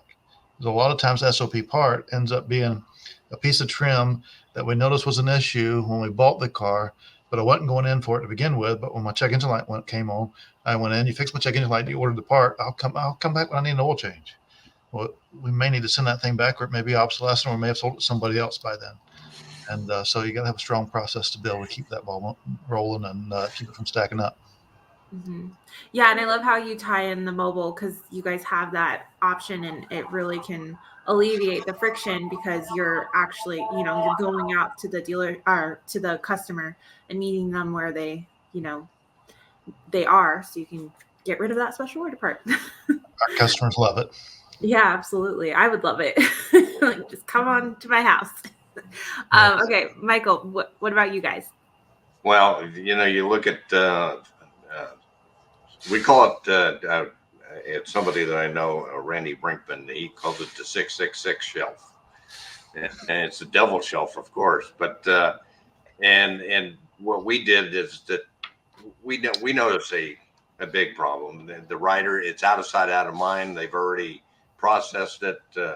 First thing that we did, just to bring some light to it, that if it's a retail pay tag, that the customer does prepay the part, because there's a sense of urgency to get back in and they don't forget about it. Because we found that we lost a lot of those customers. They just went on their merry way, especially with parts issues that we have today that they don't always come in a timely fashion. But we really got into it deeply, and I started printing for each store. I started printing their open repair orders or their SOR lists. And every time I kept getting the excuse, well, parts on back order, parts on back order, parts on back order. It can't be every part on back order. So I then enlisted each of the departments, a lead that I'm going to send them the list, and they tell me where that is, if we VOR'd the part, or whatever we did to get that part here in an expeditious way. Come to find out, 90% of it, the parts were on the shelf. And so it's just that no one had the interest to get it resolved. So we then brought the attention to it. And I will tell you that my 666 shelf, and Randy will be very happy, is very empty. And I want to keep it that way, because otherwise Brian has to send the parts back, and we send them back and we lose money on them, or we fill a shelf that we can put something else in place. So yeah, it's actually, that's why I think rather than calling parts and service, we call it fixed, because then everybody knows that they work for and with each other. And I think that that's something that we really have to start paying attention to. Yeah, because I feel like a lot of the disconnect is parts orders the part, and then that it just kind of just stops there. And when you're calling it fixed, and everyone's work, parts will pick up that and say, we got this part, okay, service, let's hand it off to BDC and let them know, let's get these people back in. Sarah, what would you add to that? Yeah, the biggest piece on special order parts, it boils down to communication and being able to measure what your success rate is on that communication, because that really dictates, it really controls a lot of aspects of how you go about special order parts and what your parts department and service department know about your customers. So in my experience, I've of course incorporated BDCs into that mix, and I found BDCs to be incredibly helpful in that communication process. But at the end of the day, the biggest piece that I found most successful was, and I'm going to equate it to kind of the Disney World or Disneyland experience, but it's all the behind the scenes logistics that the customer never sees that are the most important elements of that communication. And that can be internal messaging systems, internal communications, whatever process it is, you have to stick to it across all of your fixed ops departments. So your service BDC manager, your parts director, your service director, all of those individuals have to be on the same page of, okay, from an execution standpoint, what is our source of truth when it comes to these special order parts? What are the systems that we're using to monitor how many days these parts are on the shelves? How do we monitor what communications are being sent to the customer? How do we monitor that success rate? And everybody is in conjunction communicating about that process. And what's really helpful is when everybody is on that same page, you really remove a lot of the silos and the breakdowns in communication that can happen for a customer. In so many dealerships, what happens is, you order a special order part for a customer, but some emergency heat case comes in and maybe a parts associate makes the decision, well, we have this one in stock for this other customer, so we're going to pull it and put it on that car just to rectify the issue. But now you've got an appointment on that car, and that customer shows up and they're like, oops, sorry, the part's not on the shelf. Well, yeah, removing that barrier of communication. If you have a cohesive process to identify what happens in those situations when there is an emergency, or how you communicate that back to rectify it, or how you troubleshoot and solve that problem, you have to have those invested meetings and those invested conversations between leadership in order for it to be successful. But my suggestion would be with special order parts, you can implement that at your store, gather all your leaders together and come to one cohesive process, and then look at the measurables with that process. You're going to be successful.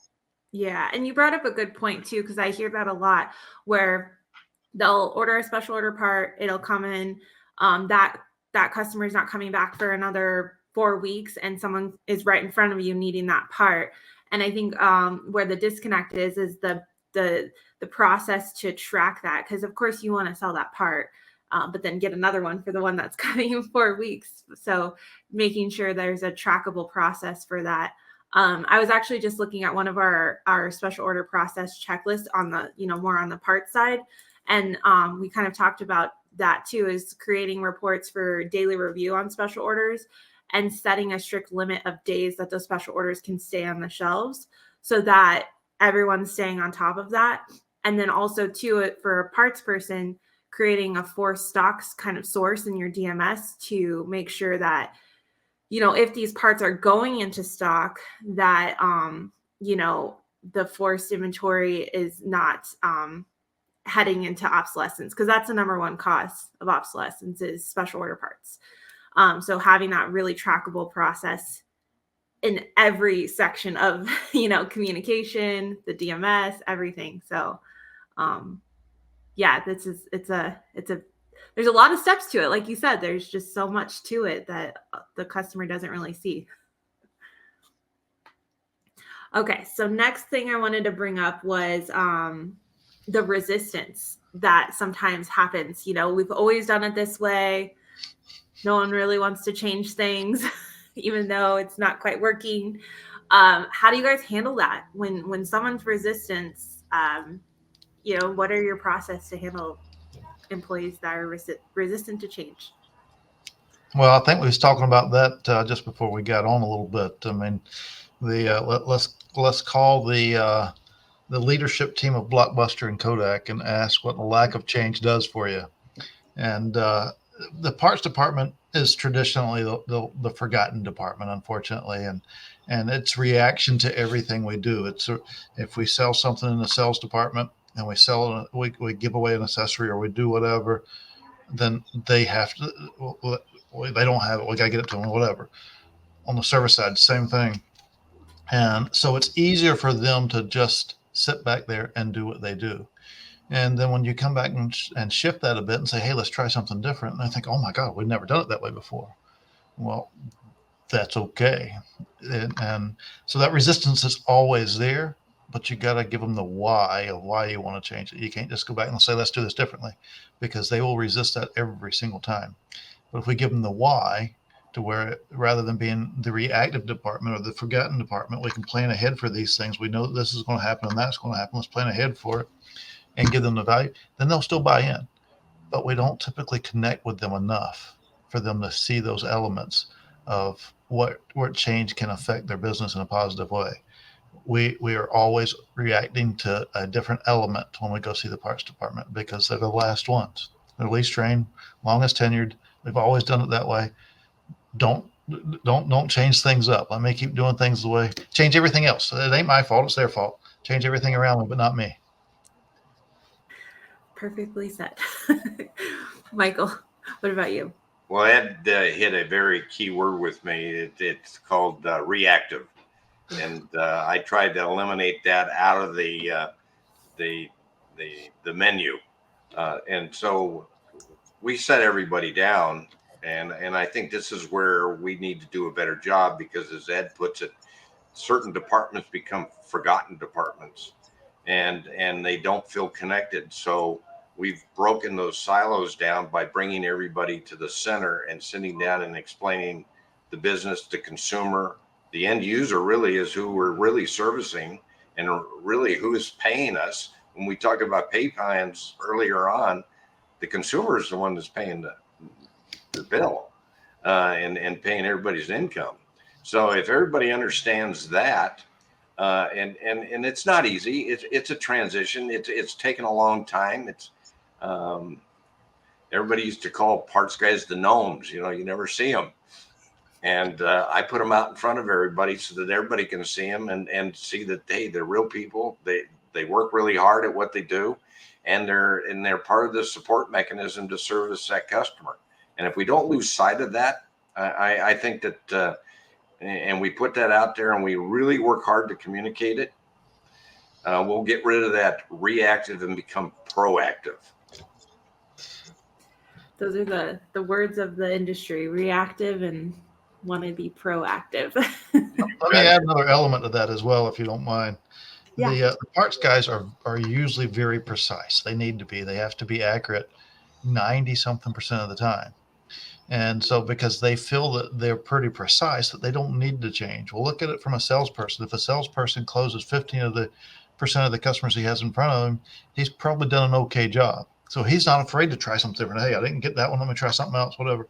But when you're accurate 90-something% of the time, you're by nature, you're going to be more resistant to change that because you feel like it's going to back that up some. And we don't look at it from that standpoint, but we ask those guys to be accurate. And they are. And then we ask them to change and they're thinking, what are you doing to me? So we're stirring them up. I know I sure am. Sarah, what would you like to add to that? Yeah, I think the important word that you used in the beginning was resistance, right? And that's a very scientific word. So I'm going to take a minute and go kind of down a science rabbit hole, since I am a nerd at heart, and science is a big passion of mine. But one of the things that I've always found really successful in my business operations has really been applying the scientific method to things, and including everybody in that equation. And so for those not familiar with that, a scientific method, you're proposing a hypothesis, what you think the outcome will be, and then you test it through a manner of control and variables. And ultimately you come to a conclusion which either supports your hypothesis or doesn't. And that's really something that we can take home to our business endeavors, because, when you include people in that discussion, people are more receptive when you have that conversation. And so some of the successes I had when it came to the BDC department and fixed operations was I would have parts associates come and be present in my BDC and actually sit with my reps to see, like, okay, how are they going about these phone calls? What are the conversations and the objections they're running up against? How are they converting these appointments? And then vice versa. I'd have my BDC team come and sit with my parts department and learn about how they stock in parts, where things are on the shelves, how they catalog and look at that inventory. And then what happens is, when you have that cohesiveness and understanding of, okay, well, I know what Ed's doing, I know what Mike's doing, and now I know what Sarah's doing. Well, how do we elevate the business, and what are the next steps? When you propose the hypothesis in that environment and you discuss it with everybody and all the stakeholders, and you say, all right, so we want to try this new technology. We want to try this new vendor partner. We want to try this new method to communicate with our customers or bring this additional value. Well, now you have that entire conversation where everyone understands what each element of that hypothesis is going to be executed with. And so then you all have that stakeholder, viewpoint where it's, if it fails and it doesn't work, okay, well, you can take that information back and make an informed decision on how you go about it better the next time. Or if it is successful, great. Now we've managed to say, all right, our hypothesis, we backed it up by the results. And so that's been the biggest piece, I think, that I found in my experience. It's to eliminate that resistance, is just getting everybody bought in on that initial method and including all those stakeholders in the decision-making process.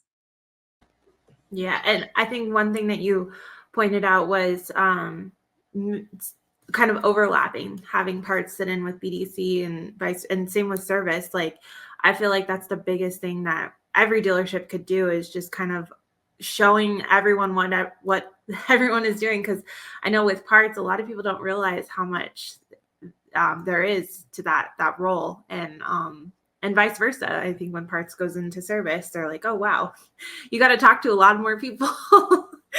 Because most parts people don't want to talk to a lot of people. But yeah, this the resistance is a big deal. And I think you're right. When you show everyone the big picture and bring everyone in on to working together, it can make a big difference. So what about some KPIs and things that you guys track to have everyone work together as a team? Is there anything that you think you're tracking that maybe a lot of people aren't?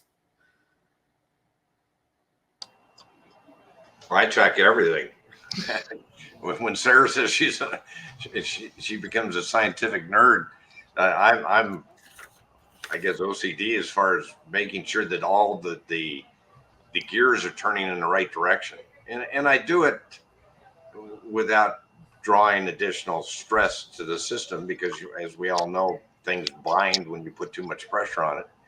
But I think the biggest thing that we've done by making everybody aware and making everybody feel a part of the solution has really evolved us to being very, and I'm going to use that word again, proactive, and getting, and the guys get excited now. You never see a parts guy get excited, but these guys get excited when their special order bin is empty, or that the rider is actually taking action, or in our BDC when we're calling to get that guest in, that it's being scheduled in 1 or 2 days after that part arrives. I mean, they get it, and it's fun to see them get excited about it. So now they're willing to participate even more. And then naturally that relieves a lot of pressure on the service advisor's side of it. And ultimately we're satisfying the guests. So that's the fun part about this business. Yeah, seeing it all kind of work together and happen. And the parts guys getting excited. That's very exciting. So And- I'll touch on that a bit. We all like to celebrate. If a salesperson sells a vehicle, we high five them, whatever. And if an advisor closes a big job, we talk about that. We all like to celebrate. When do we go celebrate with the parts guys? We don't, because and it's easy to do. Everything's very calculated. If you're going to create a forecast, you know how many techs you have, you know how many, so you can break that all the way down to what everybody's individual input is on that. And when you break it down to what everybody's individual input is, and they know it, you share it with them and they know it. And then when they hit it, you can come celebrate with them. And now they're hitting their goals. They're chasing their challenges. It would be like playing a football game without a scoreboard if we didn't do that. And so you got to create those victories. In order to create those victories, you got to put out there what you're chasing after, whether it's however you want to do it, whether it's off the shelf fill rate or whether it's gross, whatever you're chasing, however you want to chase it, create it and break it all the way down, not from a departmental deal, but all the way down to the day and then the individual, and then share that with the individual and for the department, because then they can celebrate together when the department hits it as well as the individual. But not for the month, not for the week, not for the year, but all the way down to the day and the individual. That's important. I have a question, but I want to get to Sarah. So, and then I think you guys can answer that last question. So, Sarah, go ahead. Yeah. So, from a KPI perspective, the biggest pieces that are important in all of this is, and Mike and Ed touched on this extensively already, but it's including everybody in that conversation of what it is you're tracking and what it's important to each department. So, BDC as an example, you're going to be looking at contact rate on those manifests. So if I have a special order parts list, what's my percentage of contact rate on that list? How many appointments am I booking off of it? What's my success rate of those appointments showing up? Those are all important things that I want to be tracking as a BDC manager. But what's also important is I need to know as a BDC manager, well, how many of those parts are approaching a week? How many are approaching 10 days? How many are approaching 30 days? What are some pitfalls that the parts department is noticing? Are there jobs that are going to be more, sell more hours that take priority on that list that I really need to be focusing on so I can get the technician that job? And if so, when I schedule that job, what does it look like in my scheduler? How many hours are available for my BDC to actually book? So it's a cohesive conversation that's always evolving. But the important part is that every single person in your service department has to be a stakeholder in that conversation. And one of the areas that I was always very proficient in and still advocate for today is that I want to know exactly what, and Ed alluded to it too, I want to know exactly what every single advisor is doing today. I want to know what every single parts person is doing today. I want to know the entire ecosystem of what's going on in all of the departments. And then same with the BDC. The BDC should be also sharing that information with the parts manager and the service managers so they know, like, what's their success rate? Are there things that are hurdles in the process that may be causing them not to make contact or having a lower success rate? Because then there's solutions like Ed mentioned. If you're having low conversion or you're having people resistant to coming in, are there things like going to the customer and doing mobile service? Are there outside the box thinking elements that you could deploy to have better success? So those KPIs, I think the standard ones that we all track are important, but it's all that collaboration together where it really makes the difference. Absolutely. And lastly, you mentioned Ed celebrating. So how are you guys celebrating those wins with your team? And then I think we could probably wrap that up because, there's ways to celebrate and besides pizza. Yeah, it's keeping it fresh. You got to do something exactly right besides pizza. You got to. If you do the same thing over and over again, it's not a celebration anymore. It's routine. And you don't want it to become routine. So you want to keep it fresh. You want to throw challenges out there and make those challenges a stretch. We forecast based on if this is where we should be at 100% or 110%. But could we get to 115, 120, put a stretch objective out there and then put something out there that fits. But anything that you put out there that fits doesn't fit everyone. So you got to change it up and have different celebrations for different things and not be the same thing all the time. Yeah. That's why pizza gets burnt out because it's the same thing. I bought them pizza last month. Well, big deal. Yeah, big deal. Yeah, that's so true. What about you, Michael? What do you guys do? I think it goes a long ways. Recognition goes even further. To be recognized that you're an integral part of a operation or a function or a solution brings everybody closer together. And when it's sincere, it's got to be sincere. Of course, you just can't walk by and say thanks. You have to. You got to put a little emotion into it, and that's the fun part that for me, because it's like building a team. Whether or not it's sports, work, is that everybody gets excited about winning. And that's that winning atmosphere that you shoot after, and that comes all the way from the front, from the receptionists, the coordinators, everybody. Pull everybody together, because when they see everybody pulling together, you're going to get the outcome that you desire. 100%. And we gave up pizza. You did. Everybody was getting a little sluggish. I know. After a slice of pizza, it definitely makes you tired. So. And you can't just have one slice. It's always two. Right. Sarah, what about you guys?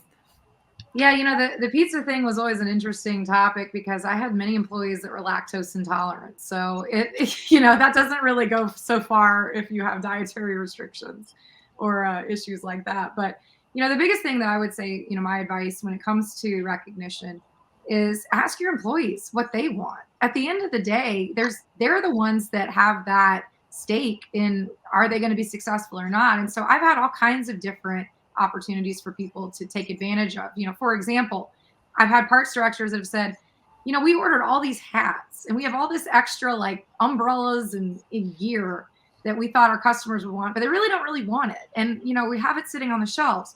Well, could we use that as a contest? I had people in my departments that would absolutely relish the opportunity to get a cool hat or a cup or or something that had the branded gear of the store. And that was something that, we could throw out in a daily contest and an hourly contest, all kinds of different components. Other things, pull boards. We have pull boards in our service department for our advisors. You sell a battery, you sell tires, you get a pull, and you might get cash, based on what you happen to get on that board. Well, you can use the same things in your other departments. So think about creative ways to deploy that in your parts department and your BDC and your service department. There's a monetary or non-monetary. And, other solutions that I had in the non-monetary approach, we had like jeans Fridays. If your dealership is comfortable with letting your people be out of uniform, some people wanted to have a casual, breakdown, let down Friday. And, that was a non-monetary way that we could get some additional goals met. So all I'm saying is ask your employees. At the end of the day, they're going to be the ones that are receptive to that reward or not. And you can find out a lot of really great information. What a great panel. I took so many notes. Sarah, great information. Mike, Ed, you've talked to me recently about celebrating those small wins, those daily wins, how important that is. Kaylee, I got a lot out of this panel, so great job. And by the way, Kaylee, there's been a lot of compliments recently on your work at PartsEdge with the white papers, the downloadable documents that you've got. It's really helped our industry. So thank you, Kaylee, and thank everybody on this panel. Great information. Wow. There's more to come with that too. We're working on some exciting stuff. I've been talking to Mike about that. So lots of good training stuff for parts managers. It's coming. All right. Well, in the meantime, Kaylee, if our audience wants to reach out to PartsEdge, find out what you can do for them, what's the best way? I see your email scrolling in the ticker down below and the PartsEdge.com website. What's the best way? Yeah, I mean, whatever communication you're comfortable with, email, you can go to our website. My calendar's on our website. Find me on LinkedIn. Always open to talk about parts and how we can move forward as an industry. Great. Thank you so much to the all-star panel, Ed Roberts, Michael Weldon, Sarah Vantine, and Kaylee Felio from PartsEdge. Here today, everybody, at the Fixed Ops Roundtable. Obsessed with creating the perfect inventory? Us too. PartsEdge gives you the tools you need to outpace the competition and provide the highest level of service to your customers. PartsEdge is a powerful tool for parts managers to get the job done faster. Imagine what it was like when the impact wrench arrived. It made mechanics 3 times faster. Getting the job done without the latest technology makes it difficult to keep up. Besides all the other responsibilities you have, you work hard to have all the right parts you need when you need them. PartsEdge was designed by parts people for parts people to make that job a lot easier.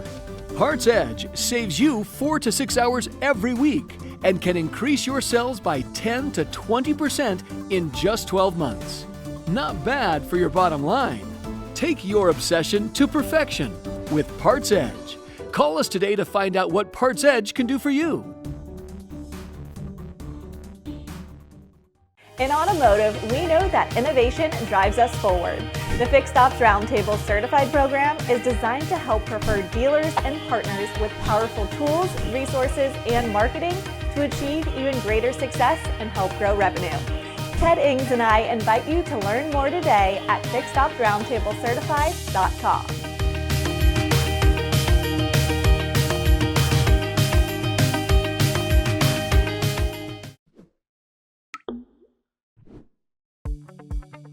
I feel that if we didn't have TradePending, we would lose a lot of visibility and insight into what our customers' needs and hopes are for their next vehicle. And when you tailor that journey to them, it makes them feel valued, it makes them feel heard. And I mean, what a great story for not only the dealership, but in a marketing effort, looking at it going, we're doing really well with this because of the platform that TradePending is providing.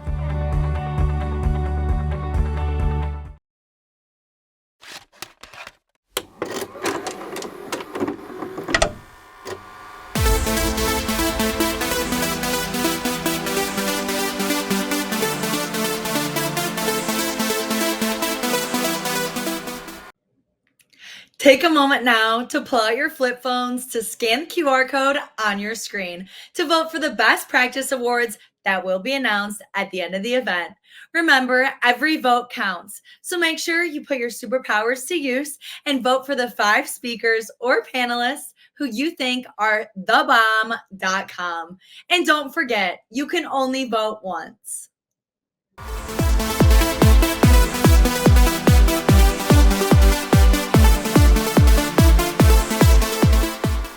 Our next panel is out of this world.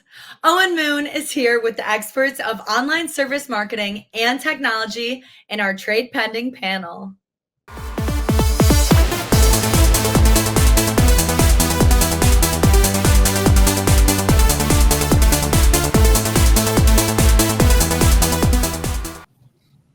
Welcome back to the Fixed Ops Roundtable. Owen Moon at TradePending is with us with an all-star panel.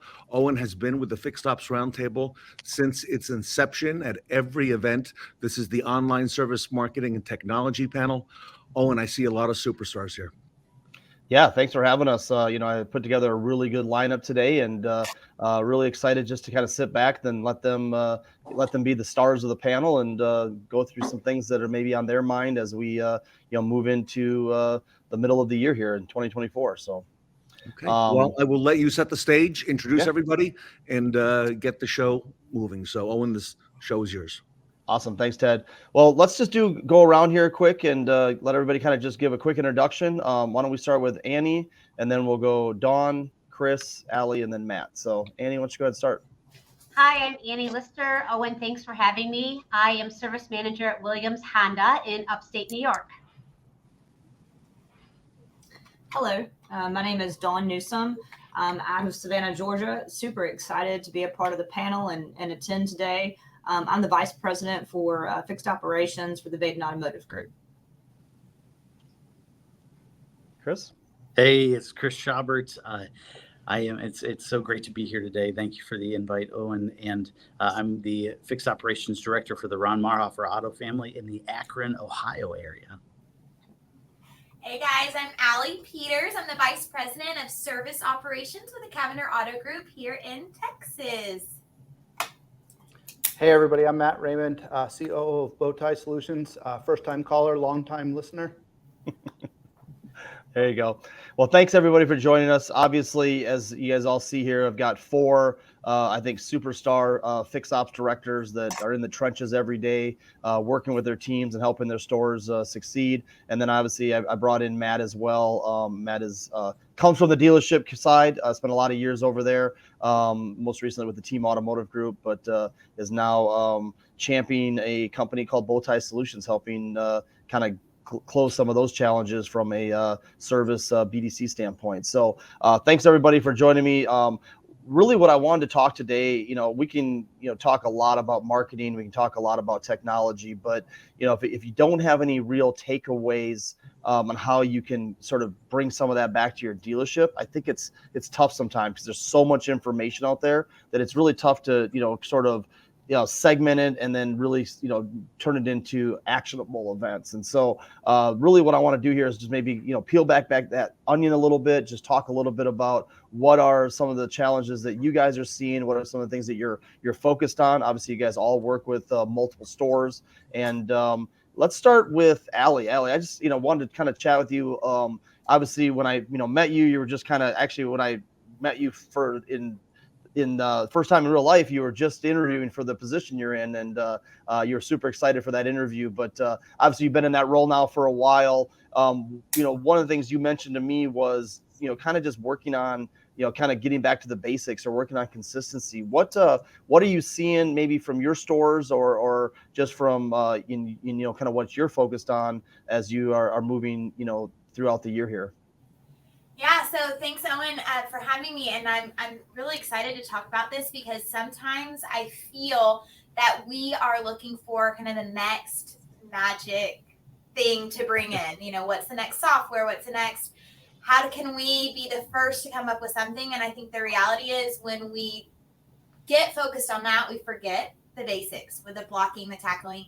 And so to your point, I've been in this role since July. And so really the first half of this time period was kind of wrapping my arms around it and really just sort of hoping we were going to have a good month and making sure that we had good people and good process. But the reality was not until the very beginning of this year that we went down to what do we have to do every day, every transaction, every customer, every repair order to be successful. And if we have that perfect execution, even if it's not a perfect play, we execute correctly, then that on top of each other is going to produce incredible results. And so for us, it's really been focusing on daily closing, daily communication with customers. We update each other every day with what each store has done, and everyone reports together. And we have seen by just going to that focus of consistency, we've had record after record and hopefully after record months. And it's just been really fun getting back to the basics.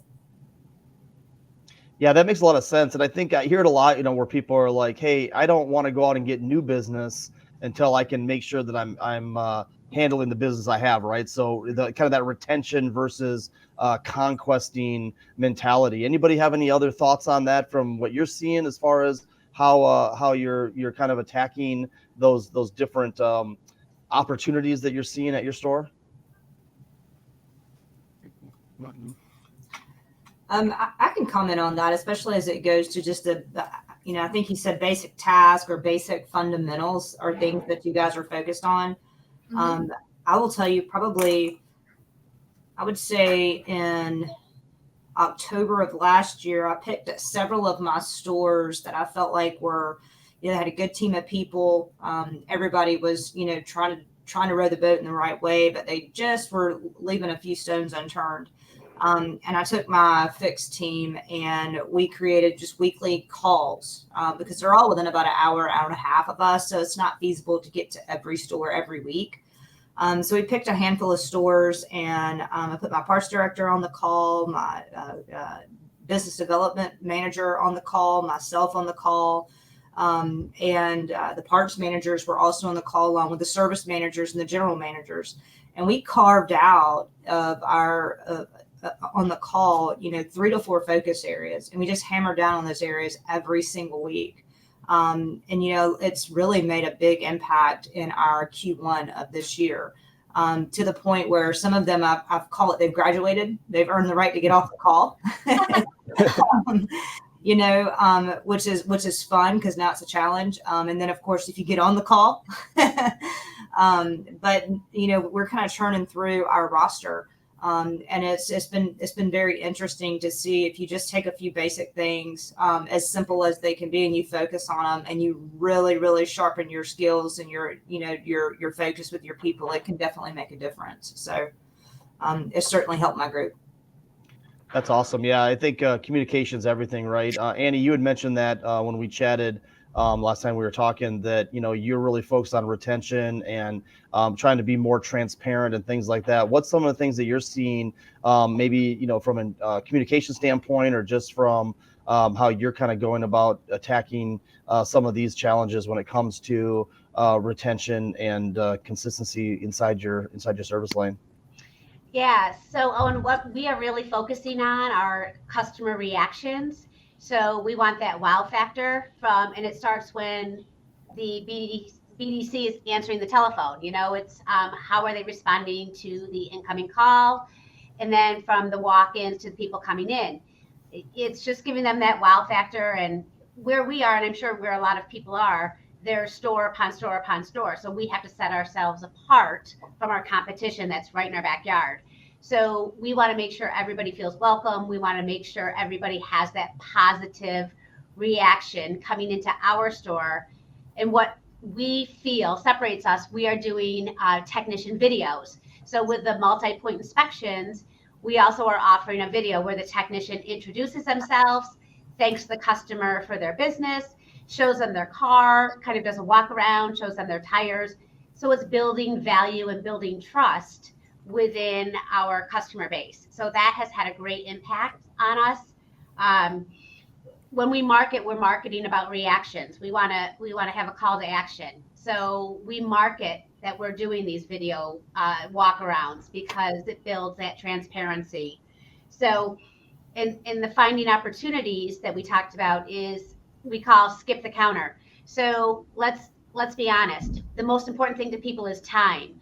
So they're at work 8 to 10 hours a day. Their car sits there. When they get out of work, they've got to go to sporting events. They've got to go to family functions. They're crazy busy. The last thing they want to do is come to a dealership and sit while they get their oil changed. So we are marketing to the businesses around us, to hospitals, to credit unions, to banks. Let us come get your car, service it, do our video walk around, and then bring it back to you. It's all touchless. You can pay online. You can text in.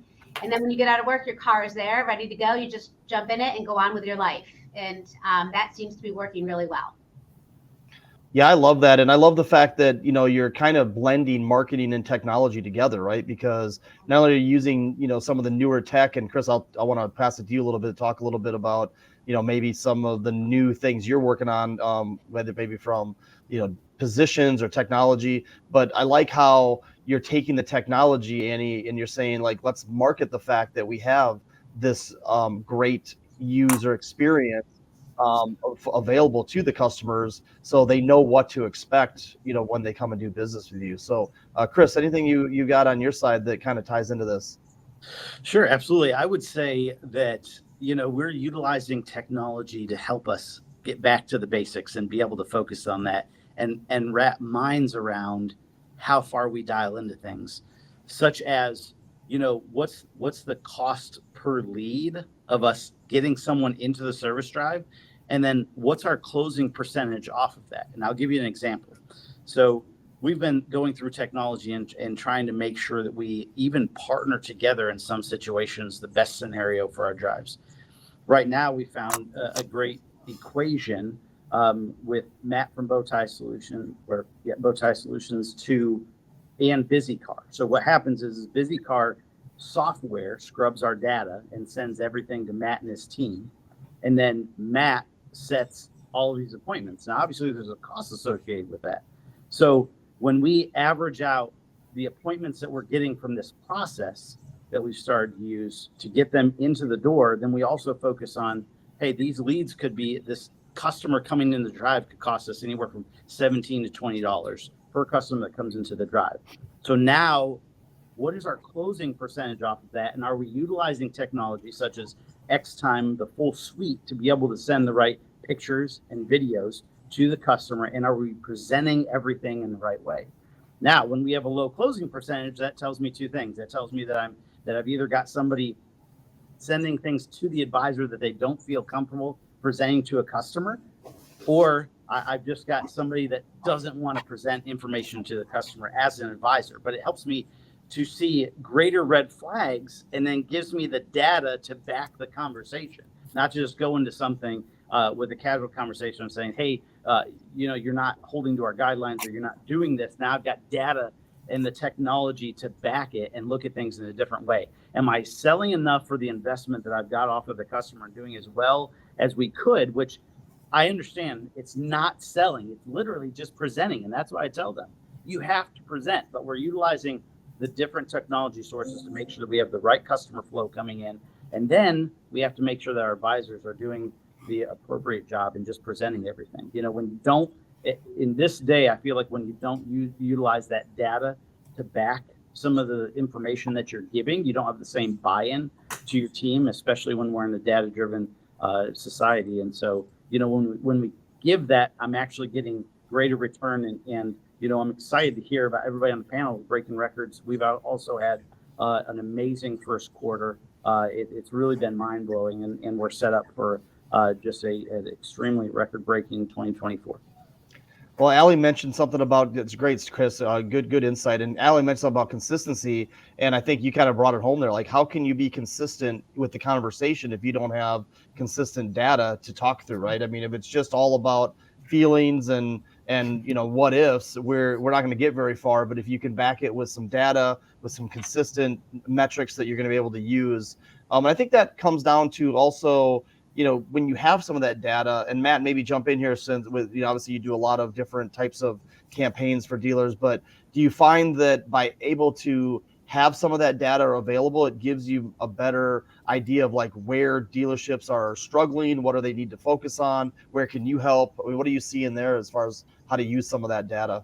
Yeah, so I have a saying that I heard one time, and it was, in God we trust, everything else there's data. And so for us, and Chris was talking about Busy Car. So we have a bunch of different franchises that do use the Busy Car platform, and we help them go through those recall customers. And I'll say this with a disclaimer of not, I'm not hitting on any certain franchise, but the dealers that are going out and doing mobile recalls for Ford have a much lower customer pay on top of those recalls. I have a couple Chevy stores out there that are doing, we're doing the recall campaigns for them, driving customers to their service centers, and they're doing, $200-$300 in customer pay averages on those recalls. So every manufacturer is different. Every process is different, which kind of cuts into my next part that I was going to talk about, right? Everybody talks about the franchise automobile dealers. Well, if you look at franchises, right, McDonald's, Walmart, any of these type of, or smaller franchises, Chick-fil-A, right? You look at them, they have processes to what Allie was saying, right? Dial in the process, follow the process. I could tell you with all our dealers that we have, not one dealer does anything the same way. Like, and it could just be some small minor tweaks. So for there, we just have to take what's working. And one of the big things that we do is based upon different campaigns that we do for dealers is we take those campaigns, we label those campaigns, and then we're able to look at, hey, what's working, what's not working. I mean, Chris brought us up. I wasn't going to get into a pitch thing here, but Chris can tell you by looking at the data, man, that campaign that Matt ran was absolutely trash and didn't yield anything. But meanwhile, this one over here was a golden nugget and it yielded great results.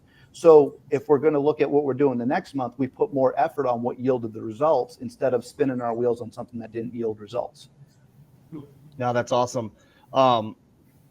So let's stay on technology, because I think technology is definitely something that is, as we know, is starting to really kind of become the focus of a lot of automotive vendors, especially on the service side, right? This is where we're seeing a lot of the innovation happening.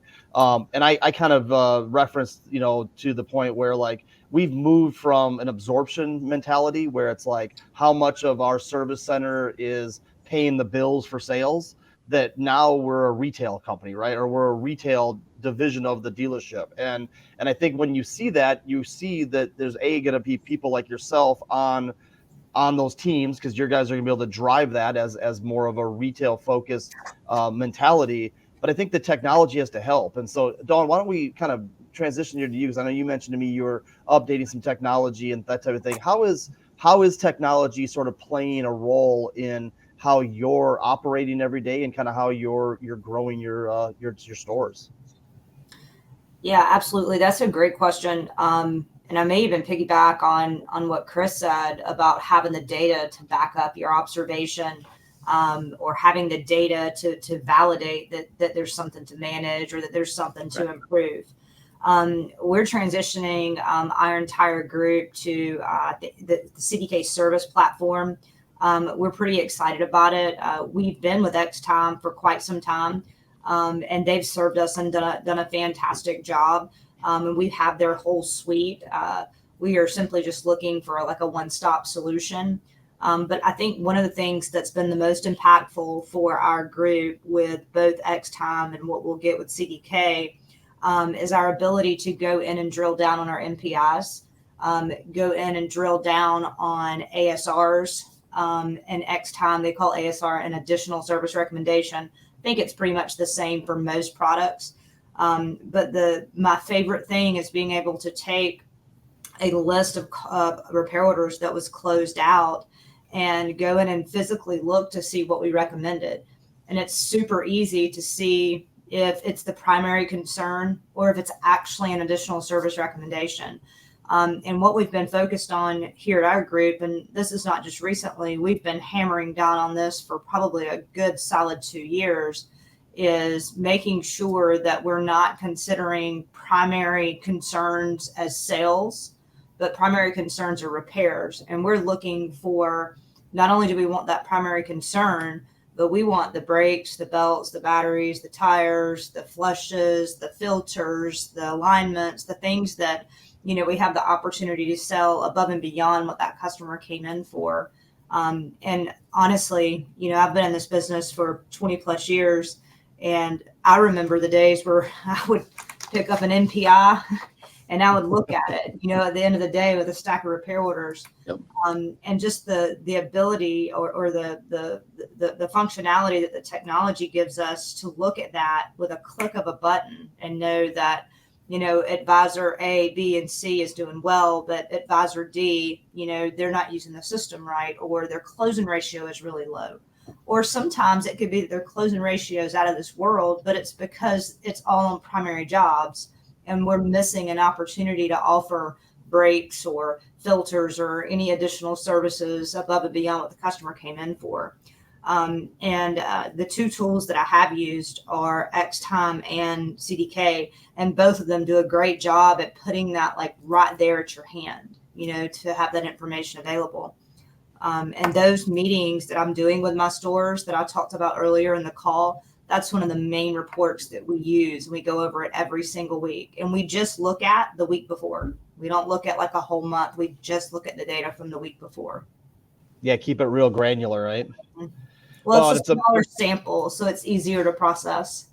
Yeah, and it's amazing that you say that because I've heard a lot of, horror stories where like trainers had to come in and create, Excel spreadsheets and things like that to try to doctor what's lacking in the tech to try to get that information, with what their philosophies are and in terms of what to look for and how to be successful and all that. So, obviously anytime you have to, take different things and try to make them work together, it's tougher, where if it's all inside a tech platform, it definitely, makes it a lot more seamless. Allie, what are you doing from technology? I know you mentioned you've kind of opened up some of your additional ways that you gather in customers and stuff. Is technology playing a role in that, and kind of how are you seeing that? Yeah, absolutely. So I, for those of y'all who know me, you've heard me, and I shout it from the rooftop. So I am a big fan and partner with the My Karma team. I'm a huge advocate of the transparency that they give us. Now we have 4 GM stores, and currently that's not they're not in partnership with GM. So I have 4 stores that went to Xtime at the beginning of this year, and I have 3.5 stores on My Karma, and I say half because one of those is a manufacturer that it is trying to get their own thing in there. But with that being said, as far as technology, I'm with Dawn in the sense of if we can go to a one-stop shop. So we use CDK as our DMS, but as far as communications across all 8 stores, I have all the texting and calling through my Karma. I have all of our payments through my Karma, and we're adding some of the additional tools. But yeah, for us, it's just so easy because I remember, similar to you, Don, I remember I wasn't in management at this point. I was an advisor, but I did my MPI on the back of the parts sheet. The tech would go to parts, they'd get the parts printed off, and then we went and did math before I called a customer. So just to have it so quickly in front of our face.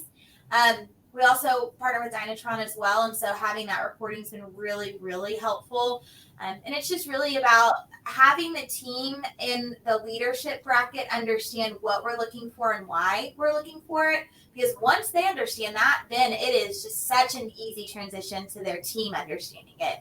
And then having those weekly and daily meetings with the people who need to have the conversations.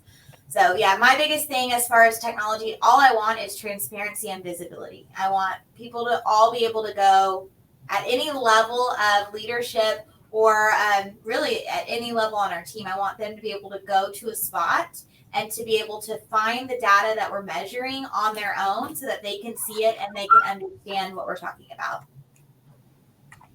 That's awesome. And anything on your end from tech that you're seeing? I know you mentioned video. Is there anything else that you're kind of noticing?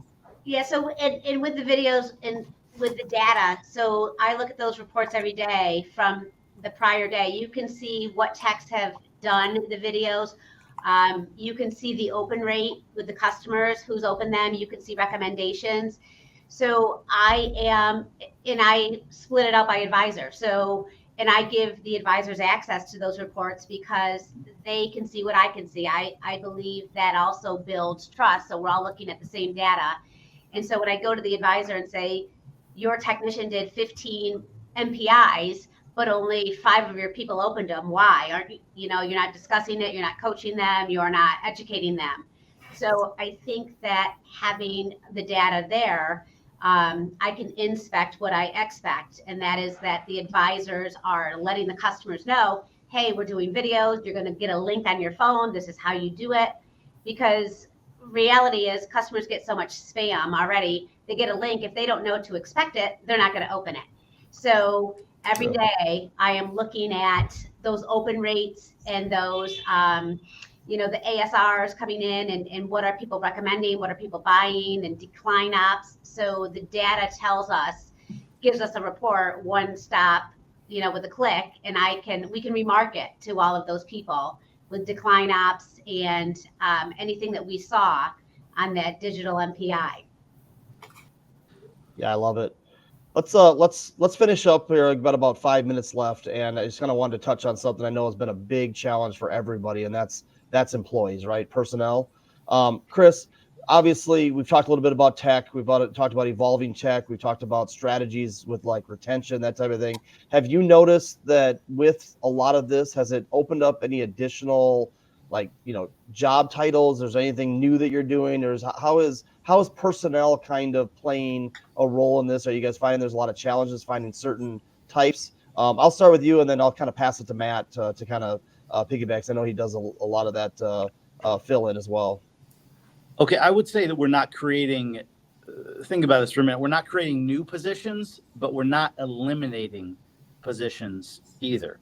We're perfecting them. I think what people get kind of a misconception about technology is the hope is that, hey, AI or there's greater technology, we can go down in personnel. To Ann's point, when you sit there and say, hey, we're trying to create the wow factor, our thing that, Mr. Marhofer started back in the day was, creating a world-class experience for our guests. So we wanted to do that. And one of the things that I think that everything is an assist.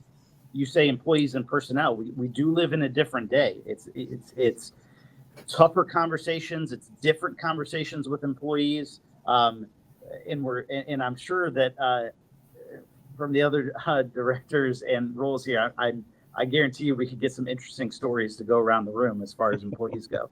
But the one thing I will say is that'll be in the outtakes. That'll be in the outtakes. Yeah. So I want to say, we've vetted a lot of different technology. One of the new technologies that we're using is called Numa. It is actually one of the ones that has stuck around. We've canceled a lot of other technologies that we've tried to use. Numa has actually been very successful to us from a standpoint of helping the advisors to update the customers at the right time. And what we do is we stick it at the end of our phone tree, and it actually intakes when the customer selects that they want a status update. It leaves a voicemail directly for that advisor. And if that advisor does not follow up in the appropriate amount of time, it has notification time intervals. So if they haven't followed up within 20 minutes, the manager's getting notified. Then there's another layer of notification to be able to help us. And I say that because you said from an employee standpoint, yes, we don't live in the day where you can just get frustrated about one situation and say, oh, they're not doing the job, let them go. Because it's 10 times harder to fill that role. So we want to utilize technology to our benefit, right, to aid and assist in creating the wow factor for the customer. And so I would say, like, that's one of the things that we're doing is we're trying to utilize the data to be an asset to create the right culture to retain as many customers, as many employees as we can. And it's really working phenomenally. No, that's a good point. I mean, and obviously you don't ever want to just let a customer go or an employee go on the first try. But I do know that's, as the old being in this business 24 years, there was a lot of one strikes and you're done that I saw over the years. And, but you also don't want to be handcuffed where you've got, like, I can't let that person go because we don't have anybody to fill there, right? We can't find good people. So, because that's obviously not helping your business as well. So I think having resources, like technology to be able to help those customers those employees do their job better, I think is an important thing. But even then, you can't fill every position. There's always going to be those challenges. And I think that's where, Matt, you've kind of perfected that, or you've come onto the scene here over the last year, really helping sort of offset some of those challenges. What are you noticing with your clients as far as, like, are we still having problems, filling the BDCs, some of the advisor roles? What are you seeing from your end? So on our end, right now, I hear from some of the shops that they're like, hey, we need more and more appointments, right? I got to keep my technicians busy so they don't quit. But I'm hearing that from a lot of shops. So if they're not getting enough work, they're just going to quit and go somewhere that doesn't have enough work. But on the staffing side of things, for us being a call center, right? I mean, that's one of the hardest positions to staff, but we win at the economies of scale, leveraging technology to be able to answer, our average agent answers anywhere from 60 to, I looked at somebody yesterday, she handled 77 calls. That's just inbound. That doesn't count what she's doing outbound. And our outbound team, depending on what list they're working on, they're anywhere from 200 to 300 calls a day, right? So the whole idea is to get them in the role of, as we like to say, smiling and dialing, and getting those appointments scheduled for our dealer partners out there. But the other thing behind it is being able to leverage that data. So like you were talking about, Owen, like, we have dealers that send us retention lists and private oil offer lists or whatever else, and we just go to work smiling and dialing. We also have dealers that say, hey, I have a full-blown BDC in place, and I can tell you a group that we've got, they came to us and said, hey, can you just catch the calls they don't catch? I'm like, sure, no problem. I said, do you know how many calls we're going to get a month? And they said, yeah, probably about 400. We have been consistently answering around 1,300 calls a month and scheduling 400 appointments. That's just in missed calls. So for us, we have that reporting that shows, hey, how many calls are we missing? And I can tell you right now, we're not even perfect because we never know if we're going to get 5 calls a minute or 105 calls a minute, right? But to have those things in place that then queue that customer up for a recall or drop a text message to them and we convert them to texting and we're on a conversation that way. I mean, we've built out, 3-part team, inbound team and outbound team, and we call it a texting team. And the whole idea is just to keep always looking at and leveraging that data to just make intelligent decisions. I love it. Well, it looks like Ted's back, so we're fine. We're finishing up. I think we could go forever. This has been great. Great information. Hopefully everybody really leaves with a couple things that they can kind of focus on. But Ted, what are your thoughts? What a great panel. I took a lot of notes. Great panelists, and you called out a lot of technology in addition to the marketing. And thank you for doing that, everybody. A lot of familiar names we heard here, but interesting to hear what you're all working on. And Matt, appreciate very much that last part. It was very, very interesting. So, Owen, as usual, great job from you at TradePending in putting this together. Yeah, thank you. Appreciate it. Well, always a pleasure to be here, and glad I could bring some powerhouses on and make them a part of this this fun event. So, well, he's so humble. So, Owen, now here's your chance. Tell us a little bit about how we can reach out to you at TradePending and how you can help our audience. Yeah, well, obviously, get a hold of us anytime. We've got, obviously our service offers platform that we help dealerships with. But one thing that we do have that I've been learning a lot more about is the video platform. Annie mentioned it several times that, she's doing video. They acquired, TradePending acquired SnapCell 60 days, before they acquired us. And their video platform is awesome, and so we've been digging in, kind of working with the teams there, and so definitely have some great ways that we can help kind of close the gap, as these guys were mentioning. So find me online, Moon at tradepending.com, or directly 605-376-0195 anytime. So thanks, Ted. Owen Moon, the big name, the best name in fixed ops digital, now part of TradePending. I want to thank Ann Lister. Ann, thanks so much for being here today. Allie Peters, thank you for being a part of the panel. Great work. Matt Raymond. Dawn Newsome, great to meet you. First time on the roundtable. And Chris Schaubert, amazing information from everybody. Thank you so much. Owen Moon and the All-Star panel here today from TradePending at the Fixed Ops Roundtable. We are calling it. 2024 is the year of marketing your service offers on your website. And as easy as that is to say, it is not that easy to do. And you got some options on how to do it. So here's what you need to know. Welcome to TradePending TV. The more you know.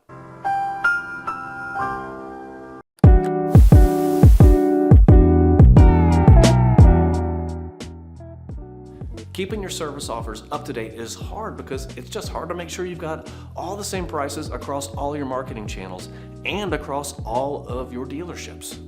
But it is a noble effort that absolutely needs doing because your customers want to know how much your service costs.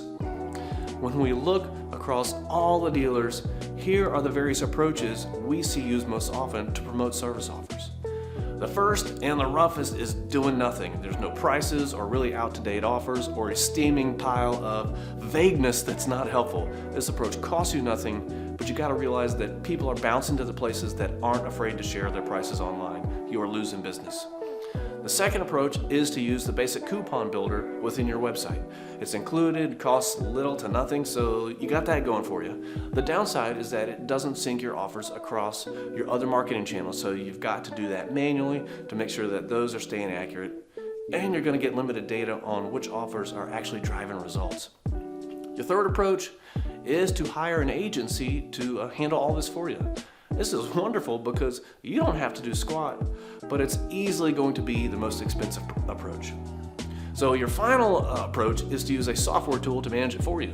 This solution will sync your offers across your dealership and your marketing channels, give you real-time reporting on which offers that customers most want, and it's easy enough for a single person to manage with just a few minutes per week. That sounds pretty good. Well, options 2, 3, and 4 are all viable, and TradePending service offers platform with Fixed Ops Digital falls into that last category. We'd love to show you how we do it. You know where to find us. See you next time.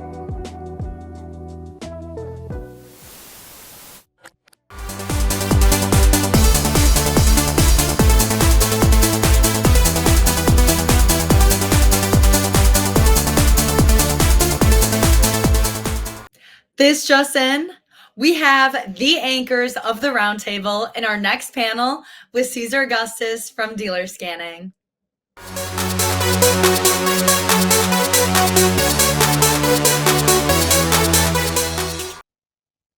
Welcome back to the Fixed Ops Roundtable. This is the panel with superstars.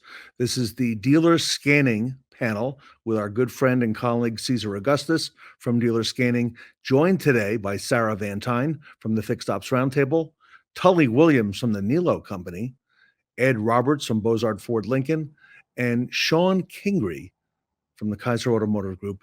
Everybody, welcome back to the Fixed Ops Roundtable. Cesar, you've been the talk of the town lately. I know you're giving away later today. We're doing we're closing registrations on the Apple Vision Pro. You had a lot of vision there to be able to, help us with the event. So, great move there. Today, though, Cesar, we want to talk to you a little bit about dealer scanning and how you help dealers all around the country. Thank you, Ted, again for having me and having us. And this is the 5th year, going on 5 years of the Fixed Ops Roundtable. And I'm just amazed to be here with such incredible panel. Sarah, Tully, Ed, Shon, these are the giants of the Fixed Ops Roundtable, the Fixed Ops world. And it's an honor to be here. I got the phone call the day before the first Fixed Ops Roundtable. He was in Chicago. He says, I'm coming to the first roundtable, and I have a scanning product that helps dealers all throughout the dealership. So, Cesar, let's talk about it a little bit today and get some input. How does dealer scanning add value and help dealerships today?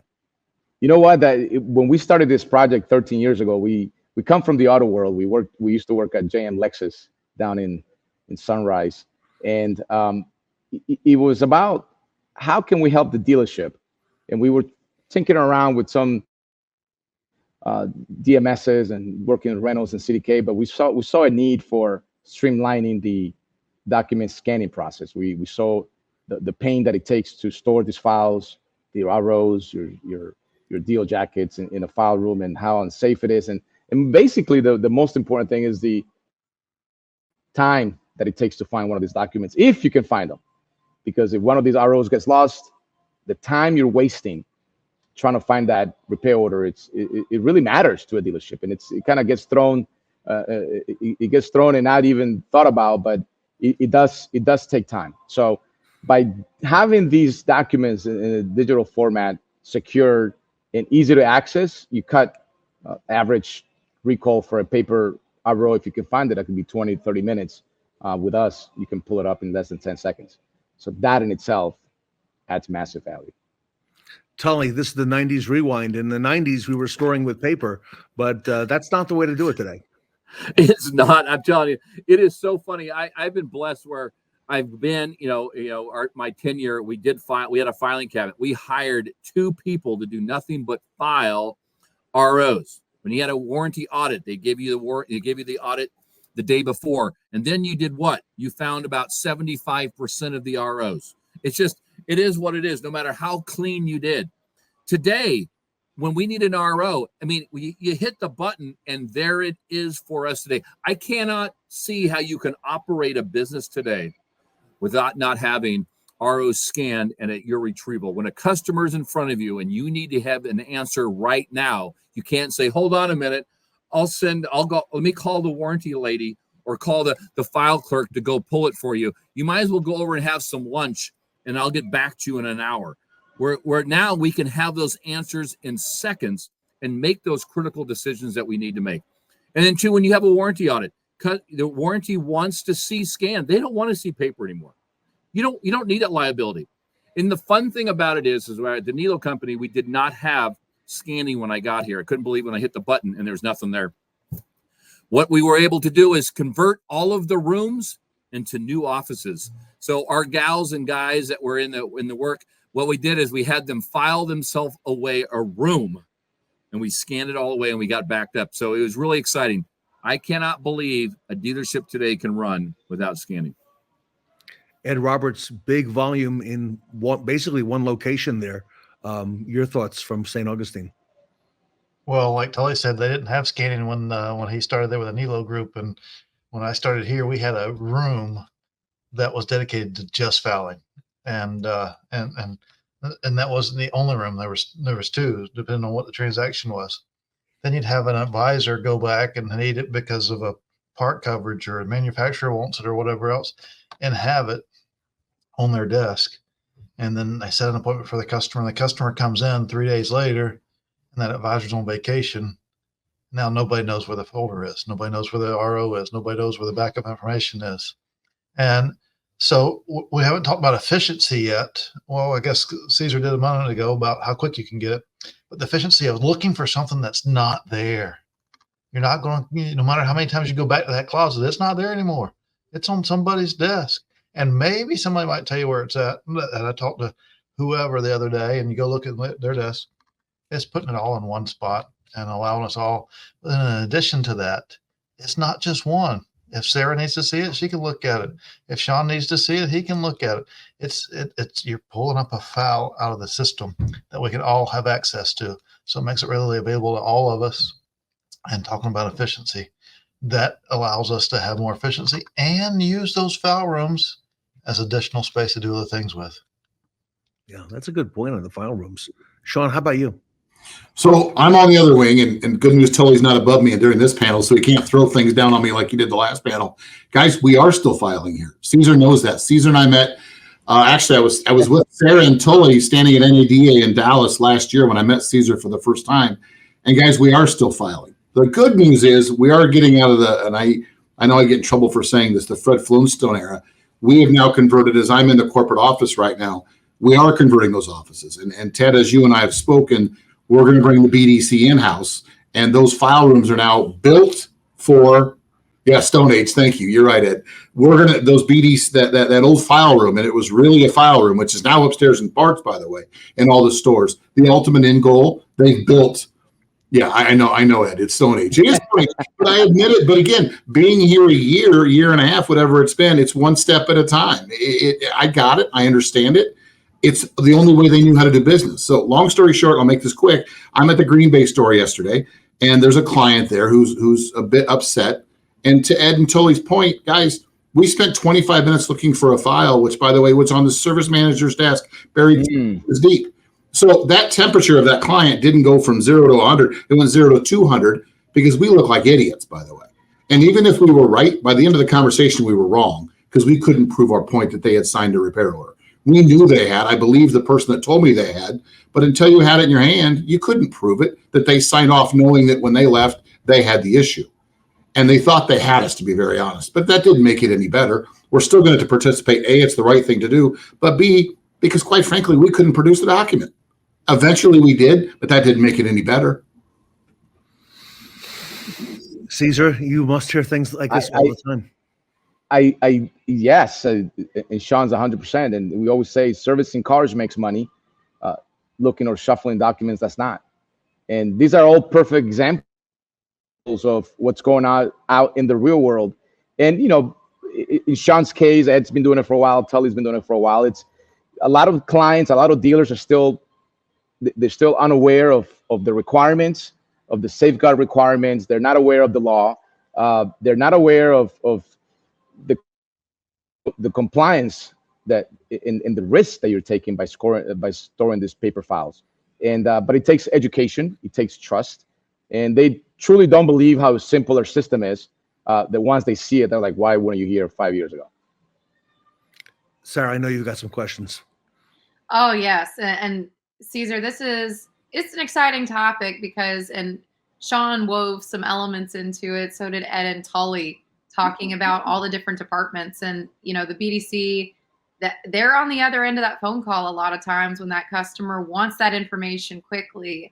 And so I wanted to ask this, you know, a lot of dealerships right now, I'm hearing through friends and connections, they're going through the dreaded A word, an audit.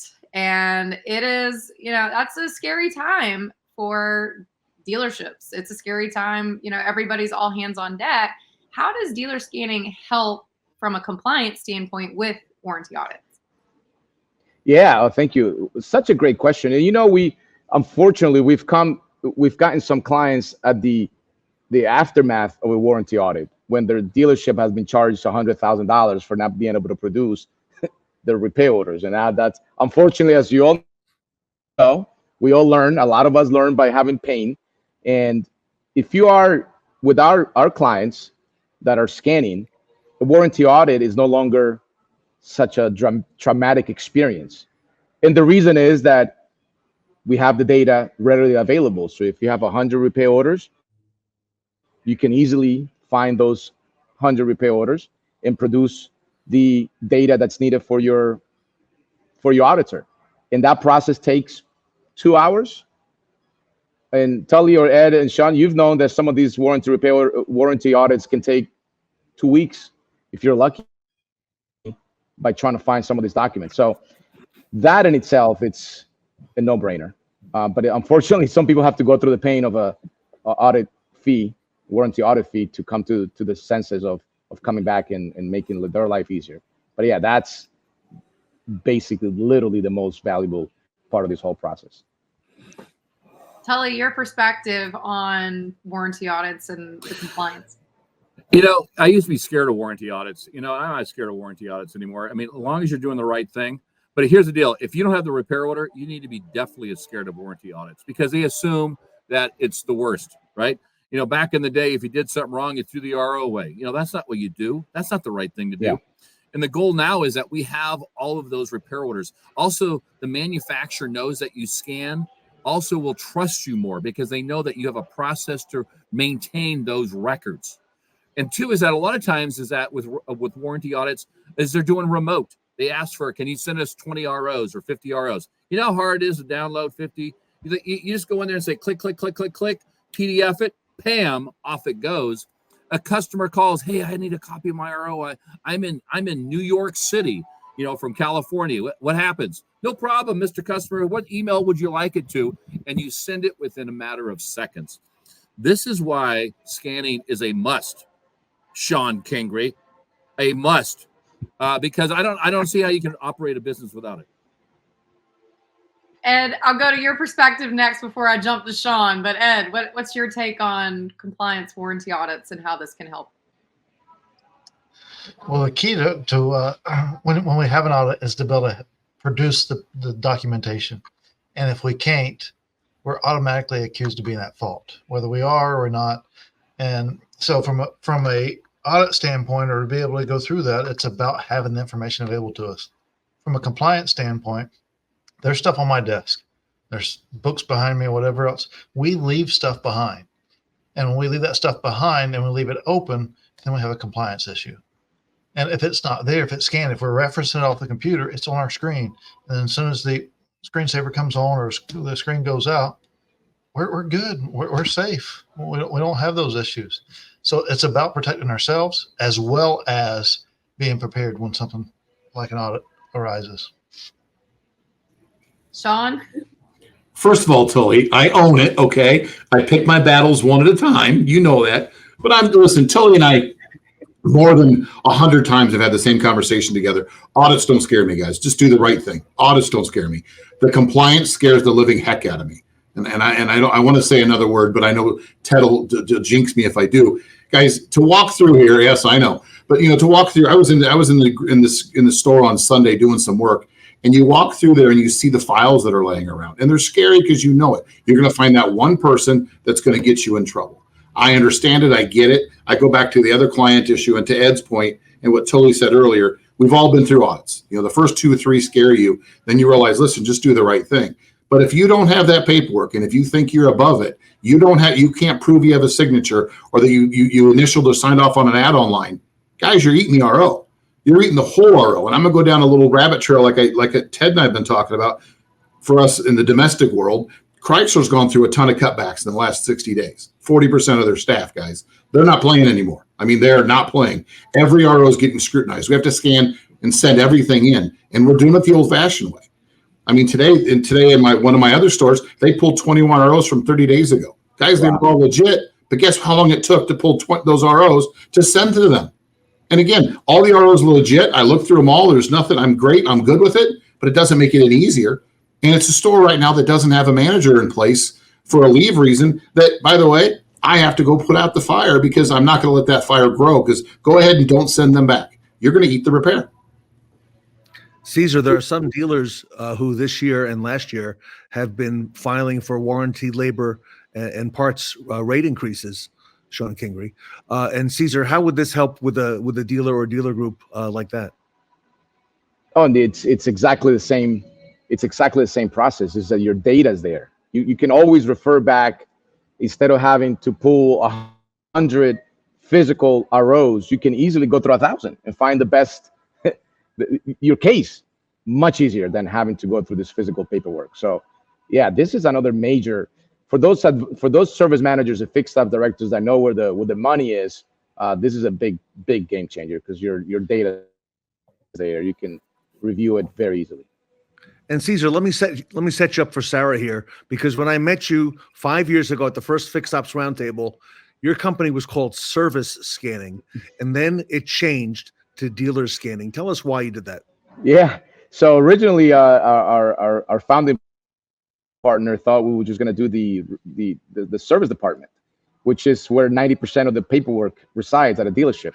Then we started seeing a need for obviously scanning deal jackets, parts invoices, accounts payable, everything that the dealership uses. So we figured we changed the name to something more generic than Dealer Scanning it is, and that's been what we've been doing for the last couple of years. Well, Cesar, that component of it, and I want to get Tully and Ed and Shon's take on this too, but that's such a big element in the whole dealership process, because I mean, we have all had the experience with WEOs or trying to track down, okay, where was that in the deal jacket? When did we say we'd get that part ordered? What are we paying for it? Who's paying for it? But, you know, as Ted mentioned, you went through the name adjustment, now Dealer Scanning. So when it comes to scanning deal jackets, custom items like WEOs or things like that, tell us a little bit more, like, how does that process work? Yes, it's just as easy as our regular scanning. We give people the ability to scan on their computers, or they can use our scanning system, and they can scan any dealership document. So like I said, deal jackets is the big one here. But you know, floor plans. We have dealerships scanning their human resource files, bank statements, just anything that's paper that can be shared securely throughout the dealership can be used to scan. And that we're seeing a huge growth in demand on that side. We're the best in the industry. People love it. Tully, I'm seeing things like, you know, the warranty policies someone can buy after they purchase a vehicle, all of these different documents living in one place. But how does it work at your stores? So we, you know, the issue when it comes to deal jackets is that, you know, we're trying to become this digital deal jacket. In California, there was some gray area about, you know, the wet signature, right? So we scan everything. And I'm telling you, the business office loves it the best. When you have a deal that happens, the next day it's scanned and in the jacket. As soon as the digital signature thing comes out for the 262, which is, I think, is actually happening this year, is that we can now be fully digital, which means that we have access to that file day one. So when your due bill coordinator needs to look at something, when a service writer needs to look at something, more importantly, when your business office needs to look at something, guess what? It's sitting in the file the next day, if not that day the deal happened. That is what helps us all. And another thing that Ted brought up, and Cesar also brought up, is warranty. When you're looking for a warranty rate adjustment, you have to send the ROs to the manufacturer. Scan, you know, walking back to the file room, Shon, and grabbing each one and getting a Xerox machine. I said Xerox because that's how old it is, and scan them all, and then say, okay, I'm going to put it in a freight train to ship you all the freight. It's crazy. Ed, what are you seeing across Bozard? Well, another thing that we haven't talked about yet is the labor savings on all of it, because yes, if it scans automatically, there is no labor charge. If it doesn't, then we'll pay somebody to run through and separate it out and scan it. But then I don't have to pay somebody to go pull them out of the file and go put them back in the file and whatever else is accessible for all of us. And so, yes, like Tully said, you got to send certain things to manufacturers for various different reasons. Sometimes it's for ownership verification and various other things. And to be able to have those things readily at our fingertips is instrumental to all of us. And from a efficiency standpoint to a cost saving standpoint, all the elements tie together. Shon? Yeah, let me add there, just to add on Ed's comment, is that we find a lot of our dealerships, the receptionist or the cashier, they can scan while they're answering phones.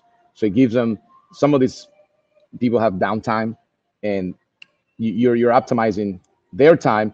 And you'll be amazed. Sometimes I go into a dealership and people like, they love me. They're like, oh my God, thank you so much, because you give me something to do other than just answering phones. So, and especially the techs, they call me the scan man. I say be careful with the N or the M. The scan man, because they're like, dude, it's so easy. When I'm working on a car, I can pull by the last 6 of the VIN or the customer name, and I can pull that repair order that I did 6 months ago, and it makes it so much easier. It saves them time. Shon? I feel a little bloody now. Thanks, Tully. I appreciate it. And I deserve it. So I own it. I own it. Two different things I want to say. First of all, because for those that know, and Ted made a comment, we've done a really good job with the warranty uplift. We have stores approaching $300 and some over $300 for warranty reimbursement, guys. That was a lot of work, and it was a lot of work because of what we're talking about. Because you're right, we find that sweet spot. We can do that in the DMS. But when you get done finding that sweet spot, you got to go pull those 100 ROs. Because you're now sending those to the manufacturer, and just like an audit, you better make sure those things are straight and narrow and every T's crossed and I's dotted and signatures are where they're supposed to be. Again, more time probably pulling the ROs than it did to accomplish where you find that sweet spot and you find out where that number is. The second thing we haven't talked about, and I'll make this quick, as we're in acquisition mode, we bought some new stores. Guys, scanning takes the buy-sell thing out of it too, because every state's different. I get it. Who holds those files during a buy-sell? Who has them? Because ultimately it's the old owner's responsibility, but they got to be on premise, which means you're sitting on those things for 5 to 7 years. Again, depending what state you're in, and every state's different. California, it's probably 100 years, but sorry, Tully. But no, but every state's different. And we're sitting on these buy-sells. We're sitting on boxes that we're moving month after month because we're running out of room, because we're holding old owners' information that, quite frankly, is digitally. It can be stored in the cloud. We wouldn't have to do all that. And that's happening more than you think. Our Green Bay store, we've now moved those files 3 times since I've been here in a year and a half, because we're just out of room. We've outgrown the store. We're at capacity. Where do you store them? We're required to store them for 5 years. There's no option. Shon, I'm getting the Raiders of the Lost Ark scene at the very end in my head right now. This is just what I'm envisioning. This cuts down that whole end scene at the It does. And how long do you think a banker box really lasts when you move it 52 times, guys? I mean, that's not what they're made for. Again, good news is I'm not in the humidity world like Ed is anymore. Back in Florida, guys, you put those things, here we go. Shon needs a scan, man. So here's to Tully Williams, okay? Tully, I promise you by the end of Q3, the scan man will be in Wisconsin, okay? That's my promise to my friend Tully. Cesar, I have one final thought. I know we're almost out of time today, but this is something that I heard about, and I wanted to just learn a little bit more and have you share with the automotive community, because this was news to me, and it was really exciting to hear about. But I heard about a soccer and technology foundation that dealer scanning started in Colombia. What is that about?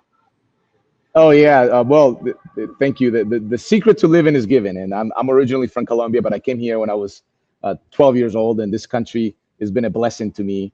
I'm a patriot, as patriot as you'll find. But I love soccer. I love all sports, NFL, football, but soccer is a passion of mine. And then we have some employees in Colombia, and one of them is in a very tough area of Colombia. And for the last 10 years, we've been supporting that community through soccer. But 3 years ago, we started the foundation of helping at-risk kids through the love for soccer. We're keeping them off the streets, and we're teaching them all the values you can learn through soccer. But more importantly, guys, and this is something new we started doing, is we're teaching them English, and we're teaching them technology. But why English? English is the universal language.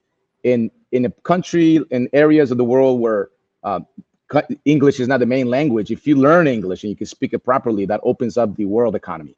And if it opens up the world economy, you can get jobs from down there, and then you don't have to migrate. You don't have to leave your land. No one wants to leave their country unless your house is burning. So with this, we're empowering young boys and girls ages 6 to 16 through soccer. We're teaching them English. They're learning technology skills with the purpose of giving them a better chance of life. So we're very excited, and it's every dealer that it's a client of us. Dealer Scanning is the major funding entity that helps all these kids, and it's 300 of them. So yeah, we're pretty excited. Cesar Augustus, everybody, he's a humanitarian, does a lot of good around the world. So when you get involved with dealer scanning, you're doing a lot of good for the industry, for your dealership, for your customers, and again, for a lot of the initiatives that you're just hearing about now from Cesar. And we're putting those up on the screen for everyone to see as well. Cesar, if people want to reach out to you for dealer scanning, what is the best way for our audience, including Shon and Kingrey, to do that? They can call Ted Ings, and Ted Ings will give us a good word. Just dealerscanning.com. We have our demos there. Our pricing is there. Everything's simple, easy to use. For the Fixed Ops Roundtable crew, we offer a 2-month free trial. It means no cost or commitment. You don't have to buy any equipment. We go in, we train your people. We're still a face-to-face company. We go to your dealership, we train your staff, and we make sure it's on us to deliver the value. And everyone that signs up for the free trial, they stay with us. So that's how we do it. It's dealerscanning.com. Got a lot of clients who are sold on what you do, and it's not a long-term commitment. That's correct. No, month to month. We all, we know in the auto world, some of these long-term agreements are kind of annoying. So we're month to month, and it keeps us on our tippy toes to keep delivering value, and I think that's the right thing to do. Cesar Augustus, thank you for all you and dealer scanning do for our industry. And stay tuned, everybody, to the Fixed Ops Roundtable. We're going to have a drawing coming up for the Apple Vision Pro, courtesy of dealer scanning and Cesar Augustus. A lot more to come. And let me thank the A-list panel, Sarah Vantine, Tully Williams, Shon, Kingrey, Ed Roberts, and Cesar Augustus, with us today at the Fixed Ops Roundtable.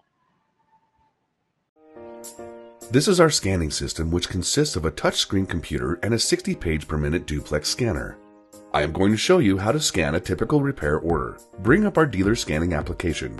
Click on Repair Orders. Place the repair order in the scanner and click on the Scan Repair Order. This will start the scanning process, which will scan all pages front and back and automatically read the repair order number. After scanning is complete, the repair order number will be shown on the screen. For this example, the repair order number is 995957. You can now confirm that the repair order number matches the number on the screen. Then click OK, which converts the scanned pages into a PDF document and saves them into the system. To view the scanned pages, simply click on the View button, which will bring up the repair order where you can easily view and navigate all the scanned pages. You also have the ability to scan small items like battery test printouts or service coupons. Simply load the small items into the scanner and click the Scan Other Items button, and they will be scanned and added to the existing repair order. You can view the scanned items by clicking the View button where you can see the items at the bottom of the PDF document. It is simple. Now, I am going to show you how service advisors, accounting, warranty administrators, parts department, and technicians can easily retrieve the scanned repair orders. Each person will have the repair order viewer on their computer, which allows them to look up repair orders by repair order number, VIN number, or customer name. For this example, we will use the repair order we just scanned, which is 995957. Click Search. The scanned record will be shown, and by clicking on the scanned date, you can see the contents of the scanned repair order. Here, users can print or download or email the repair order document. It is simple. How much does this cost? You don't need to contact us or email us for a quote. We'll give it to you right now. $500 installation fee. $500 monthly service fee per unit. Unlimited scanning. No long-term contract, just month to month. Dealer scanning. Organize your dealership documents, saving time, space, and money. It used to be that finding the right talent for your car dealership could get a little hairy. Maybe you were just looking in the wrong places. But now that's all changed. At Automax Recruiting and Training, we've helped recruit, screen, and place over 180,000 retail automotive professionals in every department. Along with our robust in-person training programs, with Automax, you'll be pushing the hire button in no time. Automax Recruiting and Training. Any other retail automotive talent search is positively primitive. Oh, snap. The first day of the 90s Rewind was all that. Don't forget to vote for our Best Practice Awards that will be announced at the end of the event. Don't wig out. We'll be back tomorrow for day 2 of the 90s Rewind event at 9 a.m. Eastern. Until then, Hasta la vista.